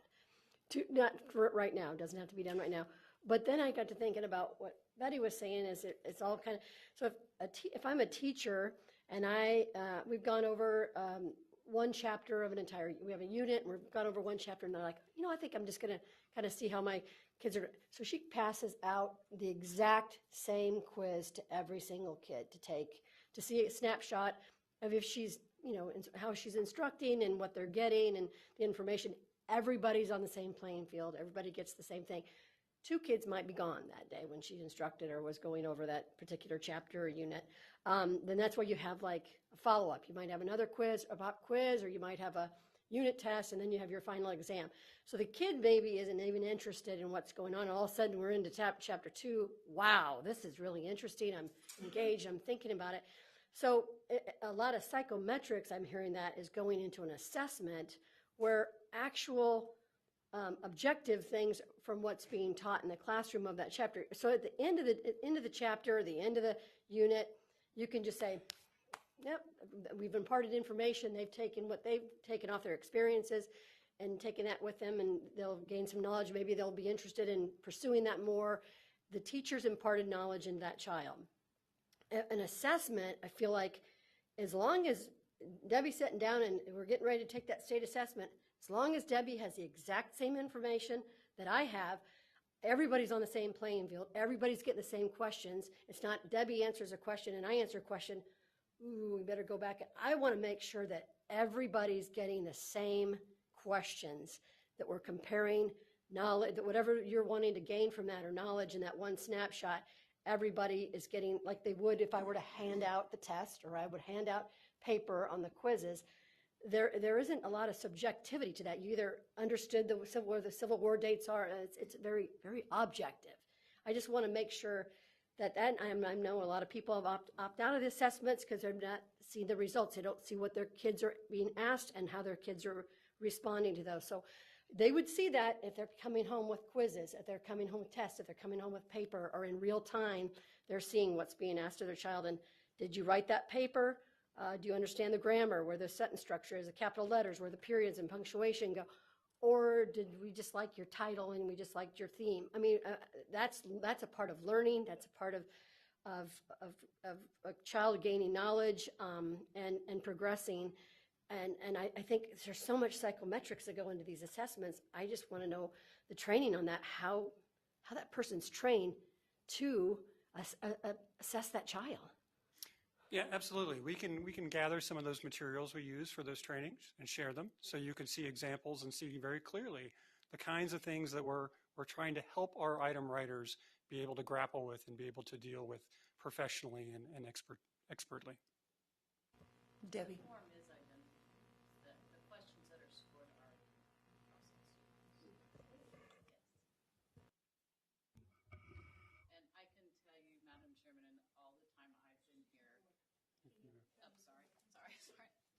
answer to your question, only one time do I know we've had a teacher call and was very concerned. And this goes back, Dr. Watson, to we did HGSS. It was scored by educators. We didn't even score it. It was hand scored. It was an essay. And she was quite surprised. There were like 10 students. We printed out everyone and read them, and none of the students stayed on topic. That's the only time in all my time. I've been here almost 9 years, and that's the only time we've ever had that reaction from an educator.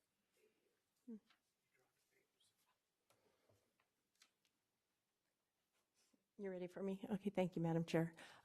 One, I did get to sit down for an hour with Mrs. Foltz and see this. I was really impressed how you categorize all the questions and stuff. And to the point of it being an effective measuring tool, I know that the National Assessments, Educational Progress, and the ACTs track with it too, that we're not doing as well as we need to be. So I would be really surprised actually if the assessments were showing our kids are doing wonderful and the others are going down. So to that point, I know that I guess in 2015, 32% of our kids were college ready, and now in 2024, only 18% are. So I would not expect to see higher assessment scores. That said, there are a lot of concerns. The teachers and superintendents don't have a lot of confidence in it. I don't know if there's anything that can be done to communicate more confidence to them, but I do know that like the board is not allowed to see the questions, and I have somewhat of a problem with that because I like to think that we're all professional enough not to leak all your questions out, but and they're proprietary and such. But it does seem that if we have the legislative power to oversee that assessment test, we should be seeing the content of the questions so that we can at least reassure this, superintendents and the parents and whoever else might ask us, that the content would not be offensive to them, or what answer their questions based on some knowledge of what's on the tests. Yes, and that is very true. Some of our test security procedures are very strict for the summative and for the interim tests. Those instructional mini tests are an opportunity where there is the test security threshold is much lower. There are ways, and I think that next month when you all see some of those items, there'll be items from our instructional mini test pool. They are created the exact same way, and they're very representative of the items that appear on the interim and the summative as well. So that really is a great snapshot to get kind of a flavor of the kinds of questions and the kinds of content that are being asked. Can I follow up? So then on the summative questions, are they like random lottery just pulled, or are you guys handpicking which questions will be used on those? Yeah, we actually go through and handpick. And to make sure, again, there are multiple forms, so not every student sees the exact same question. It may be question number 2 on one form, it may be question 34 on a different form. But they are carefully picked so that they are balanced and representing what we need them to show, again, about a student's performance toward those learning goals. Couple questions from me in the material review part. When you say content leaders, are we talking that are reviewing it? Are we talking people within KSDE or within your realm, Beth, or are we talking content leaders? It's actually both. We have content leaders within AAI, and there are content leads here at KSDE as well. Okay. And then educator review, same question. Is it educators, like, are we just kind of randomly grabbing some out there in public system world, or what do we, when we say educator review, what's that mean?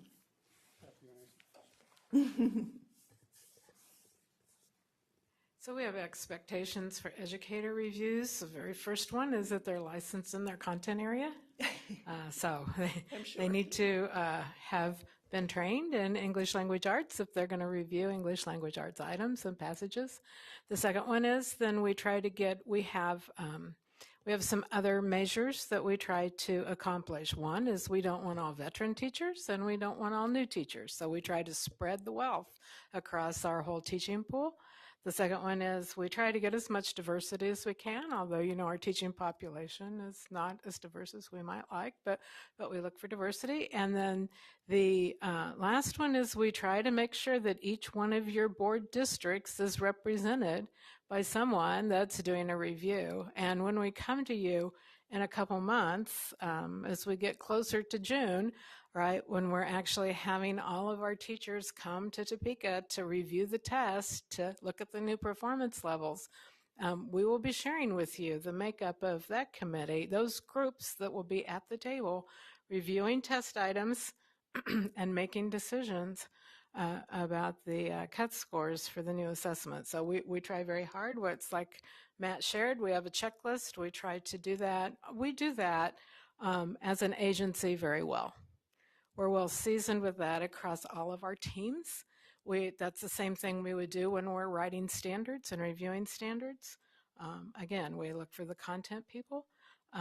It's the same thing we do with our pathway reviews, anything where we bring in educators. We try to make sure that someone from your district is represented and has a voice. And it goes back to part of the bias and sensitivity training. It's I remember many years ago looking at some items on our alternate assessment. Now, that's an assessment because it's the most cognitively severe students in our state.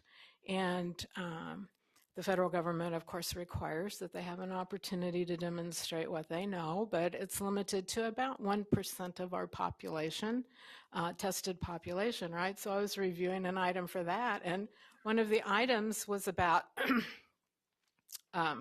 just the scenario, the passage was about student getting sick at school and had to get home, and were they going to call a taxi or take the public bus? And I'm like, I don't think we can give that to our kids in Kansas. There are a lot of kids that don't have taxis in their town, right? So that's when we talk about being equitable and fair. That's what you look at when you're looking at a test, is that, something that came up that in science that, you can have a lot of conversations, and I was totally blindsided by, because I grew up in a small town, but my parents were not farmers, okay? And the controversy was, do we till in the fall or do we wait until in the spring? And I'm going like, with our science person going like, and she was adamant, that cannot be used on our state assessment because it's extremely controversial in the agriculture world about when you till the field. And I'm like, okay, well, it's a good thing I'm not writing science items, right? Because I had no clue. So that's the level of detail, and that's what we look at to make sure that we're fair and not biased towards any specific group of students in the state. Thank you. Melanie? Thank you. I know we're over time. I'll be brief. I know that the board has been given the opportunity in the past to go to KU and view some of those assessment questions. So we heard just now that, those are very secretive. Well, yes, but if we're willing to travel and come to you, does that invitation still stand? Absolutely. Okay, thank you. Thank you, Madam Chair. I think the other thing, several years ago, through the legislature, we got very similar questions, like, we don't think this is very good. So we asked several of these people are all not in the legislature anymore, and they set in some of our processes, and about halfway through, they all quit and said, well, this is great. I don't know what we're so concerned about. Because many years ago, before I was commissioner, there was going to be a push to maybe leave the University of Kansas and go outside for an assessment.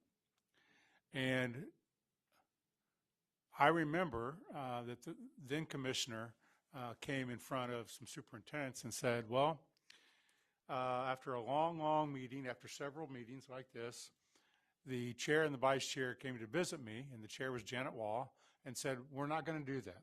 We're going to keep everything in Kansas, developed by Kansans for Kansans.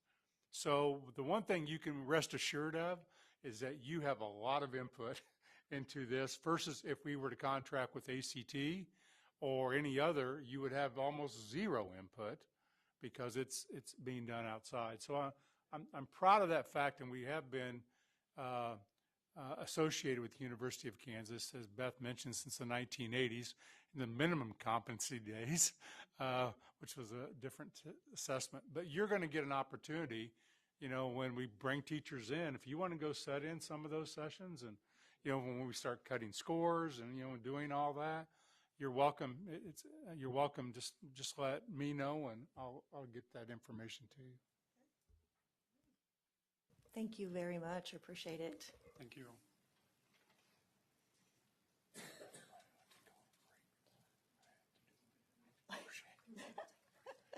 Yes, we'll take a 10-minute break. So we'll be back at 4:35.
can talk bad about him because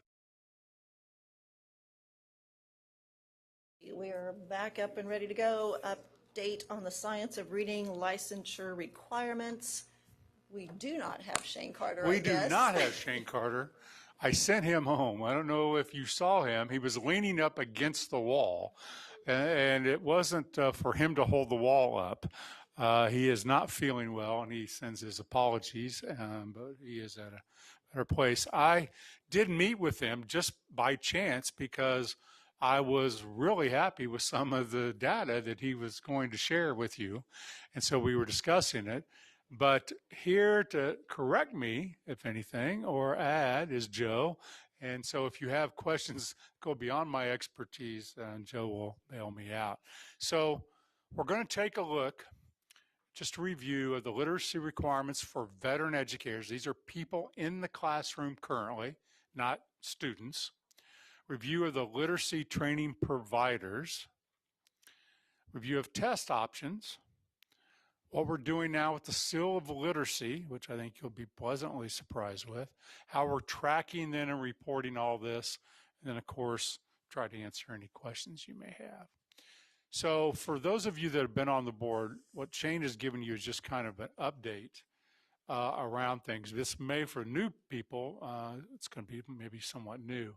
But as you remember, as of July 1 of 2028, all educators that are elementary English language arts teachers, or elementary teachers that teach history, government, and social studies, special ed teachers that provide services to elementary students, reading specialists provide students to elementary, school psychologists in elementary, and administrators who oversee elementary. This is all about elementary, early childhood elementary. They're required, when they renew their license, no later than July 1 of 2028 to demonstrate that they have the science of reading requirement. So at the current elementary endorsement is pre-K 6. So when the term elementary is used and someone asks you, what does that mean? We're talking about a license that's called pre-K 6 because that is the way it's issued to a teacher. So it'd be any one of that. So let me give you an example. I'm a PE teacher. Yes, Joe? Didn't take long, did it?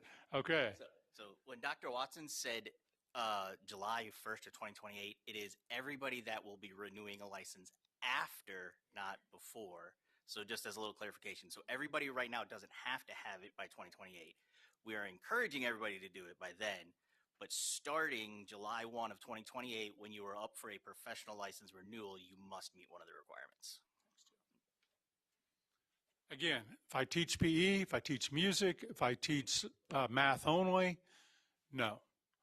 Now, if I change, you know, if Connie's my principal and says, yeah, you've been teaching PE for a while, but I want you to teach reading.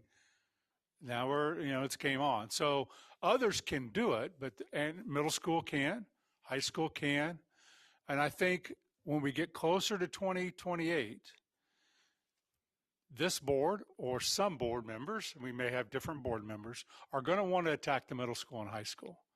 We just didn't bite off all that elephant at one time. We really targeted elementary, but some are already doing that training. So here's what they can do. 2 basic options with some sub-options. You can do professional development training. You can go do training. That has to be approved by the state board. You hear the one letters. Letters is approved. So I am doing it right now. I've finished Unit 1 of letters for administrators. Ben is actually a little ahead of me, and I'm going to catch him this weekend. We have a little contest. But I am working on that, and we'll give a little data. It is the only training that is paid for by us. You're going to get asked why. Because we had to do, if you're going to do state work, as you know, we had to do a request for proposal. And this was during the COVID time when we had money, and that board appropriated that letters. So there's some other things on here. You've vetted them and said, yes, that's fine. We vetted them for you, but you've approved them. but we don't have the capability of paying for it. All right, Letters for Elementary Educators, volumes 1 and 2. That is what most of the teachers are going to use. By the way, Joe, tell Shane this is really small. How did I not catch that when I do the reviews of all these, by the way? And I usually say, don't use anything less than a 24 font because, yeah, it's hard to see. Letters for Early Childhood, who takes that? That would be teachers of students below the kindergarten level, or for administrators, and that's the one that principals would take, superintendents would take, I'm taking, Ben's taking as an example. And must complete the training aligned to the position that you're employed or that you're going to serve.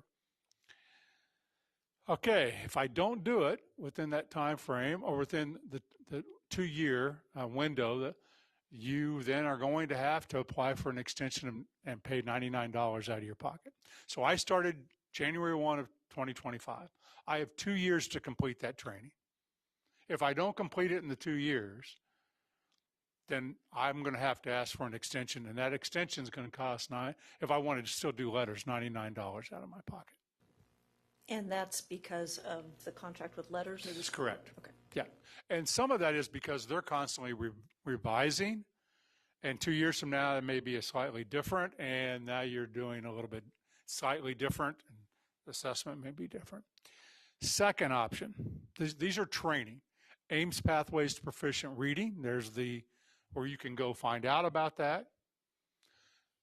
We're not paying for that, but that is an approved program. By the way, all of these have third-party validation, kind of like you're looking at the at-risk. So a third party, the International Dyslexia Association, for example, has said these are really good programs to teach the science of reading. Pathways to Proficient Reading available for all educators. There is a reading for secondary for districts that want to do that. And there's Pathways for Leadership similar to the administrative one in letters. There's also one called the Keys to Literacy. You can see that one. And it is beginning reading available for all educators. So I'm going to stop there. These are the current training programs. All to be on this list, it requires KSDE to vet these. That's Lori's team. And then it requires a third-party validation from like the International Dyslexia Association. And all three of these have that endorsement. So, completion requirements, letters. What do I have to do? If I'm an elementary educator, I have to pass 2 assessments. So there's an assessment after year 1, and there's an assessment after year 2. And Betty, I want you to know that when I say year 1, I can complete that sooner than in 1 year. I'm just giving you an approximate time, all right? So, and you have to score 80% or above, or you do not pass the exam. And if you do not pass the exam, you do not pass the course, all right? For early educators, that's a 1-year program. It's not as intense because they're not teaching as much depth. When you get into the elementary, you're teaching a lot of comprehension. Early educators are doing phonemic awareness and phonics primarily. 80% though. For administrators, 80%. By the way, Ben has access to the data, so he's watching what I'm doing right now. I don't like that. I don't like that. I can see what I'm doing. I can't see what he's doing. Can't see what Jake's doing. Anyway, and so we can watch progress, how much time spent, etc. So again, what has been asked is, what if I don't pass? If you don't pass, you don't pass. You cannot get the seal of literacy if you don't pass the assessment for the training requirements. This is how we validate that you have the knowledge through the training. Now, there's some more options. I want to get to that. When we first started doing this in the early stages of COVID, we had some early adopters. This was before you adopted all these standards. And we had a handful of people, there's some in Dodge City, Kathy, that were trained in letters but in a different way. And then we had some other school districts, just a handful of people that jumped on board early and we paid, and there wasn't a requirement to get 80%. We're working with them, for those that didn't, in kind of a transition. So Lori and then Shane will bring that to you a little bit later. But that's a small number, but it is there. So realize that. All right. So if I take the Ames pathway, what do I have to do? I have to do 80% of the post-course knowledge. If I do the secondary, I have to do 80%.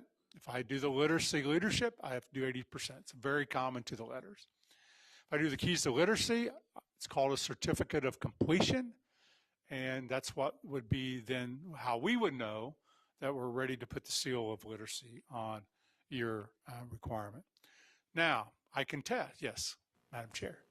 So if it's a certificate of completion, do we know how they did on the course? If they're, I mean, surely that doesn't mean they just walked through something. And what does that mean? It does not mean you walk through it. I'm going to ask Joe because I have not studied the keys to literacy. I think that is a great question we will have an answer for in the Friday notes, because I don't remember either. I'll have to get with Dr. Curtis on that one and find out. I know they had all looked at them, and that's kind of where the 80% came from, but we'll get a definitive answer. Yeah, thank you. All right. Now, second option. I don't want to take training. I've been teaching 34 years. This is offensive. I know what I'm doing, Dennis. I don't want to take training. Fine. You can take a test, the exact same test that students coming out of college take, and we'll pay for it. Right? One time, we'll pay for that. ETS, that's the education testing system that you see if you look at when Catherine gets in front of you and we look at all those standards. This is an assessment we use. So it's called Elementary Educator Teaching Reading Subtest. This is the title of it. You have to have a passing score of 143. It's what's required if you are a 21-year-old coming out of school now. And it costs $85. Okay? We pay for that one time. Not if you're on, maybe the Randy Watson plan, Mr. Porter, in school, taking it 5 times, but that's great. Someone's going to pay the $85 after the first one. All right? Pearson. I can take the Pearson exam. These have been vetted by our staff. Passing score is 140. The cost is $139. Center for Effective Reading Instruction. The test there is called the Knowledge and Practice exam. Passing score is 500. That cost is $165. So those are the testing options if I don't want to do the training options. I will tell you, most of the veteran educators, when I say veteran, I'm just talking about I'm in the teaching profession, whether that's 1 year, 30 years, are doing the training option. Not all. They have either option. So any questions before I go on to the seal of literacy? So I'm wondering, for individuals who have multiple endorsements on their license, if they have a elementary license, but also, something in secondary area, would they lose that endorsement if they were not successful in passing the assessment, or if they chose not to take the course? Ms. Newton, no. So what's going to happen is if an individual has, say, an elementary endorsement, but they also have like a Math 5.8, it is not dependent only on the endorsement. It's dependent on the position they're holding. So when the school reports them as a 5.8 Math, they don't need that requirement. Now, if an individual cannot meet one of these requirements after 2028 when they have to renew their professional, so teachers coming out have an initial, then they have 5 more years professional, but it's all the professional license. If they do not meet that requirement, then we cannot reissue their professional license. So at that point, the best that they would have would be a standard sub license, or they could add a new endorsement and move positions at that point. But to stay in one of those positions that Dr. Watson talked about at first, they must meet one of the renewal or one of the license seals of literacy requirements. That same scenario, if they had those 2 licenses, could they still keep their math license? Or do they lose? Yes. We're not taking away endorsements. Okay. So they can still remain in that position. The endorsement will still remain on there. It's just they are not able to renew if they are for the licensed personnel report, if they are assigned in elementary, then they would be a licensed unqualified teacher because they can't renew at that point. They would be on a standard sub license. Thank you, Joe. Okay, so then it gets to the seal of literacy, putting something on the license. So here's a license. By the way, I just renewed my license. Pretty easy, Joe. It was pretty easy. They took good care of me, you know, and you can see at the bottom, which mine does not have right now, here, because I haven't finished. Here is what it will look like. There's a seal that will go on there, and they can print this license, and we'll talk a little bit more about it, but you can see what the seal looks like, the seal of literacy, that they've completed one of those requirements, a testing requirement or a training requirement. That's it right there. So here's how we're going to track all this. How are we going to know, right? So in the data, in the licensed personnel guide, we're looking at an elementary educator. Are you teaching in these areas? Are you assigned to teach at Haven Elementary School in these areas? Are you an early childhood teacher assigned to teach 4-year-olds in Hutchinson, you know, or pre-K? Are you a special educator, again, under these codes? Again, some more. School specialists, reading specialist, school psychologist, administrator. These are codes that mean something to our licensed team. This is how we're going to track it. So when a principal superintendent fills out and says, Michelle is teaching at 4th grade at Indian Trail Elementary School, that comes into us. That enters into our system to match up. Assistant principal, building level supervisor. Again, you'll have these. I'm going through all these because these are the codes that we would use. All right. So beginning this next school year, 25-26 school year, districts will be required to submit a training report via that personnel report. So how do we know if they've done it? In letters, we have access to the letters data, and we will match that to the educator, and we'll add the seal of literacy to qualified people that have completed the training. Ames Pathway, we have data from them, and we'll do the same process. Keys to Literacy, we'll work with the Keys to Literacy team, and we'll be getting that data too. So if you complete one of these programs, approved programs, we're going to know that data. Exam. So here's the ETS. We'll pull the data management access from there. Pearson, we'll pull that data. And then the last one, we will pull official scores on that data. And when that happens, then we will apply that information to the license at that time. So it's in almost real time, if you would. It's not waiting for a cycle. It's when that will occur. Madam Chair? Michelle. Oh. Well, while we're on the seal of literacy, could you go back one slide or two? I think it is, shows a picture of the certificate. Uh-huh. So, and this may be looking at this wrong. How does it expire? Like once you get a certificate, that doesn't expire. It's their license. It does. Once you learn something, like if I'm a teaching instructor for swimming, or I got an Asian Studies certificate, the minor for that, that doesn't ever go away. I always have that.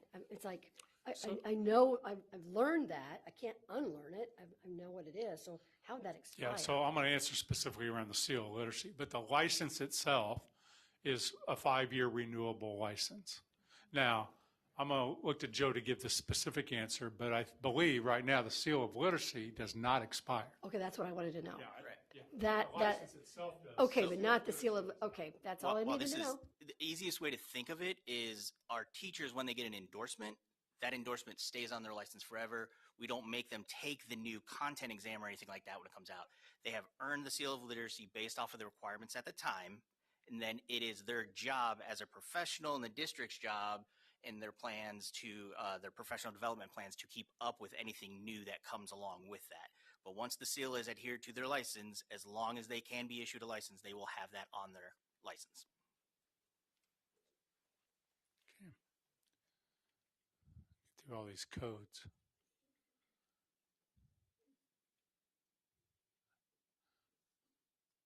There's the exams. All right, so an alternate method to us capturing that data is they can submit training transcript and certificate of completion, which would, again, trigger that. This might be applicable to someone that completed this prior to us doing this work, or they are doing it on, so this would be Dodge City. I've done it in a school district. It wasn't part of the state training, and therefore that district and that individual has that information, but we don't have it because it was done. Topeka may have done that. I know Wichita did that years ago. So that is another way that we would be able to put that on there. Whoops. Now, here's some interesting data, I think.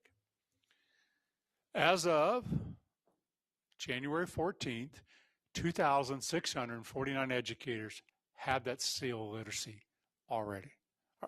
Now, this is why I called Shane in my office and said, is that real? That's how fast we moved on this. A lot of kudos, right?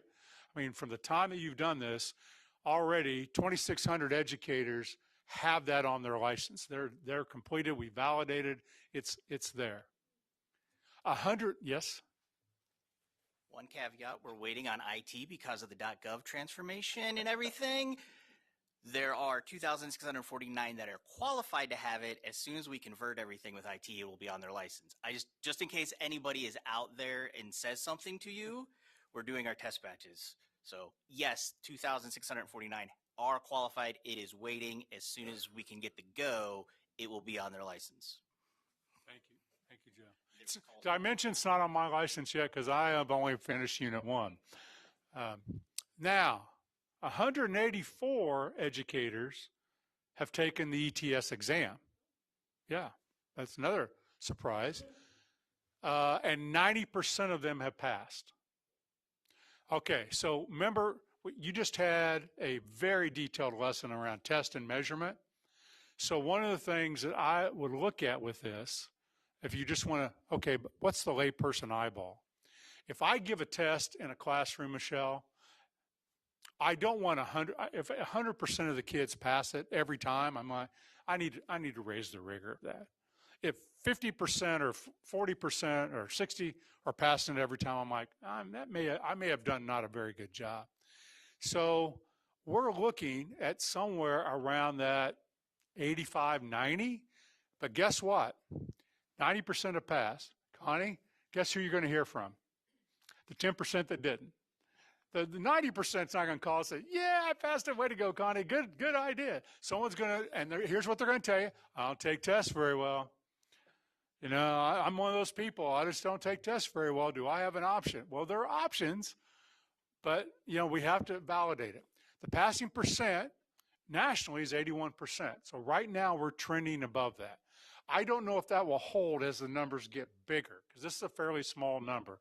One of the things I asked Shane, do we know if these are students coming out of college or if these are veteran educators? And the answer is kinda. I mean, we know, but he didn't have firm numbers. Oh, look at this. He found them after you. Okay, all right. So slightly firm numbers. I'll clarify that. About 75% we can actually confirm because they put on their application they are part of one of our elementary education students in one of our colleges across the state. The other 25% either did not put it or it's just something else. We can confirm that we know of because they've reached out to us. 3 licensed teachers have done it. So we're kind of in that 25% of how many have done it, how many have not. And as it just came out a few months ago for the testing, there has not been a lot of testing times for them yet. Whereas the ones that are in the college programs, they know when they're coming because, well, they want to get their license and get going. The other ones have been trying to finish out this semester and all that. So that's why we don't have as many teachers that we can confirm as of yet. So, quick question, yes. Robert, in this, how many educators need the seal of literacy that are in that group? What's the total cohort? I don't know the specific. I guess, Madam Chair, are you wanting to know how many licensed teachers in Kansas that are assigned to one of those positions that need the seal of literacy? Okay. Friday notes. Mm-hmm. And one more caveat for our higher ed partners, their pass rate is 92%.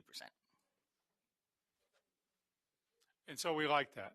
I mean, that's good. Now, we'll be examining, okay, so what does K-State's pass rate look like? What does Mid-America? Because we want to make sure that's consistent across all of our institutions. If we see that it's not, that someone's, down in the 60s or 70s, then we'll be addressing that with them. I thought this was really good information considering how quickly you all have moved really to do this.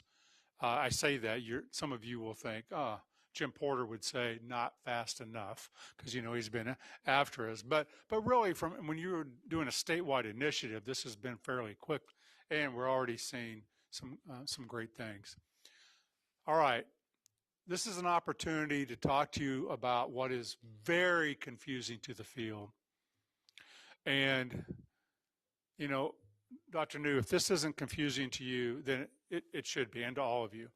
So we were talking about what KSDE and the state board has done. There was a new law passed last year called the Kansas Blueprint for Literacy. I can't say it has nothing to do with us because we're partnering, but that is for the Board of Regents. And we get calls all the time, and you're going to get those saying, I don't understand this blueprint. I don't understand, do I have to do this? That's not us. We're partnering, and Dr. Lane's been before you to talk about what they're doing. They have not been approved for their course. They have developed a course that would be then given for this is for veteran educators, that would be like letters. That course has been reviewed by Dr. Curtis's team, and they have a third party, again, International Dyslexia Association, that has reviewed and given feedback that they have to do things before they're going to be approved. I don't know when that's going to be. I assume it could be as early as come to you in February. It may come to you in June. But that's what they're waiting for. And then that would come to you and be verified just like the others. So that's why both steps must be completed before the training can be submitted. So right now, even though that law says that if a teacher takes that training when it's done, it will not cost them anything, and they'll actually get, so it's tuition free, and they'll actually get some money because the Kansas legislature put some money into it. It's not available right now because it hasn't met the same standards of what you've already approved, and we're trying to keep that consistent. And just maybe to clarify, just in case that was clear as mud, we're looking at, is it another way for veteran teachers to get the seal of literacy? Correct. To get that science of reading training? That's correct. So I just want to make sure everybody was, so this is something that is still very much in process, and we're waiting on to be another option. Yes. Okay, I'm going to go to Jim. I've changed my mind about asking the question, so take me off there, but let me say, so I'll have to do this later on, but at the very end of the day, before we leave, I have some questions about the assignments that I'd like to ask you. So I will say also this as we get to questions. Obviously, whenever, this is a great example, you've passed, let's go do this, we then have to draw up how it's going to happen. So Joe and Shane and everyone on the team have done a wonderful job. We have to now consistently communicate that to the field so that there's not confusion. My fear is that the confusion, and it'll happen in the legislature when I'm over there this week and Dr. Lane's over there, is between this and what you're doing. Because it's slightly different, and they're doing some work with reading centers, and there's some money that flows into this from the Kansas legislature. And while we assist them and we provide data, it's not yours. And if you can help when you're out at service centers, you're at school districts, if you get a question around the blueprint to literacy, you can send it to my way as always, but that's not your program. Right. So I'm going to ask this question. you're talking about the International Dyslexia Association. It is my understanding that the Phillips Fundamental Learning Center and what they do is associated with and recognized by IDA. So what is it? I'm assuming there is a pathway to get them on that list to meet the requirements, so that can also be a part of the Seal for Literacy. Oh, I see. You're kind of asking a similar question that you asked before around the at-risk. That we believe that may be possible. It hasn't been submitted to us in that manner. Okay. So we're now having to kind of unpack everything. Okay. And it's actually accredited by an organization that is recognized by the International Dyslexia Association. So it's not directly. Okay. So we have to kind of work backward through that accreditation process. But it could be. And then they would need to submit that, you know, and we would review that. But it's possible that you could go through that training in the future and also get the seal of literacy. Again, we would not compensate for that. There would be a cost to that. Great question. I will say this is a lot of work. You should be proud of this work. As we think about helping kids learn to read, this is the floor. This is the floor. We have to have training programs that are going to take people above this level to the reading specialist level, to the master's and maybe PhD level. We've got to get to that stage. And then Ben's going to be talking to you in the next several months around curriculum materials, not just at risk, but, you know, our districts using the right materials. But when I say right, there's a whole host of them. But are they choosing ones that are validated? Then you have to have training within those materials. And as I'm going through letters training, it clearly states that anyone that's going to embark on this will not see really dramatic results somewhere until year 5 or 6. It's going to take a while, and we're trying to move a state. Everyone's impatient, including me.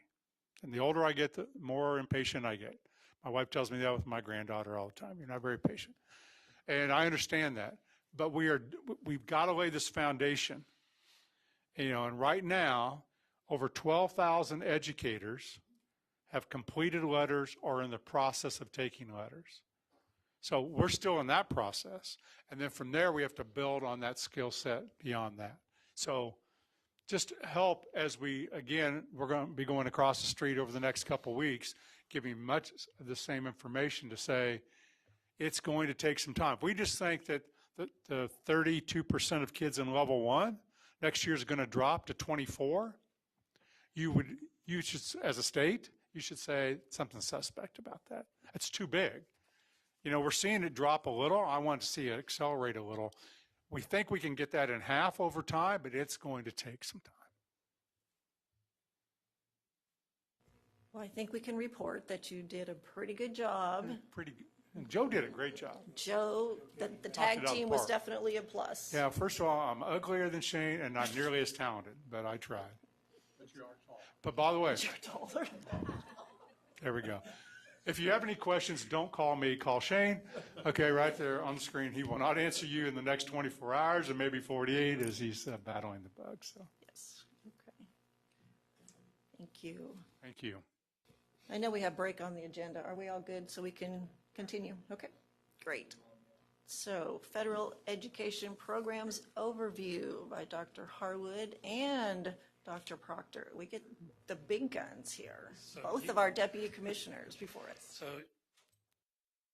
So you guys have had kind of a long afternoon because when I left, you were 30 minutes ahead of schedule. So I don't know if I need to point that out to you or not. What Ben and I are going to try to do today is this is going to be a really brief overview of federal programs. And we've talked about doing this because you've had a lot of conversations about different federal programs. And we think that helping you understand kind of a context around all of them might help when you have to look at each of them separately. And because some of them require some approvals and some don't require some approvals. And this is going to help. I'm going to help with just trying to help you with the scope of federal programs. So, pull this So first thing I wanted to show is that there are a lot of federal dollars. And so for last year, for 23-24, Kansas received almost $1 billion, $927 million in federal funds. Now, this year is going to be about 40% less because of the ESSER funds that last year was the last year for. So that was $357 million. And so those funds are gone. There's some of them, all of them had to be spent by December 31st of 24. So you'll see some of them in the 24-25, but then those are no more. So we're really looking at about $570 million on an annual basis of federal funds that come in. The other thing that gets really confusing about this is that we're going to talk about these on the annual allocation. But when we receive those funds, we actually have 27 months to spend them. And so this year, we actually may be spending last year's funds, and you do that, and you can keep a little bit of a cushion because you're never really sure what's going to happen with federal funds. The good news is they're forward funded. So our federal funds are already secured through September 30th of 2025. So when you hear people talk about a federal shutdown, that would only impact our programs if it happened at just the absolutely wrong time. For the most part, they'll just go on. The other thing that you may hear a little bit about is if the current or the incoming administration does away with the Department of Education. Most of these programs are older than the Department of Education. So there's nothing to say that if there was not a federal Department of Education that all these funds wouldn't continue to come. They just may come from different departments. The first one you'll notice is that the single largest one other than ESSER, child nutrition programs, comes from the USDA, not the Department of Education anyway. And so all of these have been in different places. Title I, so most of the started with Title I, started with Health and Human Services. CTE has talked about whether it should be in Department of Labor. So there's all those things that go there. So all of that conversation, if anything ever happens, we'll talk about what will happen in the future, but immediately there will be really no change for the 24-25 school year for our districts. And so when you look at this, some of the ones that you have the most conversations about are the least amounts of money. Because when you look at the kind of the three big ones that we'll keep, which are child nutrition, you rarely approve anything about child nutrition because that money just flows right through us and goes straight to the districts because there is a reimbursement for every approved meal. So even a student that gets pays for their meal, if it's a qualifying meal, they still get 86 cents, the district still gets 86 cents of reimbursement. For a free meal, they get $4.86 of reimbursement, and that's $4.46 for reduced price meals. So again, most of these flow right through, and we never talk about them. Some of the smaller amounts are the ones we talk about the most. So I just wanted to kind of give you a kind of a scope of all of the funds and how that works going forward. And now Ben is going to talk a little bit more about each of the programs and how those are used to help students. Okay, thank you, Dr. Harwood. What a exciting topic to end the day, right? We were ahead of schedule just when I was here not too long ago, too. So I think Dr. Watts has set us back.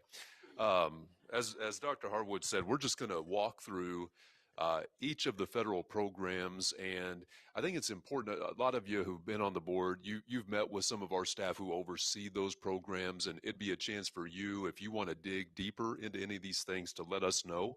And we have experts for sure that oversee these things. But just to start out with special education, you're familiar with special education, that it serves students with disabilities, provides for a free, appropriate public education for those students. There's also special education preschool grants as well that a lot of communities utilize, and that would be for students with disabilities age 3 through 5. So you have really two parts to that, and again, the general special education, as Dr. Harwood showed you, the funding is significant. The special education grants for early childhood would be lesser amounts, but very important in the service of those younger students. And then moving into title, so there's a lot of different title programs, and you hear probably our staff talk about Title I, Title II, those types of things. And this slide deck will be maybe a good reference point when you're hearing those things, just as reminders. I know I often have to go back and remind myself which of those title programs serve which students. And there's different parts to some of those title programs. So just walking through those briefly. Title I, we talk a lot about Title I schools and a larger population of students that are designated as free or reduced lunch students. The threshold for that is 40%. And those schools are required to have school improvement plans.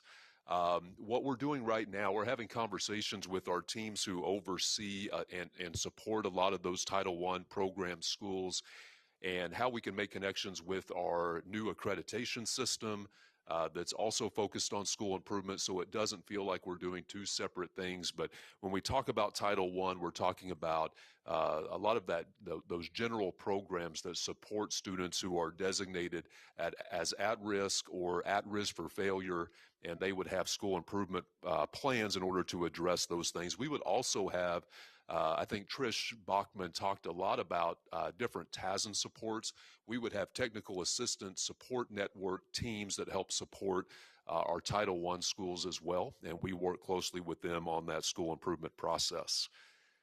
Moving on, under Title I, Part B, we talked about assessments today, and so some of the funding for those assessments would be included in Part B of Title I. That would also include work around our academic standards and those things that are ultimately on those various assessments.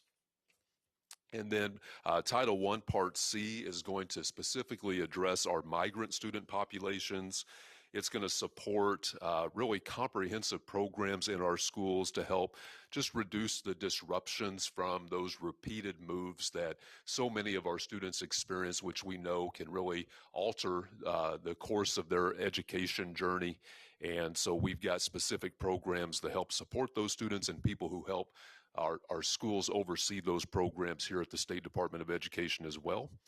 And then our Title I Part D serves students who are designated as neglected, delinquent, or at risk. Sometimes that would include youth in correctional facilities and really designed to help prevent dropouts and things of that nature. So Title I encompasses a number of different things, from general school improvement to specific populations of students that we serve that we know tend to have higher risk factors. Moving to Title II, again, this is kind of rapid fire, but we'll make sure that you have this as a guide as you think about the different federal funds that you want to hear more about. But Title II is going to be primarily around professional learning, professional development for educators, training, recruiting. That would include quality teachers, educational leaders, support staff in our schools, and the professional learning that's associated with that, and the funds that would go along with supporting professional learning. Title III is specifically for our English language learner and immigrant student populations. We know a number of our districts in the state have large portions of their students who are from non-English speaking households and require additional supports, and we talk a lot about that with the board, and there's a lot of support that's provided there. We continue to evaluate the types of supports that we have within our accreditation model through our School Improvement Day conversations. We hear a lot of school districts talk about the challenges they have with their English language learner populations and just how we can measure just the progress that those students are making through those supports that are provided. Moving to Title IV, these would be formula grants. We've got two parts to that. The first part would be around student supports for enrichment purposes to improve academic achievement. It includes just a well-rounded education, but also the utilization of technology and supporting the enhancement of education through the use of technology. And then Part B is focused on 21st century community learning centers. Those are designed to help support students outside of the regular school day, so it can be after-school programs and community supports to help students that need additional support that would exist outside of just their regular school time. McKinney-Vento, I'm sorry, Madam Chair, did you want a stopping point? Thank you, Madam Chair. I was just going to ask Ben to specify what a migrant student is. Are we talking about people who are here illegally? For the new board members, if we could just get a definition real quick. So our migrant students, I'm going to go back here real quick. Which title program were we looking at there, Mrs. Haas, when you mentioned that? Back a couple of slides, it was on there twice. It was Title I has it in Part C, and then Title III has it as well. So for our migrant students, these would be students that have repeatedly moved. So mobility would be more what we're talking about with those particular student populations. I'm going to ask you to dig a little deeper. Why are they moving? I'm sorry? Why are they moving? There can be a variety of reasons. So it would mostly just identify those students that are repeatedly moving from one school district to another. So for that particular student population, it wouldn't necessarily be tied to a student who's moving from a different country. It could be from school to school as well. Jim has a question. Betty's, Betty has a question. Betty's off, so I'm Because doing this for Betty. I serve on that committee, and they move because of work. Their parents are working, so they may follow wherever the jobs are. And I would point back to what Trish was saying about herself, that they were constantly moving. Right. So her dad had work. So I think that's right, just following where the work may be. And they could be an immigrant, but they aren't necessarily an immigrant. That's again, the public thinks migrant and immigrant are synonymous. And so some of the definitions are ag, fisheries, and dairy typically are the ones. So when we have staff that goes out trying to identify migrant students, it's typically you're looking at families that are working in those areas. And it's because they do have a very special educational barrier, which is they're never in the same place for very long and move around. That's also true for students, I think that Dr. Proctor was talking about, that are highly mobile, but migrant is tied to it's some sort of work or patterned movement. And they are increasing that, the industry guidelines, because typically we narrowed it to that, but it's been ever expanding.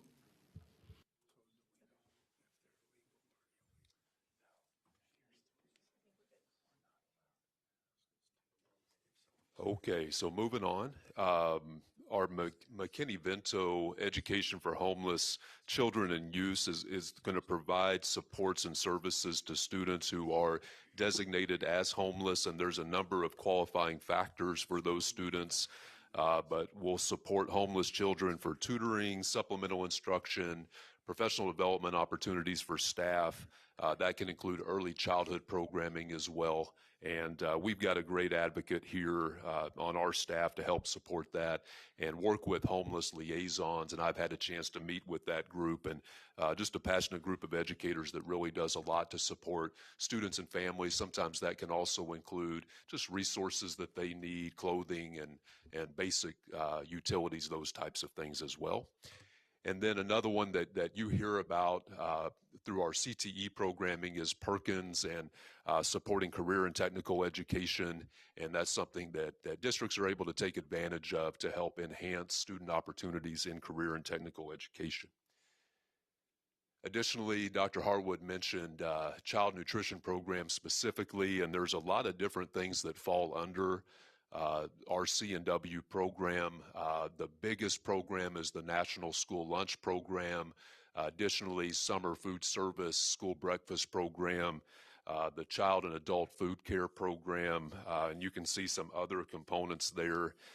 So a lot to manage, and I can speak just in my time as a superintendent, the amount of support that the staff here at KSD provides for food service directors. I got to perform that role for a period of time, is just phenomenal. And the work that they do to support some really complex and comprehensive federal programming, I know is very much appreciated by our school districts, and quite a few, as Dr. Harwood mentioned, quite a few dollars flow through that particular program. There are education research grants as well. The statewide longitudinal data system, which we're working on now, is part of that, along with the Disability Innovation Fund. That particular fund, it's established an innovative and sustainable local network for youth with disabilities and their family members to help support them with transition services, enhancing those services. And then we have some additional federal funds. Dr. Harwood also mentioned our COVID-19 relief funds that will be expiring, that our districts have been relying on the past several years in response to the pandemic. And then also our ESEA Consolidated Administrative Pool, helping support the administration of all these funds that are utilized in school districts and in the State Department to help support all these different populations of students. So that's, again, a very quick, high-level overview. We wanted you to see the different programs that were available, and certainly can follow up with additional information from our staff that has expertise in those areas. So as the questions are going to come, and Frank, so in many of these programs, I'm going to use Career and Tech Ed, Perkins, the federal government gives when we see maybe millions of dollars, you're thinking, that's a lot of money.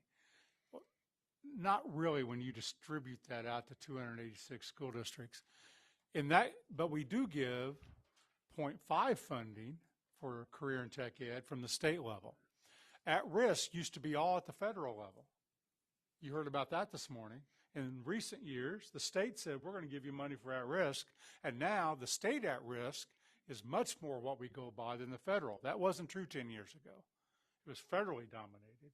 So, when you go back to the chart that has all the dollar amount, it can seem like McKinney-Vento, like a big amount of money.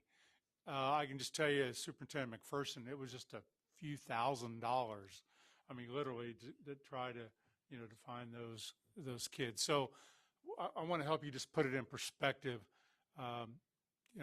$4 million for pre-K pilot is pretty small. So, and just to reiterate what you said at the beginning, that is not necessarily a yearly amount. So those are annual allocations. They are annual. We have 27 months to spend them. And actually, in most cases, the districts have 27 months to draw down their allocation. So a district, it may intentionally kind of build up federal dollars because that can help them as other things ebb and flow. And then you really may be spending last year's federal funds, not knowing whether or not you're going to get next year's federal funds. And that way it gives you more time to then adjust what's going on there. And because of that flexibility with the 27 months, districts can kind of make some of those decisions to do things over time. Beryl? Thank you, Madam Chair. So are we as a state board expected to plan forward to replace the monies that the ESSER funds have been providing to districts so that the programs currently being supported through those funds can be continued, or do superintendents just know when it's gone, it's gone? So, the advice that we've been giving superintendents since the very beginning of it, and having been a superintendent at that time, is you need to plan that there will be a cliff going on there. So if you were putting those dollars into ongoing expenses, you were going to figure out how you were going to deal with that. Now, the good news is that over the 4 years, or 3 or 4 years that they've had those ESSER funds, there's actually been significant increases in state funding. And so a district that was planning ahead could have been kind of moving those things along. For that reason, some districts spent them more on one-time expenses versus staff. When you're looking at, you're trying to to help with learning loss, having people work with students is the best thing you can do. So it's hard to do that. I mean, the good news for districts is that, attrition and job openings are so high that they were able to probably move people into other positions, even if they had to change what it was. And in some cases, we've encouraged districts to, what were you doing that you should stop doing so you can keep doing what you started? And that's something that we think it's really important for districts to do. If you started doing this and it was helpful, maybe what should you look at to stop doing so you can keep doing this? But we've talked about that for the last 2 years of how are you planning to no longer have these funds? Danny? Thank you, Madam Chair. This is to the migrant thing, and I asked Dr. Watson, with the migrant thing, because it is federal dollars, we can't ask if they're legal or illegal people. So there are regulations about schools asking for legal status of any student. So districts do not ask that question because they are prohibited from asking that question. So they ask for things like birth certificates because they get that for birth. But if they present a birth certificate from another country, there's not a question about whether or not they are about their citizenship status. Quick question on the ESA funds. It said administrative, like what did that mean? So, and actually I can take this one. So all of the title funds fall under the Elementary and Secondary Schools Act. Mm-hmm. And so in most cases, like, child nutrition and special education, the state education agency can keep a portion of the funding to administer those funds. For the ESEA funds, that's all pooled from all of those together. And for 2024, it's a total of $1.5 million. And so that's what the agency keeps to employ the staff that administer the programs for all the districts. Okay. Thank you. Dr. Harwood, Dr. Proctor, if the board would say, I don't like that AmeriCorps program, we're just not going to participate, we're not going to take federal money, what happens? So AmeriCorps might not be the best example because I don't know on that case because it's not tied to the ESEA funds and for the education. The migrant funds, as Mr. Zeck brought up before, is that even if you refuse the dollars, the districts are still obligated to provide the services. And so in essence, you would be requiring the district to provide the services that are required by federal law without the funding to help offset the costs. If we said we are not going to provide the services, depending on what happens, there are situations where the federal government has said that, well, actually the best example of this actually has to do with highway funds, and it was President Carter, is that if you don't lower the speed limit to 55 miles an hour, we're not going to give any federal transportation funds. And they followed through with that. So there is that possibility that by not complying and providing the services that are required, you may make it so that a district or the state are not eligible to receive other federal funds. Dennis? Do districts typically have savings accounts where they have money put away? So the most obvious one is a contingency reserve fund, so that would be there. They have other reserve. I mean, capital outlay is one that typically has some but can't be used in a lot of different places. I would say that, the average is about 8 to 12% cash reserve, which is, if you looked at a business the size of our districts, that's a really low amount. So there's a lot of restrictions on that, just having the cash flow. My question is when there is a shortage, you hear things from the superintendent saying we had to dip into our general fund to help fund this. Is that what they're talking about? So special education is the best example of that. So special education services are required by federal and state law. So there is, when we talk about is special education fully funding? Yes, it is, just not by state and federal sources. The federal government pays about 14% of special education expenses. The state is supposed to be making up 92% of excess costs, or about 75%. So that difference has to be made up with local funds, and that would be LOB or general fund, which means they can't use those funds for something else. And Dennis, that's a great example of what Dr. Harwood just said.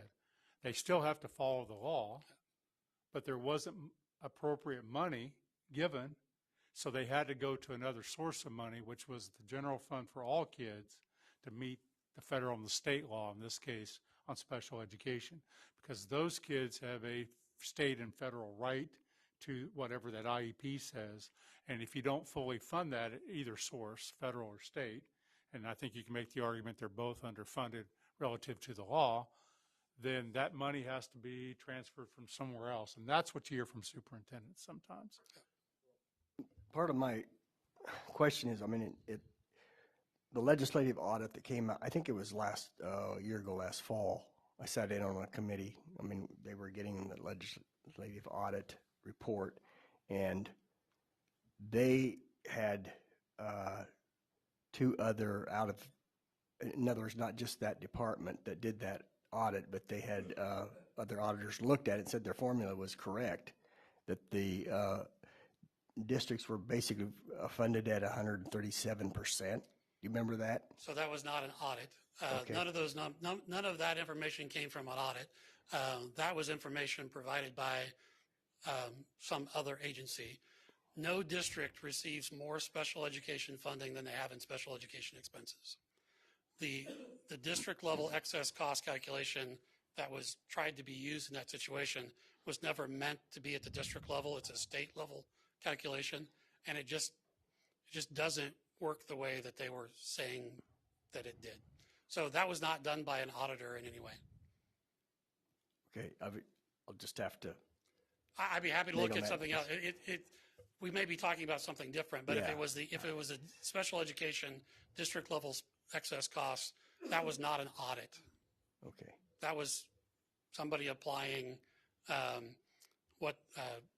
publicly available information to a calculation that they put together. Okay.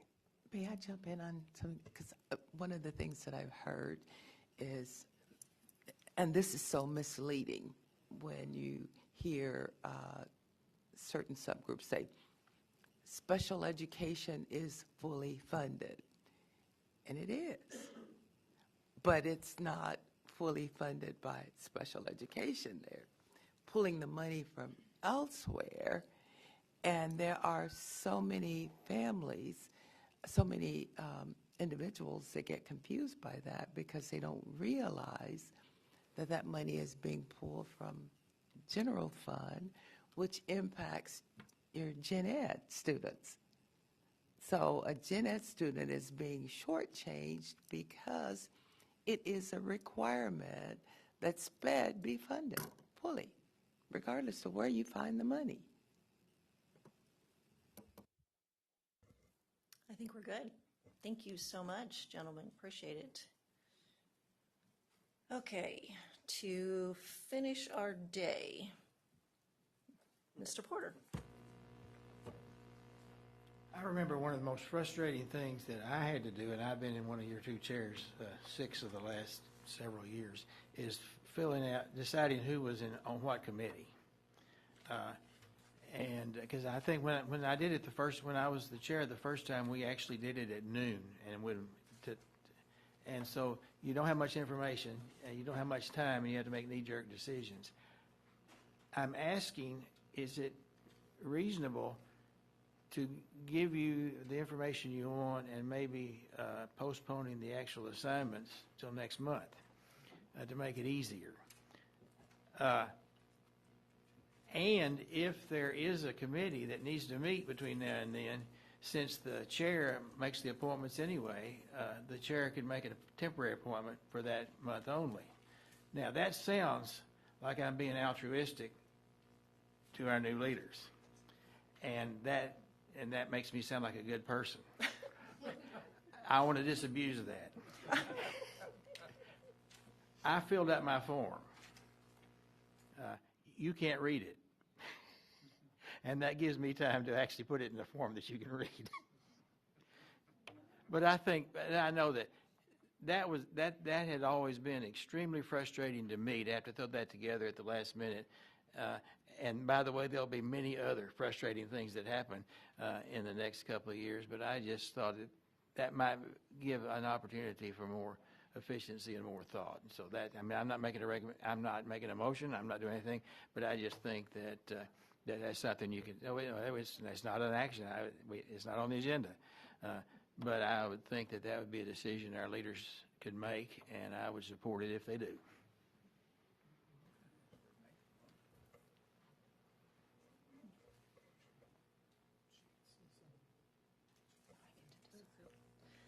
I appreciate the comments, and I fully would like to do that, quite honestly, because I would love for everybody to have a little more time to email I and Danny, and we can do a Zoom if we need to with the commissioner and get this thing completed. I will ask if you are presently on a committee and you know that there's going to be a meeting before the next board meeting, please let me know. And I think if you would just go ahead and follow through for this next one, and then if we find out about any from our 3 board members who aren't here anymore, that would be our biggest issue, I think, is looking at what the 3 who aren't here were on and see if there's anything that would be a gap. And then we can figure out how to fill that for that one meeting. So if I understand, Betty just told me that she has 2 meetings scheduled this month, so would she just go ahead and go to them? That would be my preference if you're willing. If you're not willing, we'll figure something out. I have no problem following through on those. The biggest concern is, as an example, on school mental health, it is a training session. And so if that's a committee, as an example, that I'm going to be losing, I'm not sure. I don't have a problem doing it, but it does kind of complicate it a little bit. Okay. For that committee only, Juvenile Justice Committee, I serve on a subcommittee there as well as the committee, and there are some things going on where I'm being asked to provide information. The transition does complicate things a little bit, but I will do what I need to do or whatever the chair asked me to do. So. And historically, people have been able to stay on the committees they were on if they wanted to. That's your choice, but that's been the history. If I could ask if you would email me and Danny and let us know what is before you. And because I don't know that, here's my question. Do we have to wait until next meeting to make the assignments? Or can we just take a little more time and email those out? And then at the next meeting, we'll make it public. Is that possible? I don't feel like we're breaking any open meeting rules, are we, by doing it? You can absolutely do that, Madam Yeah. Chair. I mean, So- these are chair appointments. Right, okay. And so you can do that at some point, but you don't want to make those public. Right, But you no, could do we that would in between definitely time. want to do it. Okay. Yeah, And- we can just and put it in the that's what I final was- notes when you come up Yeah. and have that solved. And that's Okay. what I was wondering, as an example. Because we don't need 30 days by The any stretch. committees that I have served on that is ongoing like that, would I have the option first to say, okay, I'd like to continue and follow Absolutely. through with those? Absolutely. Yeah, so how about, let's do that. Let's everybody, and when you email, just email I and Danny. Let us know what you're interested in, okay? Whether it's staying, and if you want that committee and you've been on it, make sure you point that out. And then if you know of any upcoming dates within a short, the next couple of weeks. But we won't take long. I just would rather not do it this evening, to be completely honest with you. So. The other thing is that the chair is going to have to go through, this sounds really nice. There's going to be a lot of things no one wants to be on, or didn't list as your top choice. So Danny and Kathy, but she'll consult, and I'll help as needed. You're going to get assigned possibly, and just know that, we've got it assigned, and so I always say that because the chair is going to look at some point and go, I don't have anyone who wants to be on the X, and someone's got to be on X. I got 6 people want to be on this, and so that's just what you're going to have to jump. Yeah. Yeah, there's always going to be things left over in yours. You just put some of us on it. And we worked hard to really get this whittled down. Thank you. Beryl. Yes, I was just going to quickly volunteer. I saw there were committees that had blank lines, assuming nobody was on them.